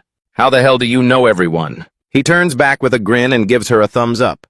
"All right, it's my turn to step up. You still have to show me some respect." He just rushes down like that in a hurry. "Down there, Captain, don't shoot!" It's me. Wang Liu, the legit president of the Civilian Demon Hunter Association. To prove they actually know each other, he even pulls out his phone. "I'll call Gu Yun right now to prove it." Shen Yu smiles sinisterly and presses her scythe against his neck. He asks in terror, "You're the one who started those rumors about me, aren't you?" "Prepare to die, you witch's lackey!" "You're Shen Yue?" Wang Liu holds out the phone already connected to Gu Yun. On the other end of the line, Gu Yun answers. "Hello, Wang Liu, I'm out hunting a witch." Shen Yu doesn't take the call. He struggles to speak to him. "Can you explain things to her for a second?" Instantly, the five of them fall into deep thought. Meanwhile, over at Jessia's side, she smiles and praises them. "The five of you have passed. Only sisters with compatible magic could be brought back. And you've all passed the tests along the way." Xiamu, tied up on the ground, grits her teeth and curses, "Lowlifes! What do you think you're doing? I am a lady!" Anling is incredibly shocked to see her captured here. "Xiamu, Jessia!" The air is thick with murderous intent. "Congratulations to the six of you on your new life. For hundreds of years, witches were hunted and slaughtered. They once vanished from history, but we still exist. Thanks to the fire of furious vengeance, we will burn this wicked world down and reshape it into the form we desire." She uses a cold gaze to sweep across the group. "This cursed world, our hatred will never die." Jessia reaches out to lift Anling's chin and continues, "You are our new flames. You are our sisters. She looks just like me. May the fire in your heart burn eternally." A three-headed dog is summoned. She coldly declares, "Like lovely little sparks. You're only one step away from becoming a witch. Whether you can pass this step or not depends on whether you dare to sacrifice your life. 3 days later, at the graduation ceremony, you must summon a servant from hell." But back at the building, Shen Yu walks up the stairs, visibly annoyed. "That Gu Yun guy, I told him to come along and he wouldn't. Now he claims he caught a witch on his own?" Wang Liu takes the chance to shove his phone in front of Tran Jiang. "Soul-banishing Demon Hunter Association. If there's money, we banish it. Please scan my business card." Chang-Hu leads the way, gnashing his teeth in rage. "Who has never been afraid of anyone in this I-city? Have you ever seen an elite expert living in a tenement? It doesn't even have an elevator. If I find out he's just capping later, have you ever seen a fist as big as a clay pot?" Tran Jiang follows behind and speaks up tentatively. "I saw a dead witch once. That scene, it really wasn't the kind of destruction that a human could ever cause." Maybe Master Gu is in the middle of a brutal fight. He walks in front, clenching his fist as he replies, "That's very possible. Maybe the witch forced Gu Yun to call, to bait us here. But he's already dead." A moment later, the group reaches the door. They all turn to look at Chang. "Who?" Wang Liu gestures for him to go first. "After hearing what you said, I don't even dare to open it. After you, Master Hu." Hearing that, he huffs and stomps over to the door. "Bunch of cowards, come on, witch. Show Master Hu what you've got." He throws the door open. Inside, Afro is desperately begging. "My good brother, my dear brother, please let me go." "I'll do anything you say." Everyone stares at the scene before them, completely stunned. "This is the witch?" Gu Yun hears the noise and turns around. Oh, you guys are finally here. So this is the 4th place champion. Chang-Hu grits his teeth in rage. You, Gu-Yun! Immediately after, he walks over, sits next to Gu-Yun, and laughs loudly. What fight? Who's fighting? Just kidding. I, Chang-Hu, am the most peace-loving person ever. Big bro Gu-Yun, you're like a real brother to me. Ngo-Bik sees him flip the switch on his attitude and whispers a question. What's up? Wang Lu whispers back. I heard the last time he was hospitalized, it was because Gu-Yun beat him up. She finally gets it. Got it. Shen Yu walks over to them. She frowns slightly. Enough small talk. Are you really a witch? You look like a minor no matter how I see it. Got any proof? Afro immediately hands over her student ID. Yes, here's my student ID. She skims through this basic info on it. Afro, 16 years old, graduated from the city branch of the Witch Alliance. Assigned to work in City X. Afro says with eyes full of tears. I heard that by becoming a witch, you can stay young forever. And I didn't want to study anymore, so I signed up. I don't actually agree with their ideology. I'm still just a trainee. I don't have a criminal record or anything. She goes over to hug Gu-Yun's leg and begs. I can clean, make tea, cook, do laundry, massage, legal or not so legal stuff. I can do it all. I'm still useful to society. Please don't execute me. Shen Yui laughs at the sight. Your survival instinct is truly something. Gu-Yun frowns and questions her. Tell the truth. And Ling, you know her, right? Was she kidnapped by your people? Afro frowns slightly upon hearing the name. You mean the girl who was with you last time? I'm afraid. She lowers her voice and adds, she has already become a witch. Meanwhile, with An Ling, the professor is teaching them magic. A witch's magic comes from the forces that compose the world, which is the Twilight Code. An Ling turns and whispers, Is Hamuk still not awake? Lahan, focused on her book, replies, How is that any of my business? At the podium, the professor continues the lecture. Lahan coldly mentions the sect. Mana is just the basic foundation. Only after completing the mana channeling can you truly control the power of the elements and complete the spell structure. Only 4 days left. I must learn every type of spell here to master the summoning arts required to graduate. If you don't want to die, you'd better drop that naive idea of caring about the weak. An Ling leans over, reading the book and muttering, all types of magic. The professor summons a pouch and introduces it. Next, I will explain the principles of Wicked Heart, a witch's craft, the magic pouch. Meanwhile, over here, Gu-Yun's group is also finding out about it. So this is the tool you use to control people, huh? Afro happily explains, infuse it with mana. Then find a chance to slip it into the target's pocket. As long as you keep the mana flowing, you can make them submissive. And follow your orders. Tran Jiang gnashes his teeth in fury after hearing that. How many people have died in the past? Just because of a simple thing like this? Gu-Yun points to himself and makes a request. Try it on me. The girl is terrified by his offer. Big brother, I wouldn't dare. He sits down calmly and gives the command. What's there to be afraid of? Just do it. She smiles sinisterly at Gu-Yun. He's the one who said it, okay? I was just playing weak on purpose earlier. Once I've got him under control, this place will be a bloodbath. Afro walks over and slips the magic pouch into his pocket. She reaches toward him, and they both fall silent. She points to her face and asks, Big brother, look at me, am I pretty? Gu-Yun picks his nose and replies, You're mid. Afro holds her face in disbelief. It didn't work? No way! Wang Liu takes the pouch and glares at her. Is this thing a fake? The moment he grabs the pouch, it takes effect. He rushes forward and gives her a tight bear hug. And Lin, for you, I'm willing to be a criminal. I'd trade 15 years in prison just to see you look back and smile once more. Gu-Yun doesn't hesitate to deck him with a punch. The effect is actually pretty legit. Seeing that, Afro can't hide the terror on her face as she warns, actually, you don't even need to hit him. Just taking the pouch out is enough. Wait, can he really break the magic? The girl grabs his arm and begs, Big brother, please save me. Hit me with that same punch you just used. Flame flickers and rises from her body. Gu-Yun asks in surprise, Is this the guide flame that witches use to channel their mana? Afro replies seriously, Yes, if the mistress finds out I betrayed her, she can trigger this flame at any moment, making me spontaneously combust to death. Shen Yu shows a video to the girl. It's this video, isn't it? Afro gnashes her teeth. Furthermore, I'm afraid that regarding the timing, Afro continues in a grave tone, and Lin has already received the guide flame. If she can't graduate, she'll be killed even if she tries to run away. Suddenly he notices a grilled meat stall.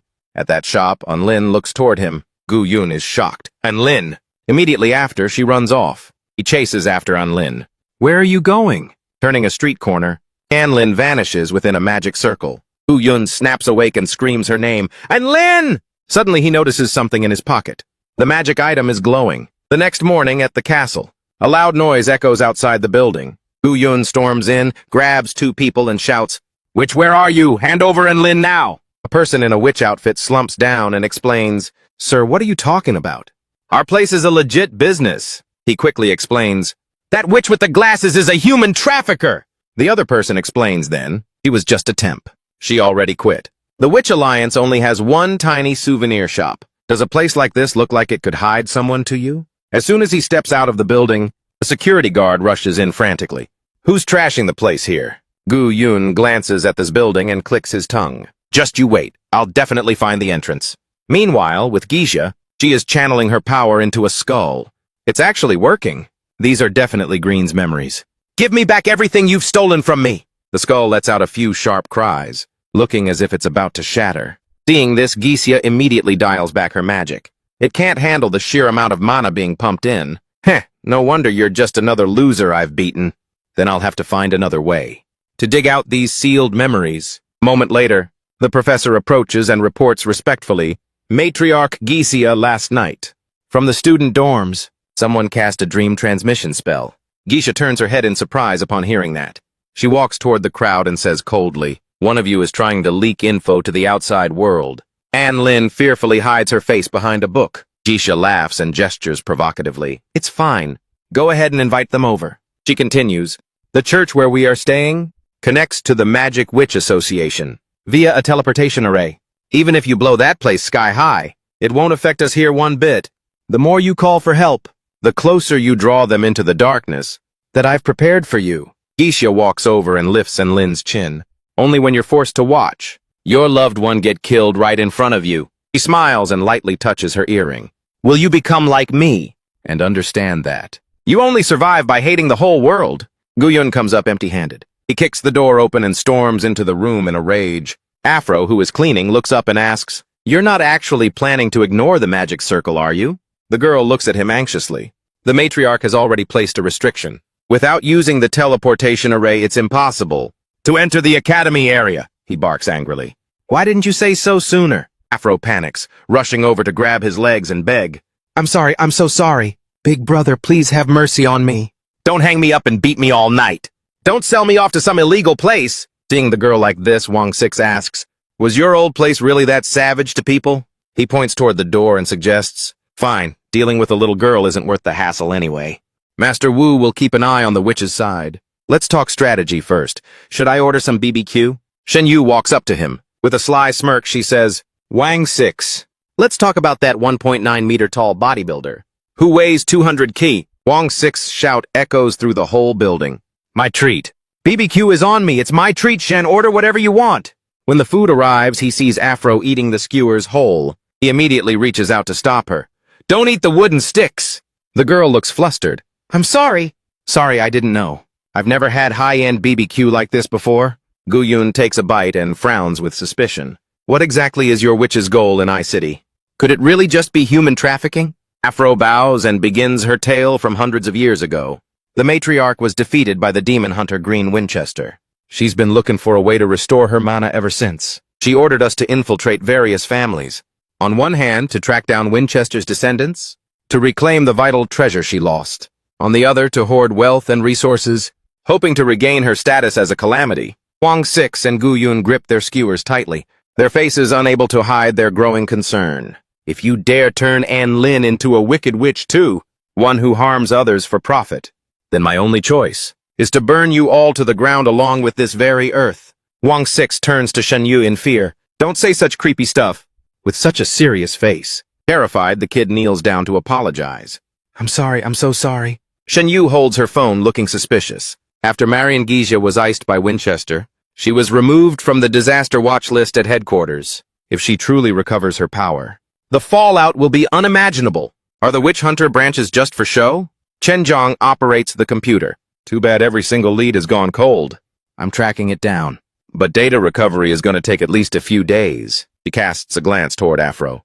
Got no other clues at all? The kid replies in a soft voice. I do, but it's a long shot. Lowering their eyes, the kid continues. The graduation ritual to summon hellhounds is basically a type of teleportation array, linking straight to hell. Shen Yu is slightly surprised. A teleportation array? Under the night sky, they begin to map out a plan. Exactly, it's a slim chance, but we could intercept the feed and send our people through. The sky gradually brightens, and Ling reads the book in her hands. She and Lachine exchange a subtle smile. The professor stands at the podium to make the announcement. The time has come. The graduation ritual officially begins. Summoning materials for all 6 are ready. She walks over, scanning the group with her eyes. Who among you wants to go first? Meanwhile, Gu Yun, Wang Six, and Afro sneak along the outer streets. Wu Bish sits on a roof, briefing them on the plan. The Wicked Witch might have eyes everywhere. Everyone stay low and hidden when the time comes. Use Wang Six as bait to draw their fire. Zhenjiang pulls out his phone. Someone sends him a text. Zhenjiang stuffs his phone into his pocket. We're locking down the scene. Not even a fly gets out. Hiding in the bushes, Afro tells Wu Beach, this array only works if the distance is close enough. So boss, we gotta get right up to the church. She lies on the roof, aiming her rifle in that direction. Don't sweat it. The Twilight Witch already dipped this afternoon. Now is the perfect time. Gu Yun points at the magic circle the kid drew. All I care about is... How much can you bump up the success rate? Afro answers while drawing. I've done my absolute best. After a bit more effort, the kid looks up. 5%! Wang Six's jaw drops in shock. Only 5%? Gu Yun gives a wicked smirk. He pulls a rabbit out of his pocket. Don't freak out. The will to survive is meant to be used at the clutch moment. Right, San-Ni? San-Ni is brought out, letting out a wicked chuckle. The professor stands before them with 6 bags by her side. Behind them lies a magic circle. She uses her staff to nudge the bags toward them. There are 3 challenges in the summoning ritual. The ratio of ingredients, the completion of the magic array, and the aura during the summon. To take care of everyone. We have prepared the materials in advance. After all, we don't want to lose you so easily. The professor raises an eyebrow at them. Next, let's see if you can seize your own destiny. And Ling and the others grab the bags she distributed. The professor scans them and asks, who's going first? Shamu blushes and raises her hand. Let me! I want to earn the witch's recognition as soon as possible. And Ling stands behind, feeling a bit anxious. Wait, Xiaomu, why the sudden personality shift? You almost never bothered to study those books, right? Am I wrong? She immediately summons a 3-headed dog and introduces it. First, I get reacquainted with the companions that you are about to summon. Guided by magical power. Everyone should be able to see it by now. It bared its teeth at her. It made her absolutely lose it in fear. The professor looks at them and praises. There are still those who can hold their ground. But what about the first one? Yamu backs away in terror, refusing. No! My pure noble body. And doesn't want to be eaten by this hideous thing. Lachine steps forward. Let me. She kneels on the ground and begins drawing the magic circle. The professor crosses her arms and praises. Not bad. Lachine reaches out her hand to summon. Suddenly, a flash of purple light erupts. Yikes, no way! She frowns and shouts a command. Sit down! Are you trying to catch hands? The Cerberus she summoned whines after being scolded, its eyes welling up with tears of grievance. The professor immediately applauds. Excellent, student Lachine has successfully graduated. Seeing Lachine walk back, Nulak stands up. I volunteer, let's just get this over with. Let me go, I'm ready. Anlin panics and tries to stop her. Don't! Rushing into a fight when you're not ready is a total jinx! She begins drawing the circle, but it's slightly off-center. The professor shoots her a cold, sharp look. A monster appears out of nowhere. It completely swallows Nulak whole. The image of Nulak handing her a piece of candy flashes back. Here, have some candy. Tomorrow we're gonna be just fine. At this moment, Anlin is trembling with pure terror. Standing within the array, the professor remarks, Oh, I forgot to mention, if the circle is flawed, or if your heart wavers during the ritual, it will affect the creature you summon. She adds, with such bad luck, you might even summon the Lord of Hell himself.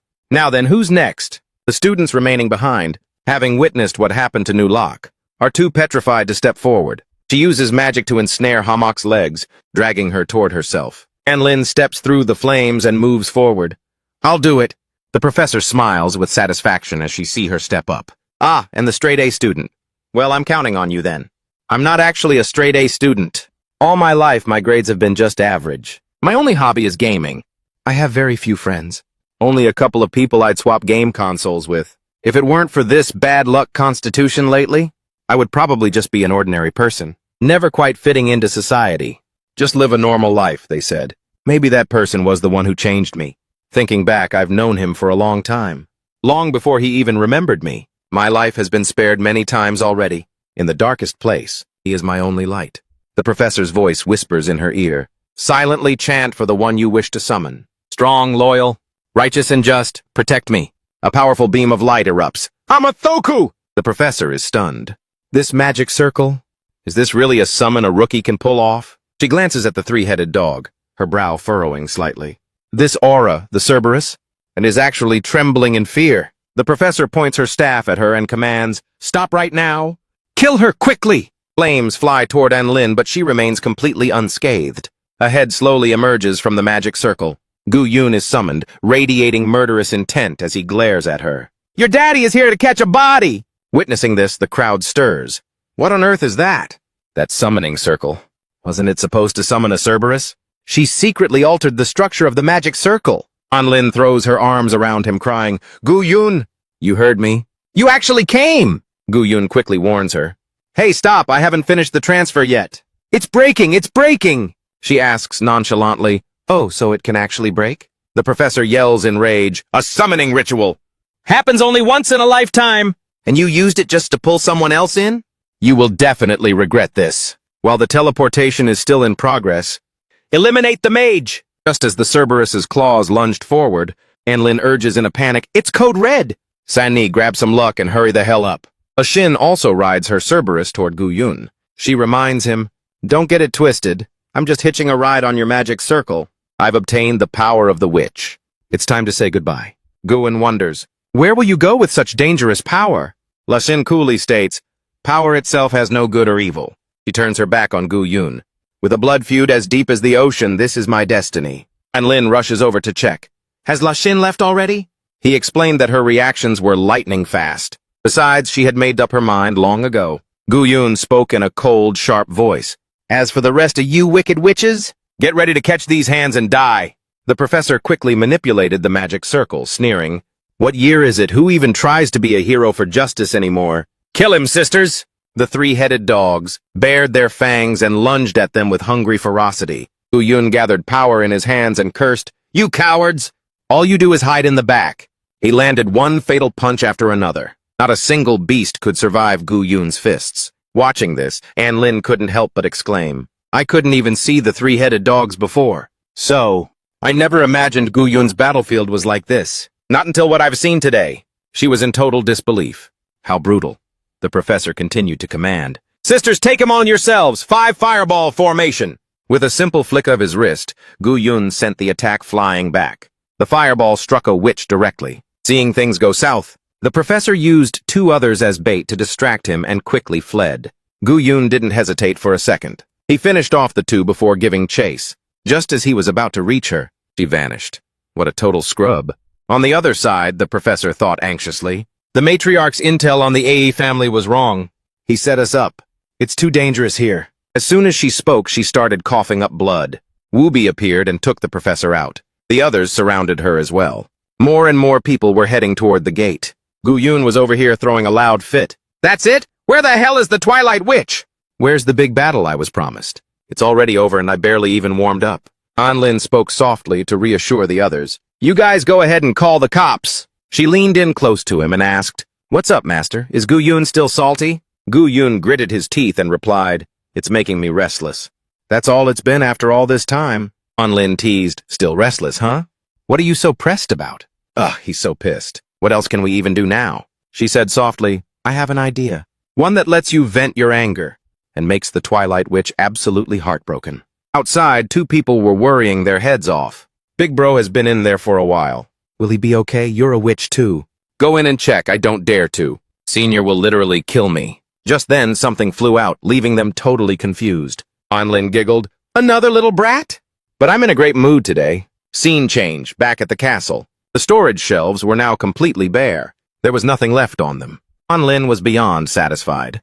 "All the treasures that old witch hoarded here. We've successfully finessed every single bit." Gu Yun gave a thumbs up, praising the clever plan. "From now on, you're the chief strategist of the expedition." Elsewhere, something was smashed to pieces. Foot stomped hard on a stone tablet in pure frustration. "That bastard dared to rob my house!" Meanwhile, the hospital was filled with a somber atmosphere. Inside a patient's room, The doctor gave instructions. The woman brought in is out of critical condition. Keep a close watch tonight, Tran. Zhang looked at the person on the bed with deep anxiety. He spoke up. Professor, this person's name is unknown. A high-ranking official of the Witches' Union. He once used magic to order the killing of 33 people. In today's chaos at I-City, he played a major role. Tran Zhang's voice sounded hoarse. My disciples, my subordinates, old law, and even me today. Right at that moment, Thit Nghep pointed a gun at him and stated firmly, "You already knew." Tran Zhang was stunned.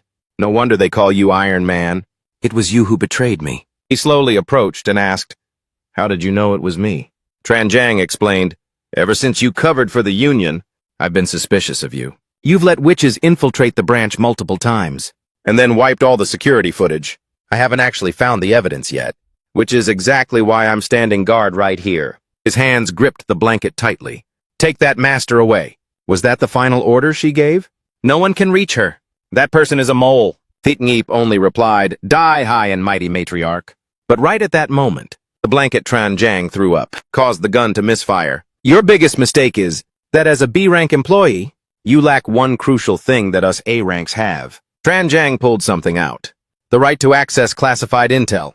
In the next second, Thit Nghep passed out and hit the floor. Tran Zhang sat back down by the hospital bed and stated, "You never saw this coming. We've known the witch's secrets for a long time.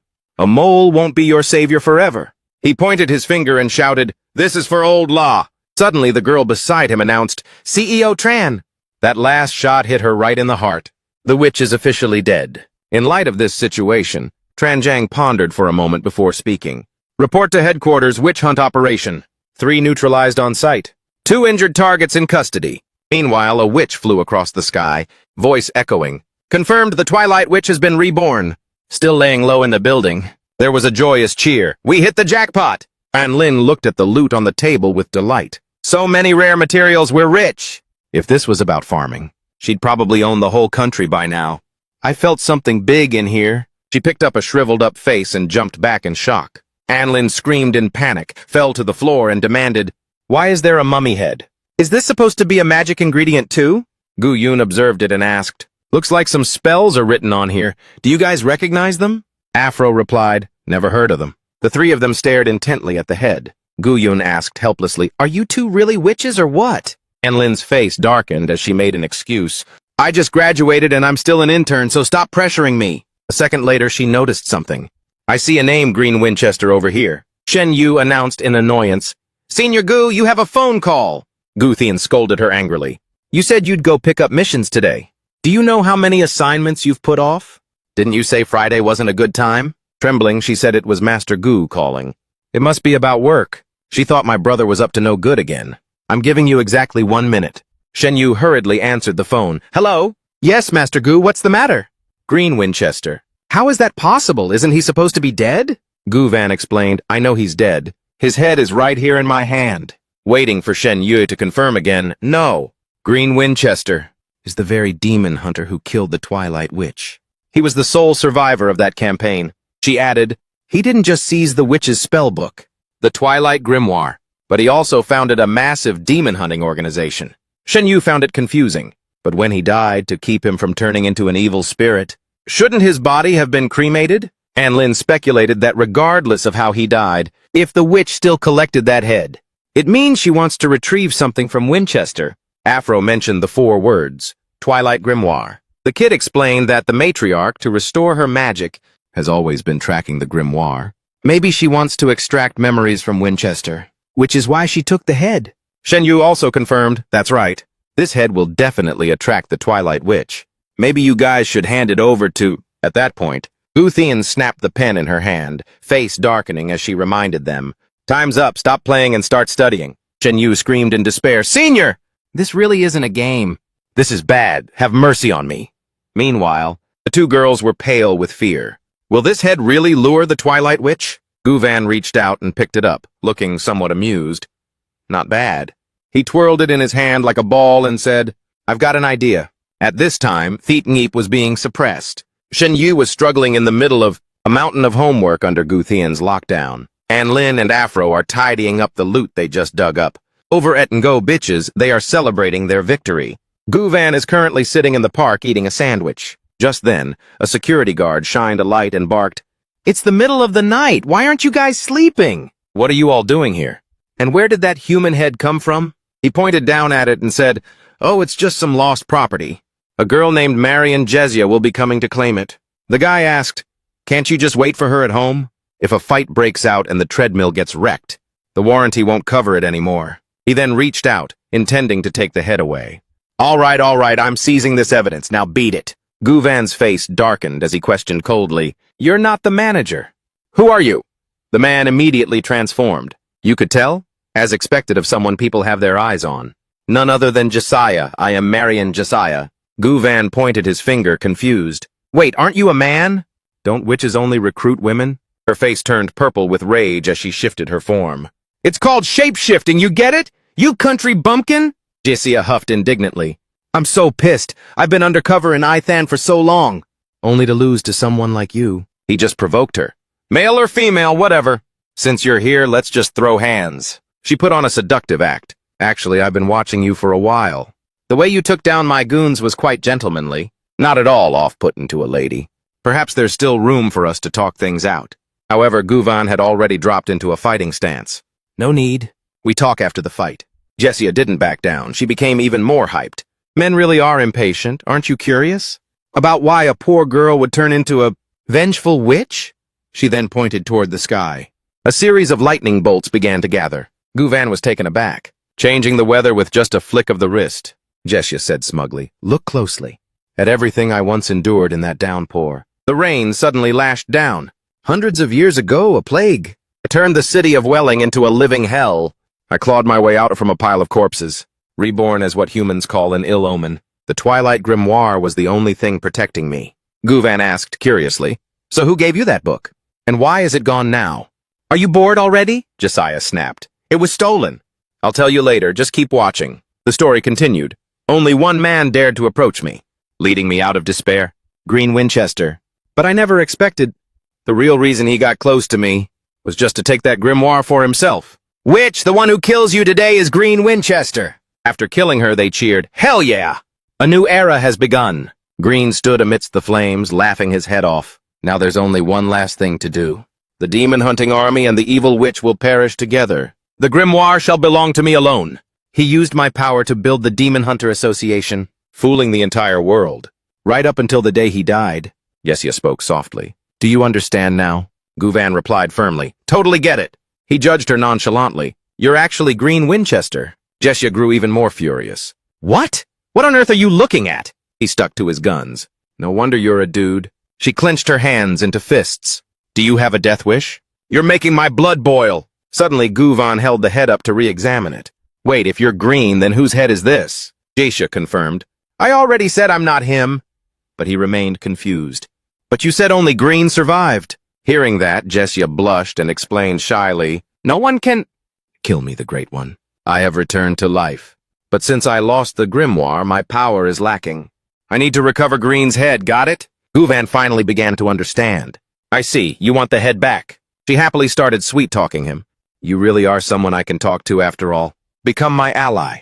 Let's join forces. Not only will you stay young forever, but we can also destroy this ugly world." He pointed at the pink bag and said, "Before you get your hopes up, let me tell you this. That stuff you stuffed into my bag? It has zero effect on me. I'm not interested in your goals at all. Are you going to fight or what?" Jessia gathered spiritual energy in her hand and agreed. "Fine. You really know how to push my buttons. Looks like there's only one way left to negotiate." Ice shards manifested behind Guvan. She screamed, "By defeating you!" Unfazed, he simply snapped his fingers. "If you'd just done that from the start, we'd be done by now." But Josiah warned, "Last chance. It's not too late to surrender to me." Guvan showed no fear at all. "What you should be doing isn't trying to recruit me. It's surpassing me. 15 years of war have taught me that.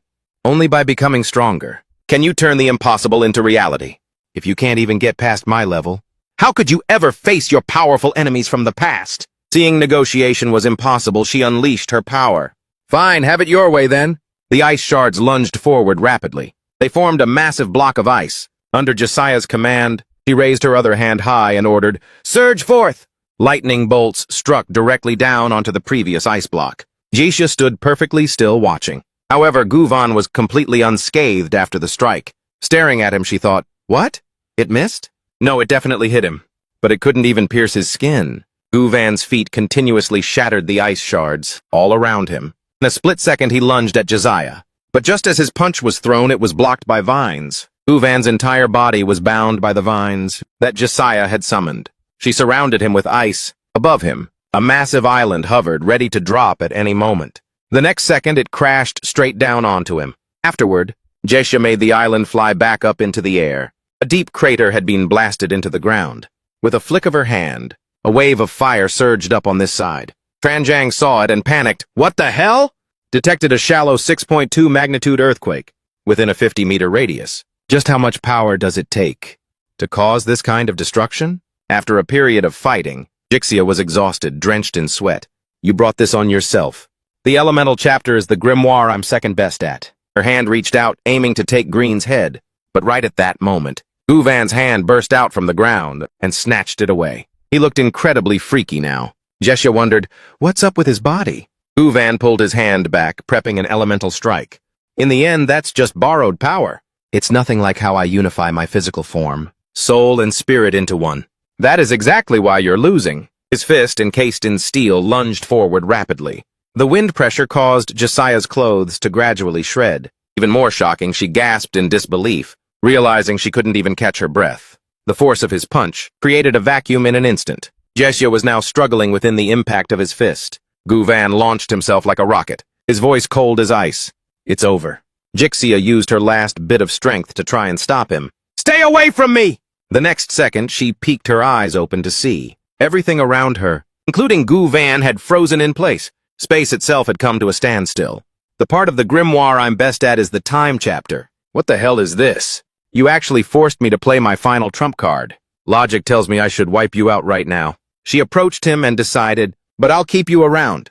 I want to leave a little surprise for you, so you'll never forget me. A kiss was placed on Guvan's forehead. In the next instant, cracks appeared before Josiah's eyes. The space she had frozen was starting to shatter. Jessia was stunned. Cracks? No, wait, that's a time barrier. No one should be able to move in there. Guvan was trying to shatter space itself. She couldn't believe it. Unless he's planning to use raw strength to break the spatial wall! Jessia panicked. He's trying to force his way into the time fragments? Her face turned pale as a ghost. To a normal person, time suspension should be impossible to even perceive. How can he tell when it starts or ends? How can someone react in a split second and shatter the wall of time? Using nothing but raw power! Jessia thought this level of difficulty was like driving a race car at extreme speeds. She imagined Guvan driving a car and reaching out to thread a needle to help an old lady in the back seat of a car going the opposite way. Jessia backed away in terror. I don't have any magic left that can even scratch him anymore. If this hit connects, I'm dead. A moment later, she used her mana to open a magic circle. Let's just call it a draw. Better quit while you're ahead. While I still have the upper hand, let's go our separate ways. Jixia gradually faded away. Goodbye, Guvan. I'll see you in your dreams. With that, she left the area. Just then, Guvan's powerful strike finally landed. The impact was so massive, it sent debris and rocks flying everywhere. He looked around, confused. Where's the witch? Keep fighting! We're right in the middle of a battle! Guvan clenched his fist in frustration. My wounds have already healed. If I could just see that magic one more time, I'd definitely win for sure. Suddenly, a police announcement blared nearby. Listen up, you are surrounded. Stop this destruction immediately. Don't make things worse than they already are. Guvan panicked and tried to explain. Wait a minute. I wasn't the one who trashed this entire place. Well, okay, this part right here was me. But I had a really good reason. He negotiated. Atho, chill out. Let me make a call first. Director Tam, save me! Scene changed to the next morning. And Lin was leisurely sipping her coffee, watching the figures in the sky. She wondered, did Master Gu win? Those witches were flying straight off in one direction. A butterfly arrived to deliver a message to Lin. Urgent order from the matriarch. All sisters are to withdraw from City X. Retreat to Wellington, retreat to Wellington. She let it go. The professor is dead. None of you can use her mana to set me on fire anymore. Lin smiled gleefully. Safe travels, you sore losers. Meanwhile, outside, Guvan had made it back to the door. She glanced over at him. Lin flicked her wand in a line, and dishes of food immediately appeared on the table. She handed a sandwich to Guvan. She spoke softly. Welcome back. Inside a bar, eerie sounds began to echo, a solo bass riff, followed by an intense, pounding drum beat. Then a deep, heavy metal vocal rang out. A monster was standing on stage singing. That arrogant witch is just a total brown-noser. Forbidden power, the chosen descendant. The miracle child of the wind. Let the breath of the wind scream. The bizarre song continued. Struggle, O nightmares. Make your fears a reality. Roar! Tear them apart, O living urban legends. Feng Tong grabbed the mic. Give in to despair. Put out the bounty. The weakest link on the path to becoming a legend. Open your eyes and see. Look up and witness Feng Tong become a legend. He chuckled with delight. Everything is ready. City X, the land of danger. Where fear and pain, where hell begins. His voice boomed. It's also where my legend is born. Somewhere else, something was rising from a building. It reached out as if to swallow an airplane whole. Inside, everyone was working hard. Suddenly, a voice shouted, "Get up!" Wang Six woke up with a start, completely bewildered. Wait, for real? Witches hunting witches? Gobik reminded them, talk about a completed commission. While you guys were out here chilling and living it up, the witches already managed to slip out of I-City. Hearing that, he asked in a panic, so the mission's a flop? She urged him, move it. Do you even remember why I'm dragging you along with me? Back to Gu Van and Anlin. In front of them was a scene of total chaos, as everyone was frantically rushing to get things done. On the screen, a reporter was providing more updates. Welcome to the morning news. Last night, a tornado ripped through in the parking lot at Namjiao Park. Fortunately, no casualties were reported. We hope citizens stay safe while commuting. The crowd got even more worked up, arguing nonstop. Didn't they just say they'd hold a mobilization meeting to hunt witches today? Why on earth are they saying the witches are already toast? Now there's a mountain of paperwork to deal with. Who is the one making this mess? Gu Van looked at them, feeling a bit suspicious. Are they talking about me? It sounds like they're talking about me. But Anlin shyly urged him, come back and eat your cake. Don't worry about it. Just then, Tom Nguyen walked up and said awkwardly, sorry, Master Gu, Ms. Lin. The Foundation has had a lot of changes lately. It's a bit of a cluster. So, did you call me here to collect the reward?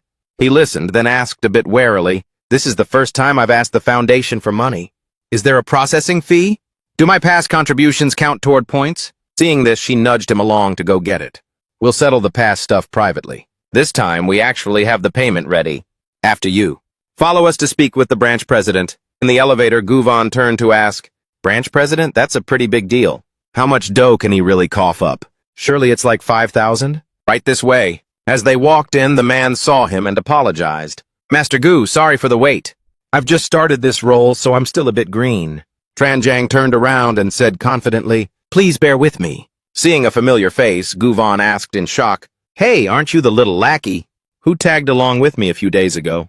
How did you become the branch president already? Tam Nguyen stood nearby, awkwardly, introducing him. Tranjang was originally one of only 2 A-rank employees in a city. After President Law sacrificed himself, Tranjang was appointed to the position thanks to his merit in purging the moles. Then he looked down and recounted the past events. I had originally mobilized support from other branches, and even invited Team 5 of the exorcists from overseas, preparing to launch a general offensive today. I didn't expect that just a day before. The witch would be banished by you. Looking at him, Tranjang was incredibly moved. He walked up, grabbed his hand, and pleaded, Master Gu, you're so cool, can I have your autograph? Facing this, Gu Van was a little bewildered. I know about this, I usually signed when borrowing money. Meanwhile, Tam Nguyen couldn't bear to watch. Grimacing, she thought, don't let your inner fanboy show. You're making the whole branch lose face! After that, he walked over and handed him the money. Thank you, Master Gu. The money originally intended for foreign aid is now given to you as a reward, 100,000 yuan. Receiving the money, he couldn't quite believe it. 100,000, this is just too much. Tranjang saw his expression and got a bit worried. Is it too little? Our budget is actually very tight. If it's not enough, then I can only sell my DX Chogokin collection on the second-hand market. Right at that moment, Gu Van excitedly held the cash and jumped for joy. Why so much? Can't I just buy this whole building now? Learning this, Tam Nguyen was a bit surprised. You rent that shabby little building but can't afford to buy it? Suddenly he looked down, having something to say. Since Master Gu has no further objections, I have a request that's a bit awkward to bring up. Then, Tranjang shared his innermost thoughts. Our Vice President, Lateng, was destined to meet you. On the night he faced off against you, he left behind a final testament like this. It turns out his master had entrusted the task to Tran Jiang. Little Tran, the young man capable of saving X, has appeared. Hand over everything I have to him. Hearing the familiar name, Guvan asked again, Old Man La? Did he really make this decision right before he passed away? Seeing that he understood, Tran Jiang handed over the gift. You avenged him. I hope you will accept this. Looking at the precious watch, Guvan asked, a bit confused. This watch, isn't it an exorcism weapon? This is your organization's public property. Are you sure you can just give it to me like this? Seeing that, Tom Nguyen stepped in to explain its function. This was from when President La Issy was still working in the development department. He assisted in developing secondary products for exorcism gear. She also added some important details. The foundation was established to combat natural disasters. We've researched several disasters that are either dormant or non-combatant. This typo piece was used for pioneering research. An experimental exorcism weapon tester, equipped with disaster fragments. After listening, he looked at the watch with a serious gaze. So this has power equivalent to a witch? Tham Nguyen also clarified a key distinction. Unlike my A-rank void-splitting device, this watch doesn't contain a supernatural entity. It can only be considered a prototype. That's why Mr. Law never rated it as S-rank. But since it's you should be able to use it. Then she reiterated his final wish. Or rather, he really hoped you would be the one to use it. Hearing this, Guvan accepted it, put it on, and said he'd think it over. Suddenly, at that moment, there was a massive tremor on their ship. Someone walked in, accidentally slipped on a banana peel and wiped out hard. The person who fell yelled out in anger, Who? Left this trash all over the floor? And Lin looked embarrassed and turned to ask, Who's that? Sorry. The person sensed something, stood up and said, That scent looks like this will be easier than I thought. Spiro pointed a weapon directly at them, threateningly. Twilight Witch, take a hit from my holy spear borrow. The outer door had been completely smashed and was falling apart. Everyone rushed outside and saw the state of the door. Seeing this, Guvan turned and asked, Is 100,000 yuan enough for the damages? But they waved it off, saying, No. We can probably just use the insurance. Right? Suddenly, Guvan felt something was off. He turned back and called for An Lin. Tham Nguyen rushed down and asked quickly, What's going on down there? Meanwhile, he didn't hesitate and jumped from above, down to investigate. The moment he landed, Guvan kicked a piece of glass, injuring the man and knocking him to the side. Falling over, Spiro didn't know who it was and shouted, Who's the one launching a sneak attack? Don't be fooled. The person next to you isn't just some ordinary pretty girl. She's the Twilight Witch. Then he stood up and asked with a serious face, What's it to you? Who are you? Spiro introduced himself, with such over-the-top confidence, it was almost understandable. I suppose it's fine for a country bumpkin not to know a Western legend. You clearly don't realize the gravity of the situation. I won't hold it against you. I am a high-priced spirit expert hired by the Foundation. The ultimate demon hunter? Spiro Winchester! But Guvan misheard and asked again, Who? Are you the descendant of that book thief? That comment immediately set him off. He pointed right in his face and snapped back. What do you mean, book thief? My family are heroes. They sacrificed themselves to destroy that hag, the Twilight Witch. Getting to meet a legend like me is a once-in-a-lifetime opportunity. Watch your tone. After hearing that, he asked, still a bit confused, Your ancestors destroyed the Twilight Witch? Then let me ask you, why did the Foundation come to you? Spiro replied bluntly. To take down the Twilight Witch, of course. I didn't expect you to be so blunt about it. Your ancestors' efforts were all for nothing. Being mocked like that made him jump. He had just been baited into a verbal trap. He almost fell right into the witch's trap.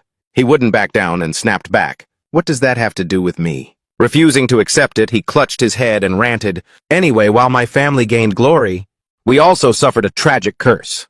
Whenever a trace of a witch's magic appears, near me I'm hit with a wave of bad luck. Recalling that scene, she mocked him right back. That really is pathetic. Spiro couldn't take it anymore and wanted to charge forward, shouting, That's why I'm convinced. That person next to you is definitely the Twilight Witch, or at the very least, an evil witch. Hiding their identity! Move aside! Let my holy spear borrow skin her alive and pick her bones dry! Seeing this, Tom Nguyen rushed over in a panic to stop him. Stop it! Stop it! What do you think you're doing? Mr. Guvan is a key partner of our foundation. You're the Spiro mentioned in the files, aren't you? Seeing her arrive, he looked delighted and asked, You must be a Foundation official. As expected. Only the elite can truly communicate with one another. So why don't we team up to handle this? To his surprise, Tham Nguyen dismissed him immediately. You can head back now. He froze mid-sentence and asked, did the witch and her lackeys return? She then confirmed directly, that's right. Marian Geisha has already been defeated by Master Gu. The reward budget, meant for you, has also been given to him. Being hit with such a curveball made Spiro lose his mind. He yelled, What? You're ignoring an international elite like me and giving the job to some security guard instead? Gu Van saw this and told him off to his face, You can leave now. What are you even yapping about? Noticing Gu Van's confusion, she reminded him, Spiro translated means little sparrow. He then repeated it once more. You can beat it now. Tokni couldn't stand for it. Spiro was so triggered his nose flared as he snapped back. Me? An international elite? The descendant of a prestigious clan? And you call me Tuakni? Hearing that, Gu Van turned and asked, Was the translation wrong? Don't they mean the same thing? But she just gave a thumbs up and praised the name, saying it was quite nice. Right at that moment, he couldn't take it anymore and lunged forward. I want to duel you, ex-security guard! You'll accept it soon enough. Pick your poison, Tuakni. Seeing this, Tranjong seized the chance to double back. Finally, I get to watch Master Gu. Fight from up close! I have to go back. In the end, they simply chose their way. The duel would be a gunfight, and Lin couldn't accept this and stepped up to argue. Can we have some fair play here? Does my Gu Van even know how to use a gun? But Spiro started explaining his weapon. This holy spear! Atabaro has recognized me as its holy wielder. Since I was 3 years old, if one person comes, I shoot. If 100 people come, I still shoot. Gu Van accepted without a hint of fear. Fine, I'll just use my fists. I've seen the movies. They count 1, 2, 3, then fire. Let's go. They took their stances as Tom Nguyen started the count. 1. As it began, he thought nervously, they said the witch was driven away. But as soon as I got off the plane, I lost my luggage and passport. With this much bad luck, there's definitely more than one witch in this city. He steeled himself and thought with determination. Perhaps the entire organization has been infiltrated by witches. I must carry out the mission to eliminate these mind-controlled henchmen. 1! As the count continued, Spiro was looking for an opening. 2. When facing evil, for a righteous cause? Bending the rules of fairness a little is only logical. He lunged forward, gun firing, and screamed, Die, you lackey! And as she called the next count, a fist came flying in. Gu Van gave Spiro a light punch that sent him reeling with a bloody nose. Watching through the camera, Tran Jiang noted, Spiro was the one who swung first. Spiro had made the first move. After landing the punch, Gu Van looked at him sprawled over there and cut straight to the chase. What the hell is this Tuakni guy even doing here? Spiro grunted, Fine, maybe I judged you guys too harshly. Perhaps there really are kind-hearted witches who escaped the control of the Twilight Witch. But I'm still keeping my eye on you. Lin fired back. If you're so tough, then don't eat. I'm the one who bought these noodles. Thamwit tried to play peacemaker. All right. The Spirit Hunters Association of Ithan guarantees that both of these people are trustworthy. As for you, whatever your name is, the ultimate demon hunter, finish your food and just head home. Spiro slammed his hand on the table. He explained himself. Actually, I can't go back anymore. Spiro confessed the truth. The reason I'm called the ultimate demon hunter, besides my bloodline, is because our profession is basically going extinct. Cyborgs, ninja dancers, mohawk punks. The Foundation's got everyone. The exorcism industry is just too cutthroat these days. 2 streams of tears began to roll down his face. Back in Uithan, I was living hand to mouth. My holy spear. Borrow, I almost hawked it 3 times just to survive. Huan Ling leaned in to tease the young man. Just switch careers already. There are plenty of other jobs out there. No need to get stuck in Master Gu's line of work. He looked dejected. Other jobs don't pay as fast. She was quite surprised. Wait, does this actually pay that well? Spiro's face darkened. This was supposed to be just a support role. But the Foundation already allocated a 100,000 budget for it. This revelation left Lin jaw dropped. 100,000? That's serious bank? She ran over and hugged Gu Van. Master Gu, please take me as your disciple. He was confused. Aren't you a witch? Since when did you switch sides? Can you even change your class like that? Gu Van turned to Spiro. I've never held that much money in my life. I wouldn't mind splitting a bit with you. So tell me, how much are you short? And Lin warned, don't just throw your money around. Hearing that, he blushed and turned it down. Are you looking down on me? I'm a descendant of a prestigious clan. How could I accept charity from you? I want to earn money with my own skills through legitimate spirit hunting. Lin smirked. Legitimate spirit hunting? And then you just snipe people from the shadows? Spiro was speechless. Gu Van still generously offered to share. Tell you what, since you're clearly not convinced, little Shen find an evil spirit. Let's have a little contest. Whoever takes it down first takes the whole bounty. He quickly agreed. Sounds good. Challenge accepted. Tom Nguyen followed through. There are a few mid-tier evil spirit cases pending. I've sent the details to the group chat. That night, a voice asked, "Are you too sure you won't get wrecked in there?" Rumor has it that over 10 years ago, this school had a series of student deaths. It's in the middle of nowhere, so it's been abandoned ever since. Onlin walked ahead, marveling. A place like this is definitely prone to some serious paranormal activity. Gu Van asked irritably, "What are you two even tagging along for?" Her eyes lit up as she insisted, "Us witches need to be proactive about spirit hunting, too. Plus, the prize money is obviously—" At this moment, Afro acted all sweet and obedient. Afro felt bad about just freeloading, so she wanted to help out. "If you don't like it, just say the word and I'll ghost." Onlin warned, "Hey, don't be so insecure." Gu Van waved it off. "Actually, I don't need a sidekick. Just go home," she grumbled back. "Just focus on finding the evil spirits. You don't know anything. This is the Maid Demon Slayer skit that I've carefully produced. Once I record this and post it, it's going to go viral for sure. It will definitely hit the top of the charts." Afro instantly perked up hearing that. "Sister Anlin, thank you. Afro will definitely slay." Witnessing this scene, Spiro had already made his move. Because he wanted to embody the ultimate demon hunter. Always the lone wolf hero. "Smile now, look at the camera." He shouted out a heads up. "I'm heading in first." Gu Van remarked, "This guy is a total weirdo." Anlin didn't give a damn. "Just ignore him, let's go." She noted that according to the files, a female student was once murdered in the first-floor restroom. A few days later, her friend was also found dead in the restroom. At the dormitory, everyone was buzzing. Was it the same killer? Is there some perverted serial killer on the loose? Gu Van added, "I've been exorcising evil spirits in Aicheng for years now, and it's true there have been a few cases where the real culprit was actually human. But this time everything feels different. You said earlier this place has been abandoned for over 15 years, right?" He shone his flashlight on the wall, questioning. "Then explain these fresh scratch marks." Anlin clung to Afro in fear. "Is there a killer hiding in here? We're being targeted!" Right then, a dark shadow blurred past. Afro rushed forward to stop it. "Mau Mau, stand down!" Anlin wondered, "Is that your three-headed dog?" The girl explained, "After the last mission failed, I got separated from Mau Mau. I never expected to find him here." And Ling noticed something else. "He's actually typing on my phone!" "I thought you were toast, so I hid here to survive. I've been catching rats to eat every day. I've gained 10 kilos already. Hey, little Afro, want a recipe for dog meat stew?" Just then, Gu Van spoke up on high alert. "Something's wrong. That bloodlust from earlier didn't come from this dog." As he spoke, a bullet whizzed toward them. Gu Van lunged forward to intercept it. Anlin checked on him anxiously. "Gu Van, are you okay?" "It was just a stray shot." Afro gasped as she realized, "This is a silver bullet." "It's a round from the Holy Spear, Borrow." Anlin was surprised. "That name sounds super familiar." "How do you know that?" The girl explained, "It's a weapon the Demon Hunter clan poured all their resources into creating. Infused with 36 types of runes, it's specifically designed to kill witches."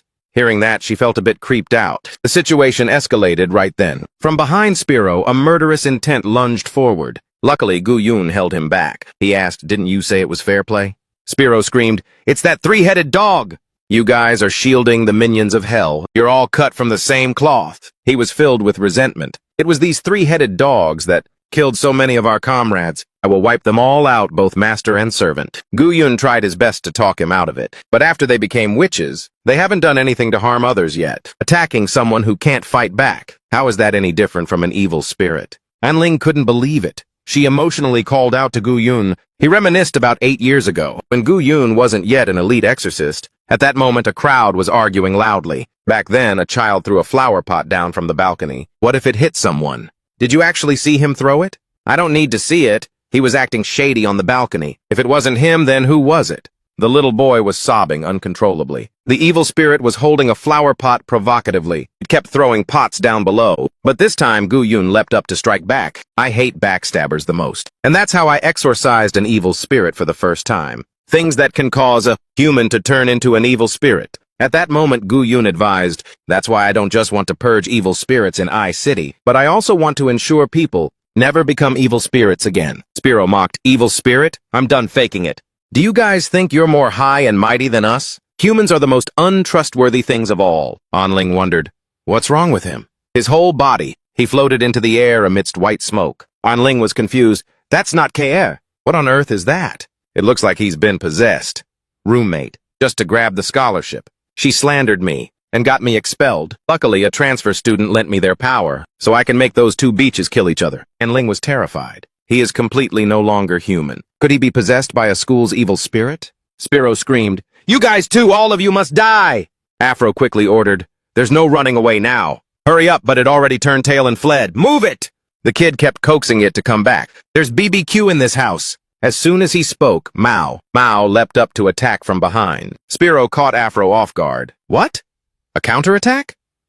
But the white energy kept hovering in the air around the little girl. It was like a sharp knife shredding Afro's clothes to pieces. Anling quickly realized it was the mirror. Her ability allows her to enter the mirror. Afro, smash everything that reflects light. Right then, Gu Yun suppressed the evil spirit. He turned and asked, "What did you say?" And Ling was speechless and replied, "No, nothing." Outside, someone was watching them. "Found you. The one who's stopping me from becoming a god." CEO Fong smirked, revealing his nasty yellow teeth. "And your weakness is now in my hands." Elsewhere, Gu Thien was sitting and studying. He suddenly sneezed. "Am I catching a cold?" At that moment, behind Gu, Chiu, and Evil, Spirit appeared without Gu Yun even knowing. Lately, I shouldn't wait for my brother to come back to sleep anymore. That's the end of the video. If you guys like it, please hit the like button to support Gao. Thanks and goodbye, everyone.